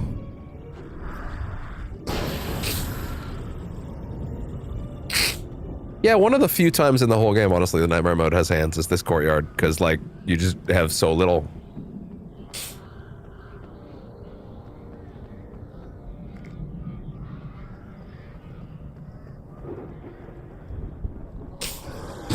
Oh, for fuck!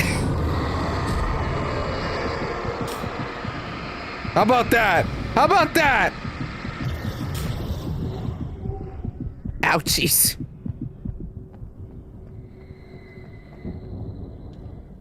For the moment, Barry was just glad he had survived the fall. He had been separated. The fall? From Al, and there was no easy way to climb back up. He told himself he'd be okay. Okay in the gloomy forest at night. He would just have to wait for a while for Al to find his way down. Barry turned when he heard the heavy footsteps and saw the movement. The man-shaped shadow lunged at him from the bushes, an axe held high. Barry screamed and threw up his hand. the world exploded. It should put itself back together again. Jeez, he needs that to stand on. So do I for that record.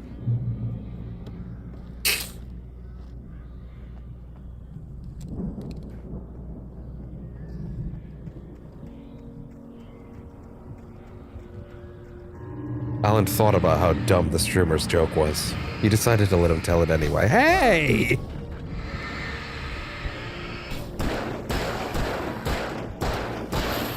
Alan thought to himself, if he could write the streamer's jokes, they would be better. Hey! I'm a writer, goddammit. Motherfucker.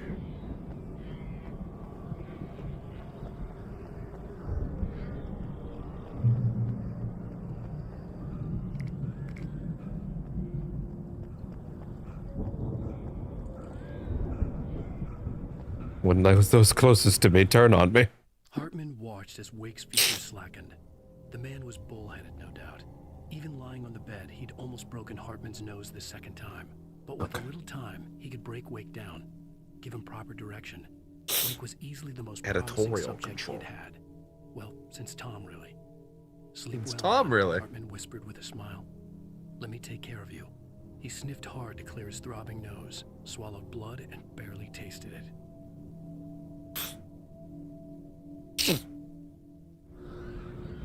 All right.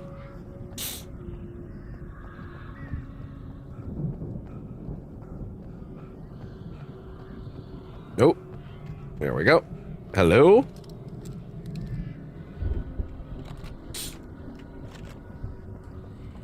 All right. Barry. Barry's basically doing that animation that guy was doing a minute ago. Let's get out of here. Can you open this gate? Like, he's all over the place. Barry. Barry? Felt the tension like this before. Barry? Barry? Barry? Don't worry about it.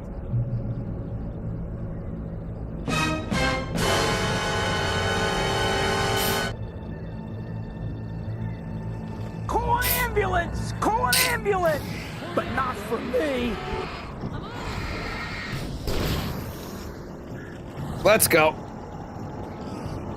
Ah!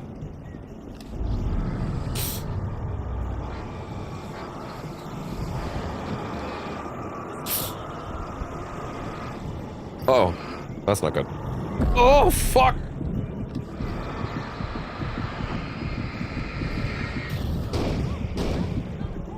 Oh, thanks, great! Can I have the fucking quarter?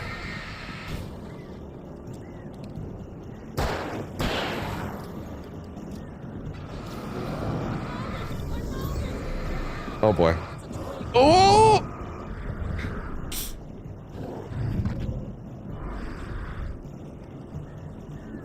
Oh, come on!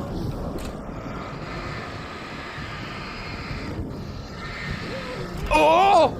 Oh! Jesus Christ. Oh my God! No! Go! Go! Go! No! No! Oh, it counted! Yeah! Al, please tell me That's awesome. You're now leaving Bright Falls. Come back soon, sign. We're going to the Anderson. Incredible. Also, yeah, no, this whole scene is clearly a riff on the Max Payne 2 bit with the head in the back of the truck, which also has Barry's voice actor in it. Also, yeah, tanning bed, gonna live in it. It's great. It's funny how I had no idea that was a giant reference all these years.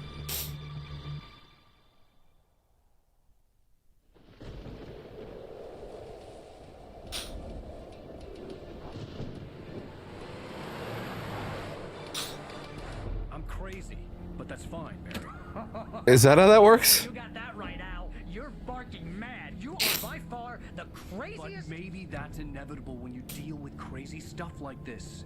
It helps. I'm gonna This put is happening, my Barry. camera in the top corner. They never had Alice. She's Yeah, trapped in that'll the probably be darkness better. at the bottom of the lake, but she's not dead. Ow. How can you know that? I know, Barry. I can. Ow. I know. I feels it. I can bring her back. I can find her. There's something special about this place. The lake, it does In something. the darkness of the It land. makes them come true. But there's a catch. The dark presence, whatever that thing is, twists it to its own ends. That's why all of this is happening. It's using my manuscript to take over everything. Ow. I believe you. It happened to Thomas Zane before it happened to the Andersons. I believe you. Crazy or not, you're not delusional. Weird shit's going down. That's a fact. I'm on board, Yeah. man. I'm with you. The Andersons knew about it, but they were too far gone to tell me with all the drugs they were on. But they wrote it down. There's a message somewhere at their farm, Barry. We just need to find it. Look out!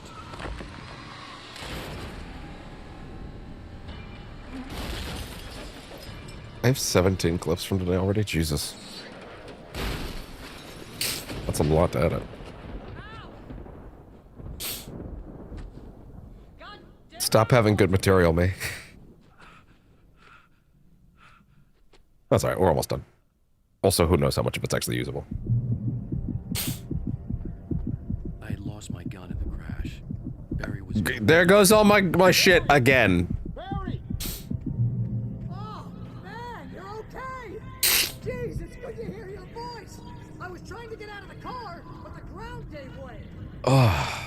What a drop! Don't worry, you're coming. Something that I only realized a couple playthroughs ago is that you can totally see Barry down there. Hit some bushes, didn't get a scratch! There's no way you can climb down, though! It's like a sheer wall! Al! There's something moving down here! Barry, it's a taken! Use a flare, Barry!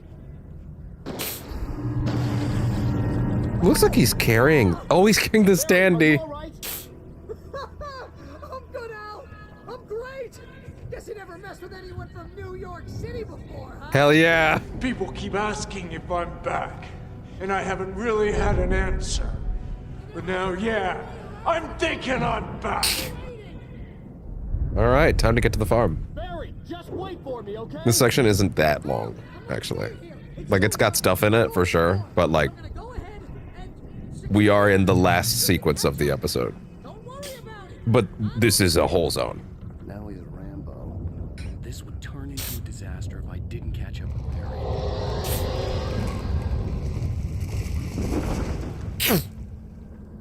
Okay.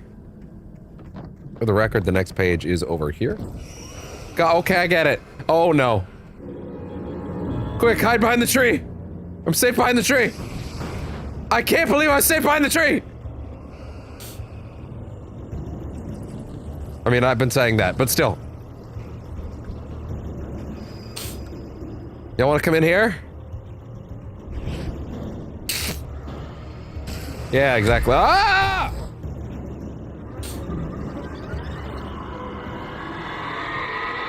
Okay, I get it. You're very mad and angry in here. When he stopped the car at the Anderson farm, Walter felt relieved. Oblivion was close at hand.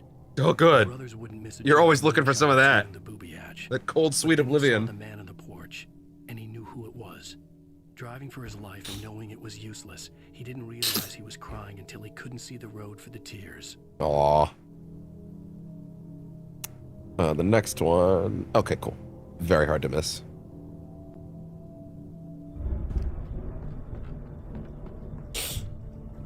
I will say right now, thank gosh the other episodes are a little shorter than this. Or the, oh, no, sorry, this one's actually a good length. It's 3 that's the long, big one for no reason. And it probably didn't benefit it. You could have cut a little bit of the woods and probably been fine.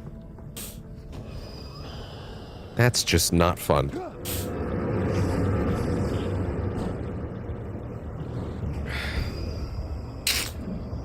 You're about to get polter-dusted. I'm a writer, goddammit. Yeah, we know. Behind the tree! I thought that would actually help. It didn't. Ah! Oh shit! I'm boxed in. Go! Underneath! No! Go! Ah!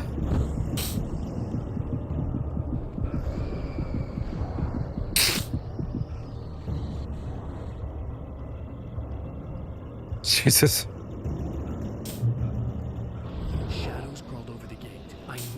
like to destroy them to get through. Physics.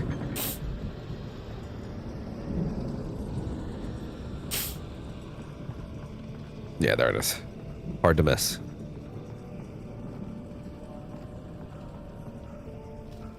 Agent Nightingale stared at the passed-out rider. The man was sleeping off one hell of a night. He liked watching people while they were sleeping. Stab of envy at Wake's It was his ability, fetish. But he had a job to do. He put the gun to Wake's head and almost became a murderer. Well, that next one's His hand incredibly shook hard to and miss. His throat felt tight and dry. Biting his teeth, he tried again to pull the trigger. He lost the nerve. Wake stirred. Nightingale would have to settle for an arrest. Oh, cool. That building. Okay, sweet. Got it. He would have to settle for not fucking obliterating a man in cold blood. Oh. Nightingale goes back to the police force, to the police force in 2026 somehow, and he's like, "Wow, it's changed. It's awesome now. I can shoot whoever I want. Apparently, when did that change? We're just allowed to do that now? Awesome." I hope there'd still be a working generator somewhere around. He's like, "Man, I was doing this in the wrong era, apparently. This shit sucked in 2010. There were like laws and regulations. Now you could just shoot whoever for any reason, huh? Damn, America rocks," says Nightingale. I could sense the movement in the woods ahead. Facing the enemy without a weapon was dangerous. What do you mean I could shoot a random mother just because she looked at me funny? And the president will tell me that everything was great and I'm a hero. That's crazy.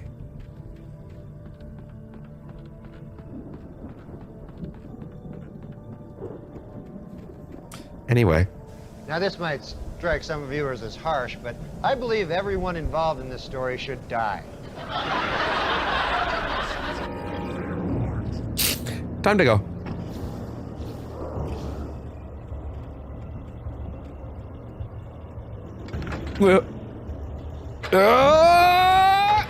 Oh no. Oh! That was awesome. God damn.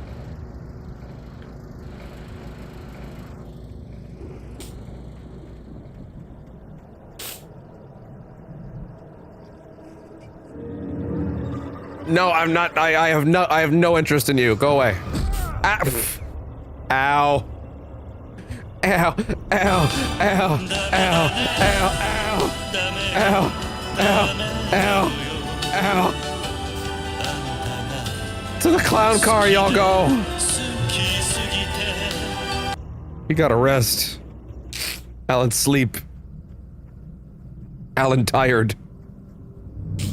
Alan not very woke at all, actually. I was driving away from the farm, headed in the same general direction as I was. For all I knew, it was Barry, caught in the consequences of leaping before looking. Ugh. I gotta take something for this nose afterwards, Jesus. Oh, heavy duty flashlight. Lovely. Thank you.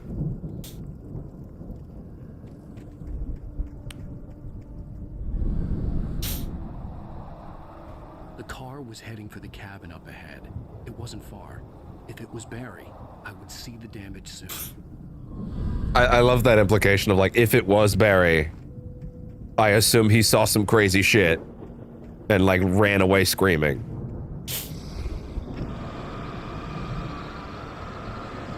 This one's just here to waste my time, man. This is just kind of padding, actually. Or a load zone.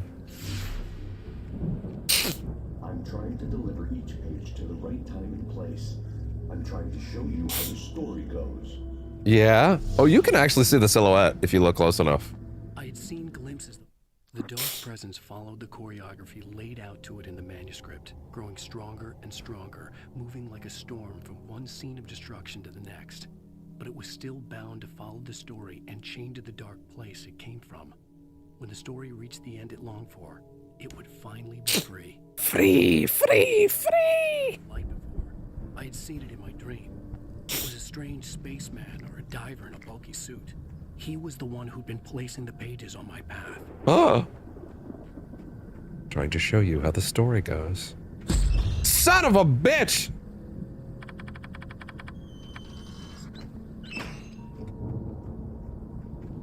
For some reason, Alan was able to tear his own leg out of a bear trap, despite how not happening that was.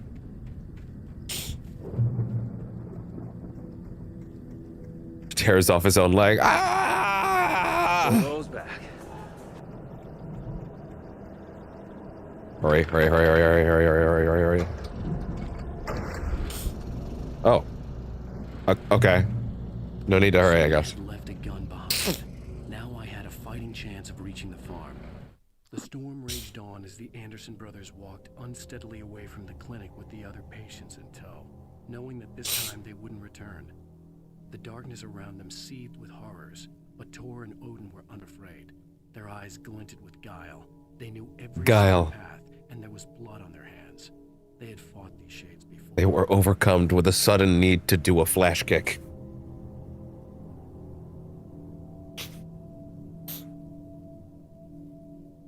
Oh.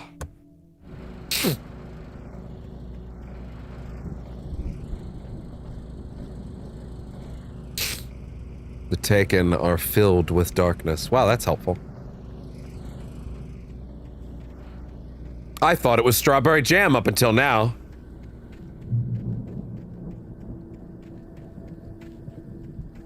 Strawberry jam's coming up a lot today. Oh, God!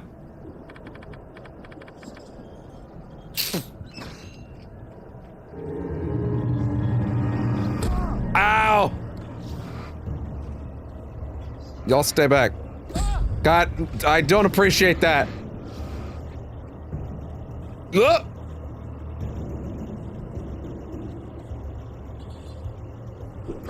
That's not fair. You keep your shit back there.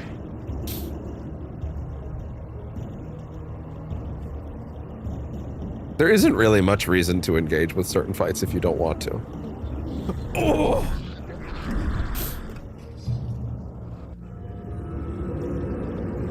I could see the car. There was no sight of the driver.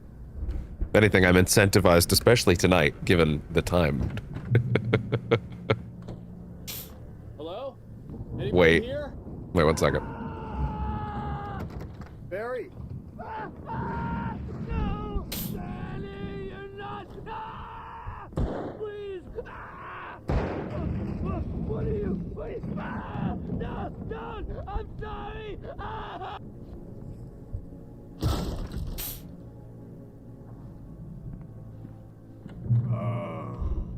Hey! You were in jail the other day. Take all his ammo. To the farm again. Don't shine that shit in my eyes! Sorry, oh, sorry. Makes you see. They're not gonna miss it. They're in the loony bin. Whoa! But my buddy. Sorry, I just wanted to get the camera closer to you. What the fuck? Put that shit away! Something's gone wrong with him. It's not him. Like a real bad follow-up to a real good movie. The best friend, suddenly the bad guy. Who wrote this crap anyway? I'm a writer, goddammit. Oh, indeed. I've run through every possible course in my head. If I continue like the Dark Presence wants me to, the story I'm writing won't save Alice. It's a horror story, and it's going to kill her, and me, and everybody in this town.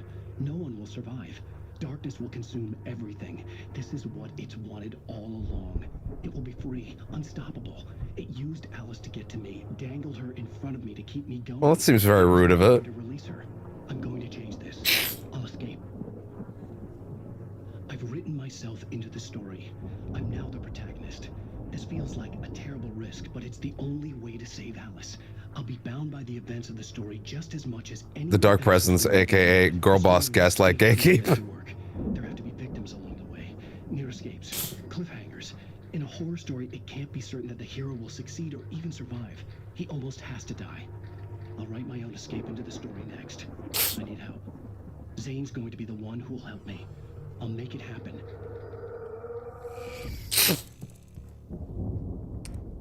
I'll make him help me. Good luck with that.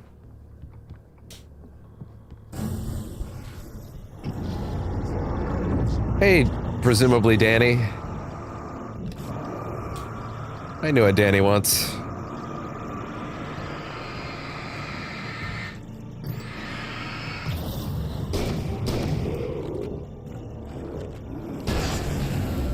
He was a Nazi, so, you know.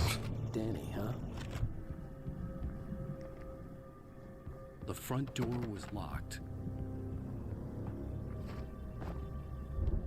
The farm was still a good distance away. I'd need a car to get there fast. For a moment, falls out of the sky. Strangling the idiot. Mott was mean-spirited, but easily manipulated. An emotional infant who lived for his approval. Jesus. Wake, by contrast, was a far more difficult subject. Mott had given him too much leash. In 2 days, who knew what could happen? Hartman would have to find a way to rein him in, and quickly.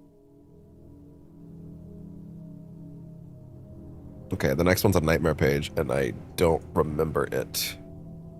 But it's by an outhouse, which is interesting. Makes me a little worried, because there's like a driving segment next. So I may, in fact, have quite a bit of dilly-dallying to do. Ugh! The snot timer goes up ever still. It's remarkable I haven't run out of that shit yet. Not this outhouse, for the record. You can hear that diving suit, though. You can hear that breathing. He's always with us. If Barry wasn't up here, he was probably in trouble down at the farm. For a moment, I felt bad for doubting him. After all, I made it this far myself. Barry was Barry. Dogged on, I guess.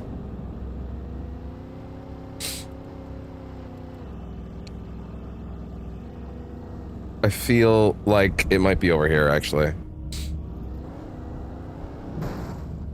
Yeah, I think it's over here. At the very least, I'm gonna have to check, because there's clearly supplies here anyway.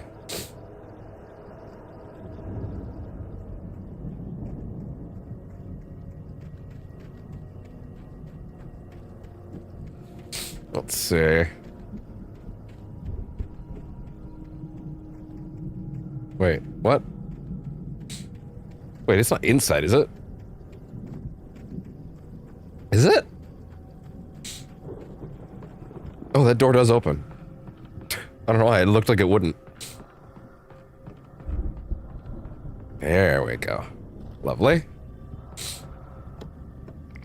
That's the good shit. Oh. Oh, no, those are my footsteps.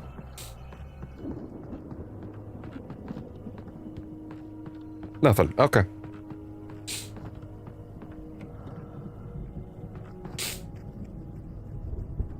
All right. I guess they're the soundscape is angrier when I'm driving. Drastically angrier. Okay. There we go.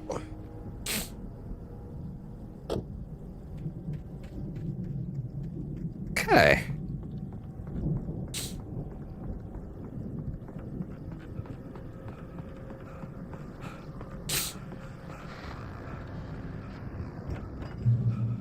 There we go. Give me that, please, for sure. Well, as I'm sure everyone's noticed, that storm we all felt coming is finally here. You felt it in your sciatica. The service reckon it'll last until morning at the very least. Pertaining to that, let me read that missing persons alert again. The sheriff's department's still looking for a Caucasian woman, 30 years old, slim and blonde with blue eyes. She may be lost in the woods and Or in the water. she's been injured in a car accident. If you see her while you're diving, let us know. Make sure you get her indoors outdoors and call the sheriff. It's bad weather to be caught out in, so if you see someone in the area who maybe looks a little confused, give him a hand, all right? This is Pat Maine on KBF FM, hoping you're all safe and warm tonight. All right.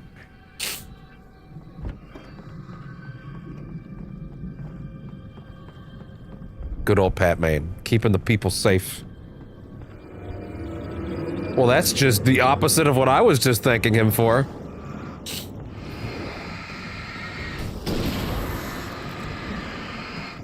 Hey guys, I'm gonna trade that for getting to... I'll pay you 1 flare to fuck off.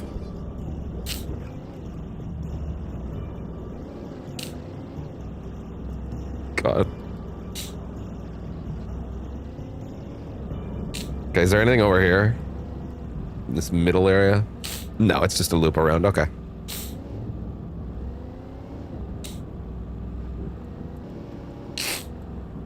Just spawns them out like, well, I guess you're done there, huh? Okay, fair enough. He's not coming back, is he?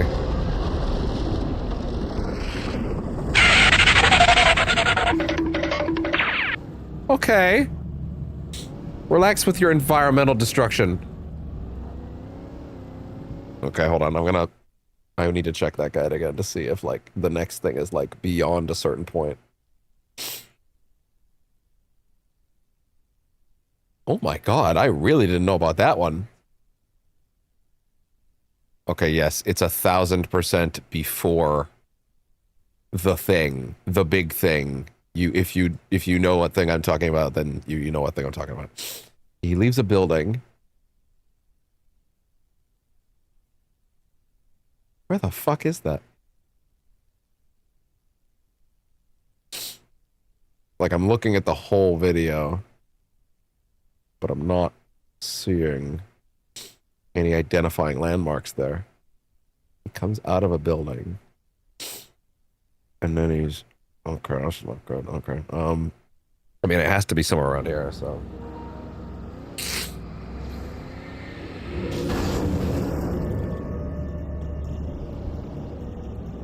So... Because I know when you go in there, you're pretty much... Oh, is it up there? Oh, it's there! Oh, I see. Okay, gotcha. Oh, you have to come all the way around? What the hell, really? Alright. Fair enough. Yeah, it's like up there. I don't know, I remember how to get there. Yeah, that's cool. Yeah. Anyway. Bye-bye!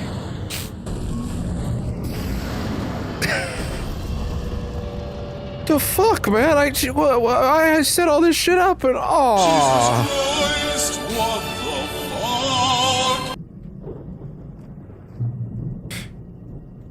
Take that, set piece.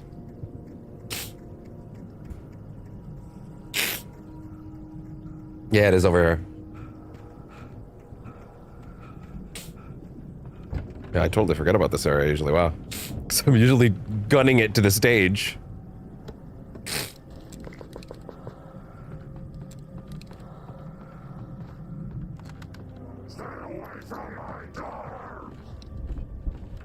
I've actually forgotten where the door is. What's up? Anyway.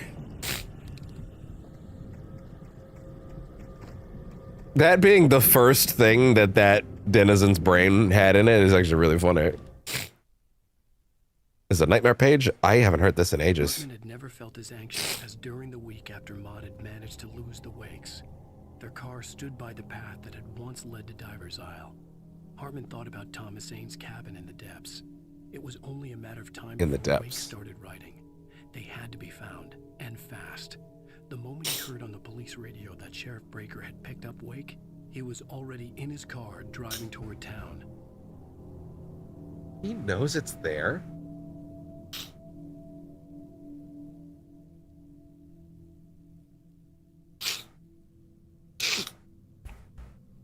That's fascinating.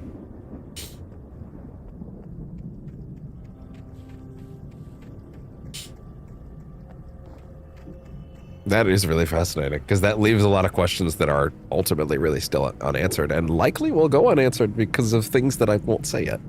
Things that I won't and can't say yet. Also, there's one behind the stage. I totally forgot about that one. I mean, what stage? What are you talking about? What are you talking about? Don't worry about it.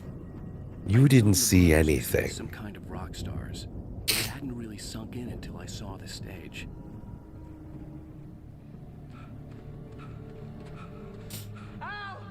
Run! Incoming! There's too many of them!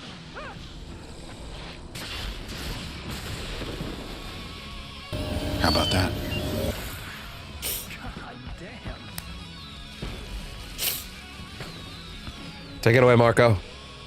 I'm so glad you decided to go it alone, Mr. Bronson.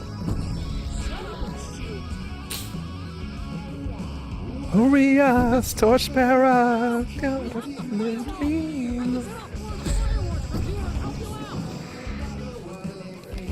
That's I swapped to the splash banks.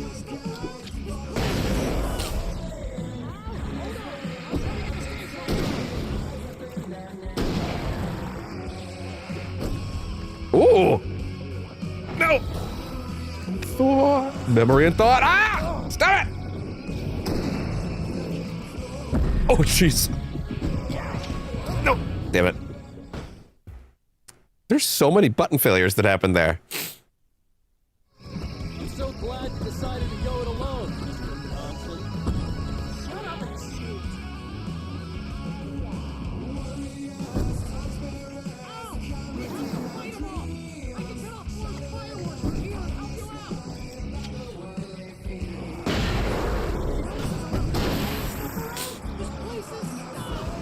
It's almost like they were ready for this.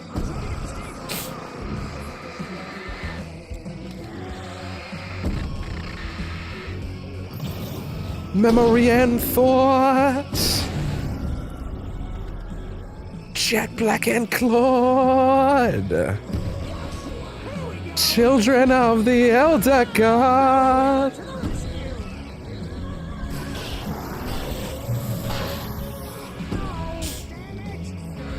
Right upon the dark.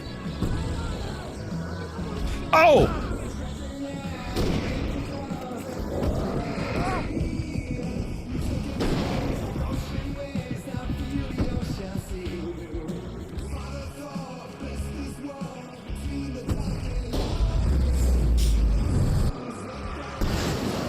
I'll take it.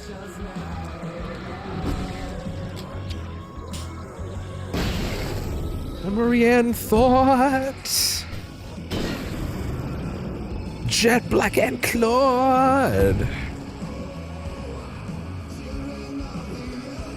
Oh, that heavy duty lantern is so good. It's so big.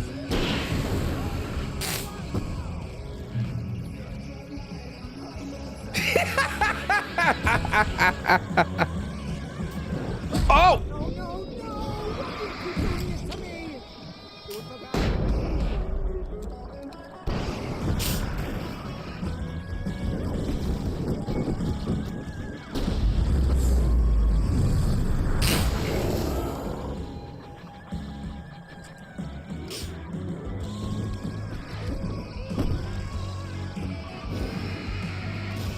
Oh, it's so good.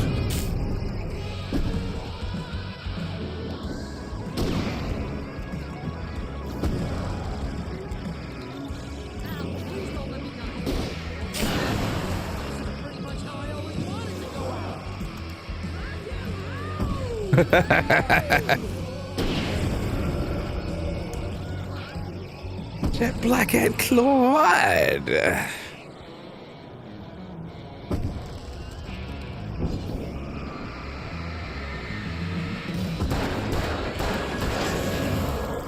Oh!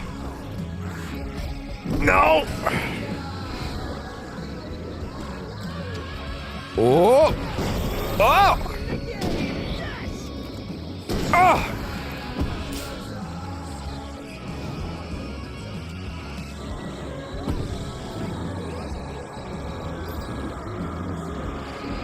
Yeah, you try.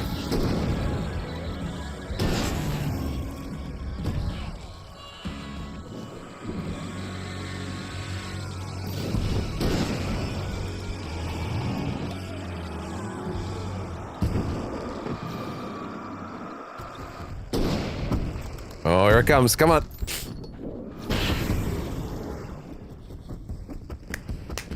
Children of the Elder God.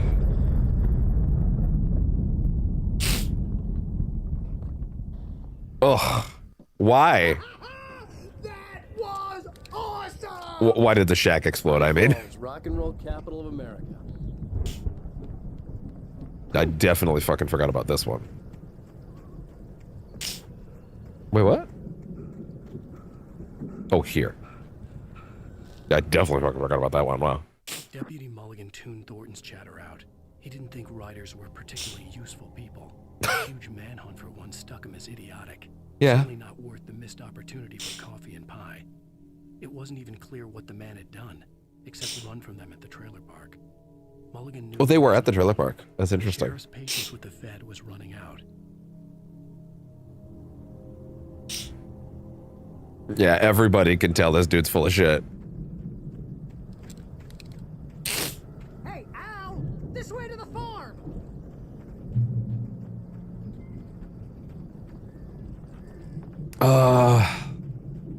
Looking at that next one. Sorry, let me see it again, actually. It's coming off of... Where is that?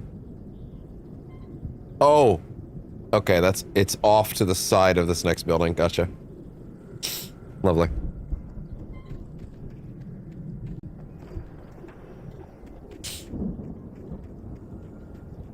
Hopefully it's not too annoying that I'm, like, stopping to check that shit, but I would rather miss them. See, bestseller? No reason to worry. Your cutout's good as new, right where I left it. I'll come back for it once we have the place secured. Yeah, that's been my biggest worry all the Shove that shit right in his eyes. Yeah, here it is. It's like a little past there in the back somewhere.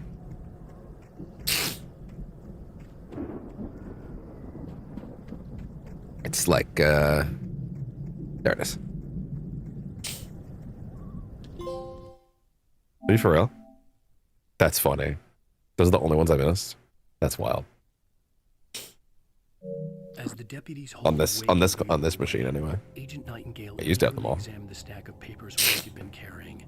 It was incomplete, a collection of random pages, but there was enough. He saw his own name in there, among others. His hand shook with emotion. Finally, it was proof. He had been right all along. Yeah, he had been right all along. The next one is... Oh, cool, on the upstairs. Lovely.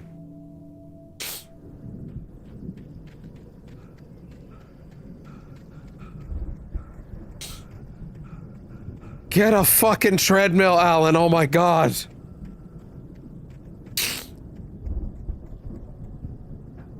Evidently, he had time to work on his cardio between game 1 and 2, somehow. A lot of movement, I guess. Hey, I think Alan Wake here has something to say. What's that, Al? Oh, I'm Alan Wake. I'm always right about everything. And if I He's kind of spot on. all day long, I'm always intense and moody. It makes me very attractive and mysterious. Right now, I'm just standing here because I need my best friend Barry to carry me. But that's okay. I can just take him for granted. I think I see what you did there. Yeah, it was pretty good. You want me to do my imitation of Barry Wheeler? No? Thought so. Then die. What do you want me to do, argue with you? I'm not on the debate team. This isn't mock trial. I'd be so scared to walk underneath this fucking thing, dude. Look at that thing, Al. They really went all out with this Viking crap, didn't they? Look at all this stuff. They must have done okay for themselves. So how come I know? Oh shit, I skipped that, I'm sorry. Sleep. We all spend a third night. Actually, wait. It should be like right there. Yeah. There's actually good reason to listen to everything he has to say about these two. Look at all this stuff. They must have done okay for themselves. So how come I never heard of these guys before? And this from the guy who learned about Ozzy Osbourne through reality TV? That's pretty good.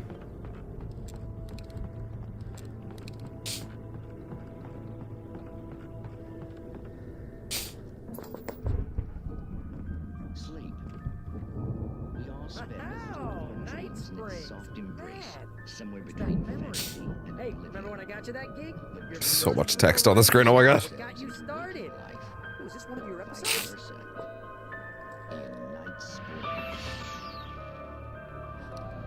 Tonight's episode, The Dream of Dreams.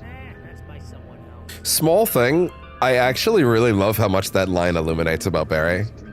Like how much he like yes, he's his agent, but like he really cares about him. He is his best friend, like genuinely. He's his agent out of like adoration for him.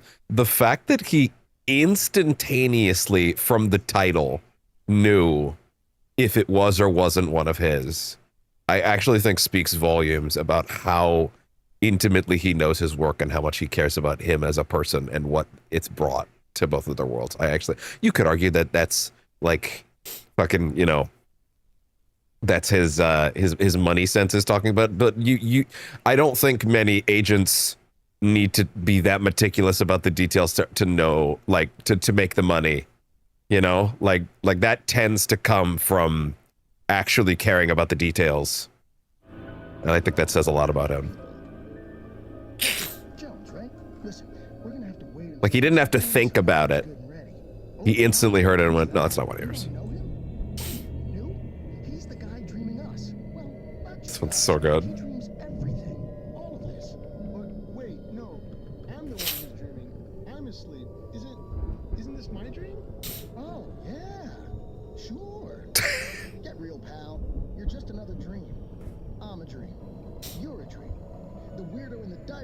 This is the plot of Kingdom Hearts Dream Drop Distance.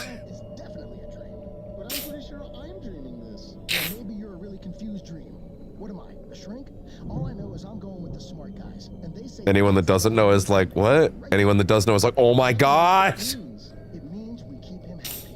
No sudden falls. We make sure he has his clothes on when he goes out in public. No chases where the monster is nipping at his heels and he runs like crazy, but his legs don't seem to get him anywhere. None of that. Because if he wakes up in a cold sweat... Precisely. So we wait till he wants to move on. Keep things nice and calm. Hey, who's that guy with the knife glove and the weird charred face? Oh no! Oh God, help us! It's an alarm clock.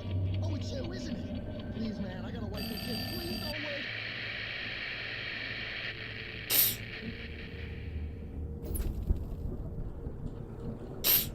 wait. It burned out that time. It didn't play out.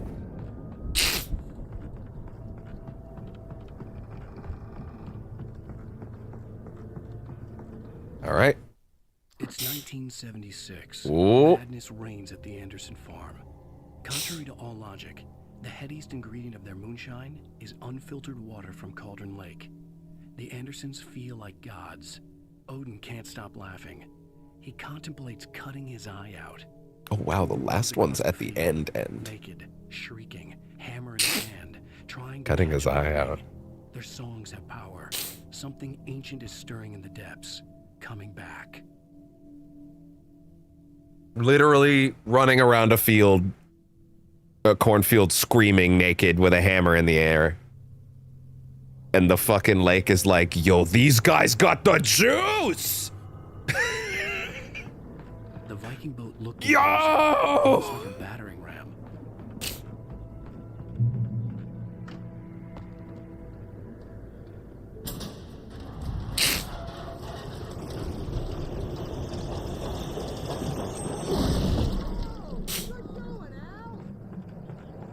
Hi. I don't think you need me to read all of that out to get the idea. Hi, bud. God, I forgot all these hay bales are actually physics objects, too. Is he in frame? Eh, barely. Yeah, I bet that sucked for you, huh? Fear this cardigan.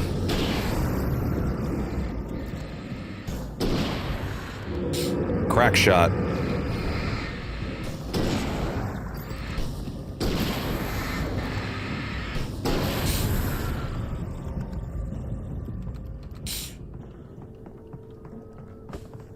Okay, downstairs. Yeah, there's a lot less at this point than I remembered. Once again, it's kind of hilarious how, like, little there is here. Oh god. No, sorry, not how little there is, how much shorter this one is than the last one. Oh, you fuck. You know, fine, buddy, I'm leaving then. How about that? Come on through. You know what? Get real close to here. How about that? Yeah.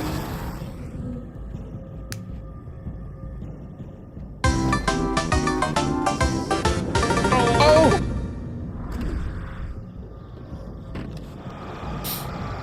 I'm gonna drop another, because it does actually work multiplicatively. I'm out.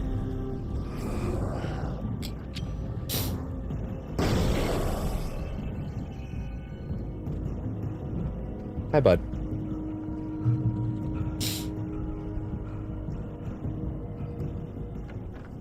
Go, Barry. Go, Barry, go, Barry, go, Barry, go. Wow, those geezers had quite a production going on. Ooh, you know what, Al? If we make it through this alive, I'm gonna start representing them. Yep, sell this stuff online, maybe get a reality show going, release a new single. The truth is incoming. Hey, you find us a way out of here, okay? I'm gonna take a closer look at this stuff. Barry, stop spoiling the future.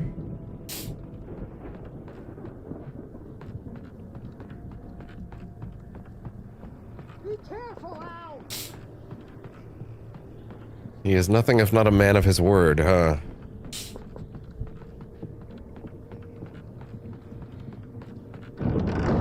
Ah!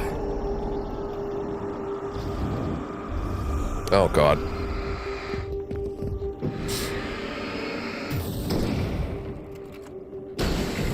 Not my shin. I'm good. Keep your eyes open, okay?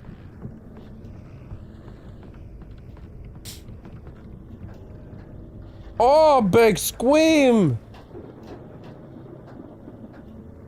Isn't that right?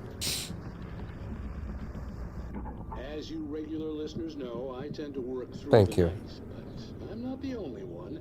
Deputies Mulligan and Thornton are taking a couple of moments off their... Oh, you actually get to hear them. I forgot that you get to hear their original voices.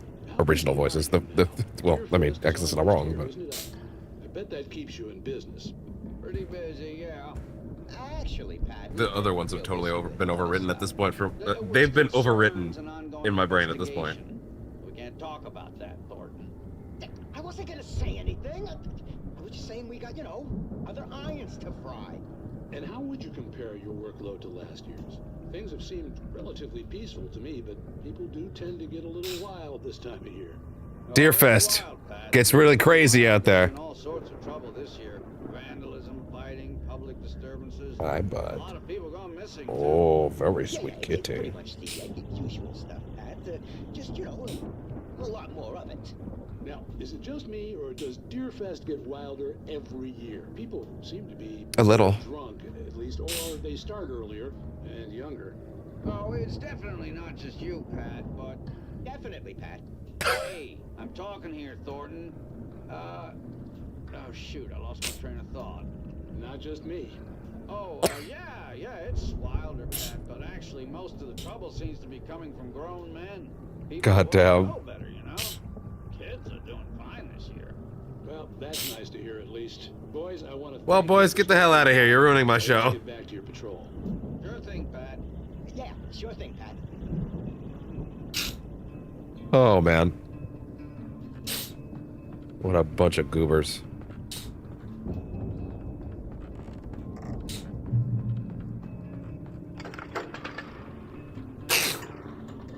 All right. Back online. I'll take some batteries. Gosh, how I wish I wasn't losing out on this fucking heavy-duty lantern. They skip the regular lantern in the progression to give you this one early, which is hilarious. They had the goods. They had the goods.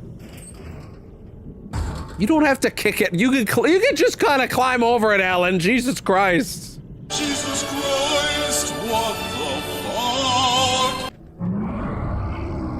I have very few tools, by the way. I'm realizing right now. Oh god, I wish I'd saved some.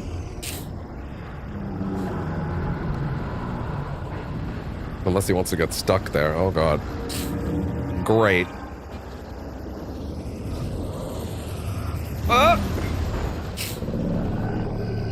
Okay, I need to get to that red box. Oh, for fuck's sakes.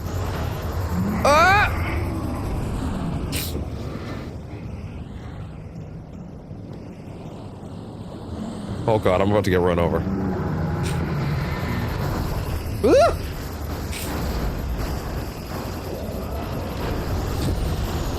It wants to stay because I'm close by. Oh boy.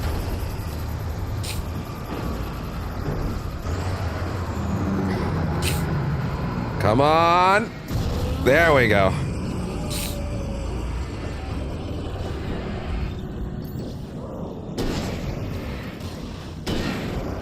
Come on. There's one behind me. Ah! What the fuck? Did he say something about 6 billion cows in the world?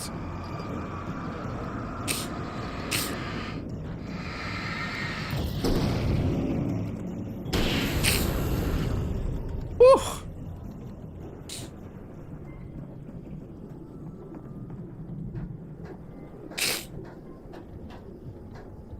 I think this is just a Liberia, right? Yeah.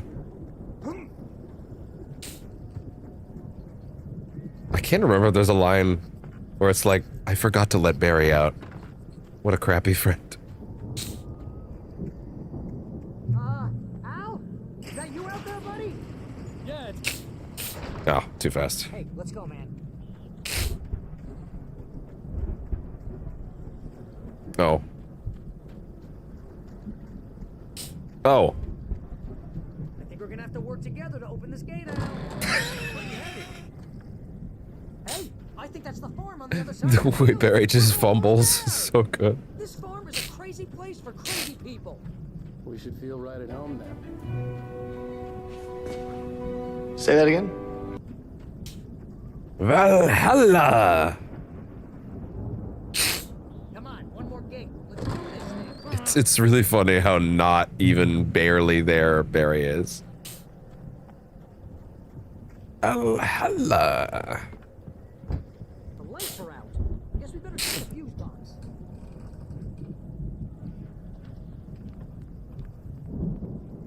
The power downstairs was out, but I was sure I could fix that at the fuse box.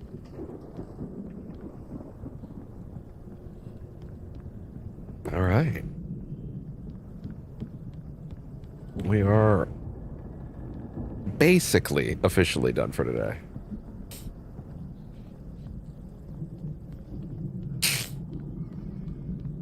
You know, this place looks kind of lived in. I thought the Andersons... Old gods know the truth.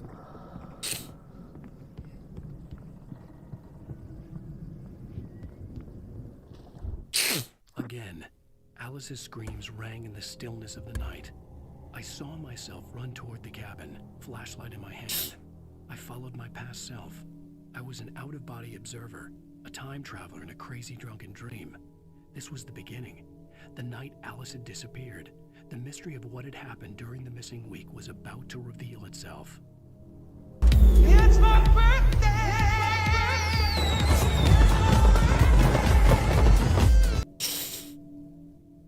All right then.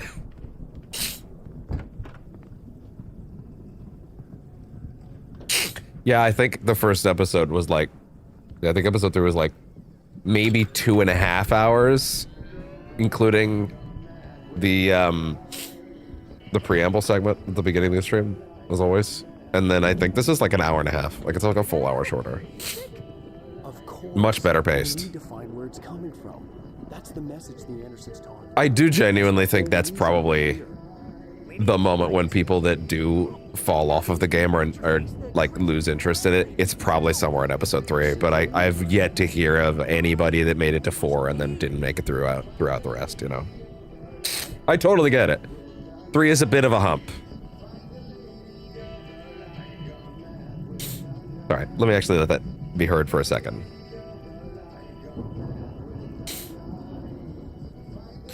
So guess what? Usually I have to not let the song at the end of the episode play because, oops, this time I have to. And it's safe this time, don't worry.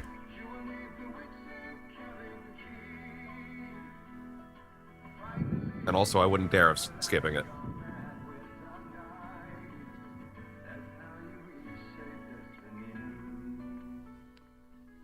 Okay. We need to find Cynthia Weaver. We'll stay here for the night and head The back Lady of the to Light. as soon as it gets light. Hey, Al. Lots of hours before dawn. Might as well get some rest. And by rest, I mean drunk. Come on, Barry. This is... Yeah, what the hell? Actually, I think my camera should go back now. I think I'll end up covering something important. Here it comes. Seriously, because I know we'll get along, but we're gonna find her, right? Even though you're a crazy bastard, I'm gonna stick by you, no matter what, ever, Al. Sure, like a brother. I'm a writer, goddammit. Correct. If I just wanted to, I could write... My brain actually went, whoa, it sounds kind of different this time when I pressed the button. Then I didn't press the button. 10 books a year.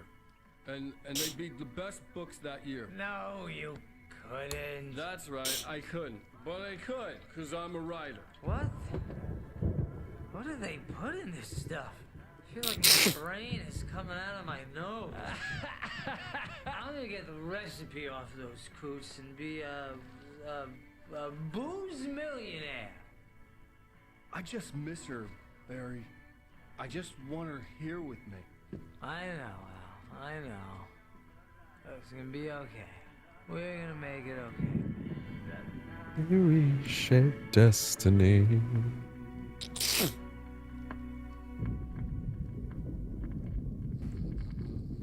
That's sweet kitty. That's sweet kitty, yeah.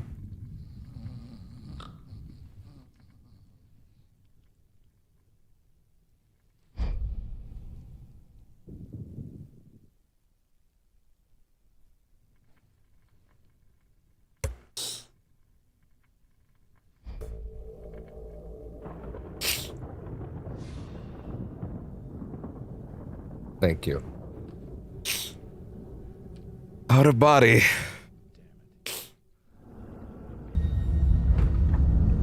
Impossible. Out of mind. I am definitely running out of mind. Alice, I'm coming. It's all right. I'm coming. It was a crazy drunken dream, and yet it was more than that. It was the truth, a suppressed memory unearthed by the Andersons' moonshine. I was there, an out-of-body observer. If you didn't catch it, Alice and I had arrived at Bright Falls. the ingredient in the moonshine is the water in the lake. I remembered being surprised to see the cabin dark. Alice would have never turned the lights off. Alice? Alice!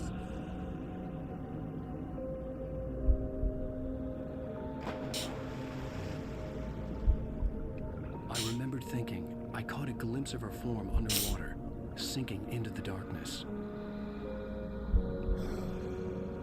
Oh, I kind of whiffed that. Oh, oops. Memory I had of that night.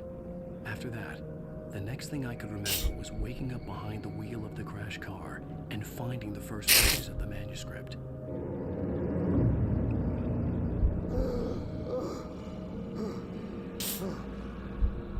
I couldn't find her in all that blackness. I must have thought she drowned.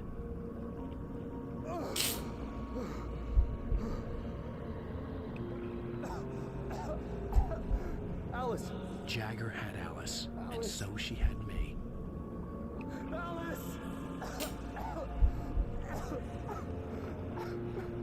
Baba Yaga. I'd been easy prey. Look at the cabin. Is there someone in the Maybe she didn't drown after all. Maybe she's inside. Alice! Yes. I feel like that camera angle is entirely predicated on the assumption that you did not actually walk down. The dark presence had touched me. She had dug her nails into my brain and used me. That seems... That seems bad to do without consent. She must be here somewhere. Maybe upstairs in the study. Alice! Yes, that's where she is. You can apologize. Alice! You'll laugh at the whole thing together. Honey, remember when you drowned? Wasn't that hilarious? She's not here. You were foolish to think. So funny. No, she's dead. She drowned. No, no, no!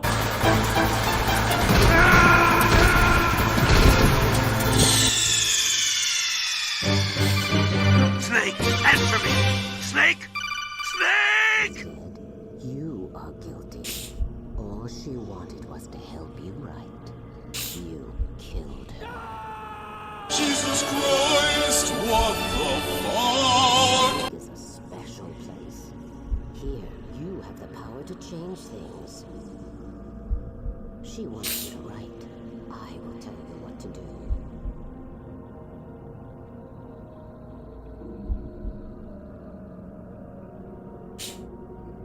You can write her back. The story will come true. Don't give up! Don't give up! No, Shadow, Donald, and Goofies, don't. She had Alice, and the manuscript was the ransom for her.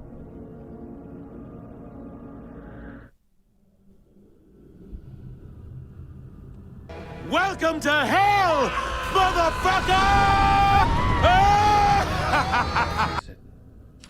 I'll bring her back. It'll go so great. I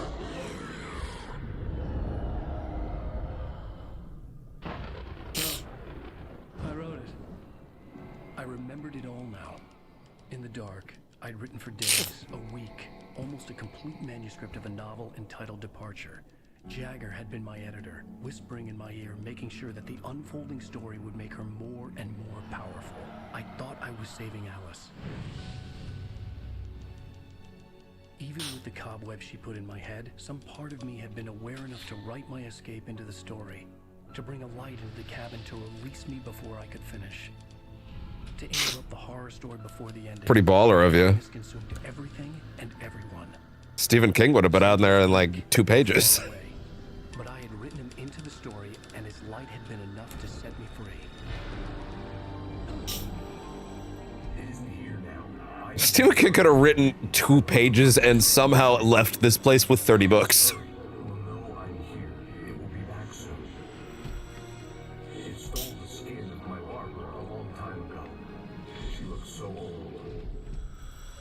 Okay, no need to old shame.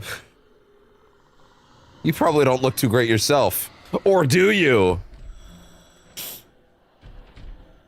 I had woken up, confused and groggy, my mind consumed by darkness and fear. All I could do was to escape.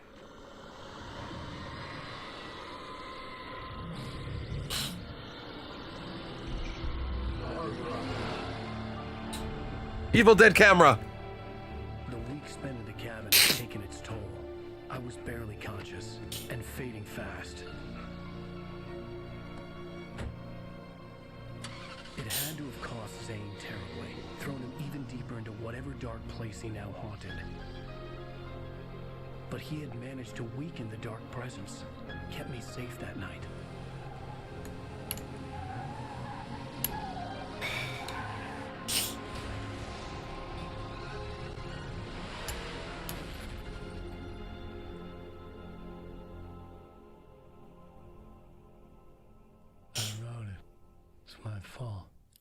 That's right, James Joyce. It's your fault, and you're gonna pay for it. No! This is not how this was supposed to go! Anyway. Please enjoy The Poet and the Muse.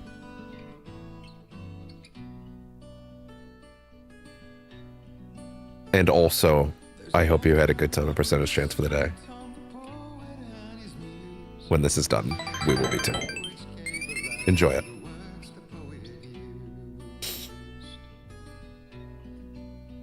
See you tomorrow for 5 and 6.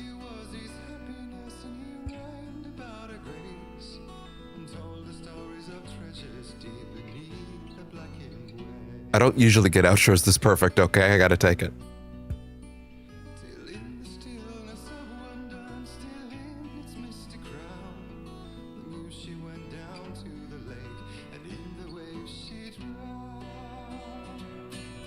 This song is plot, though. Pay attention.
On moonless nights, they may still haunt.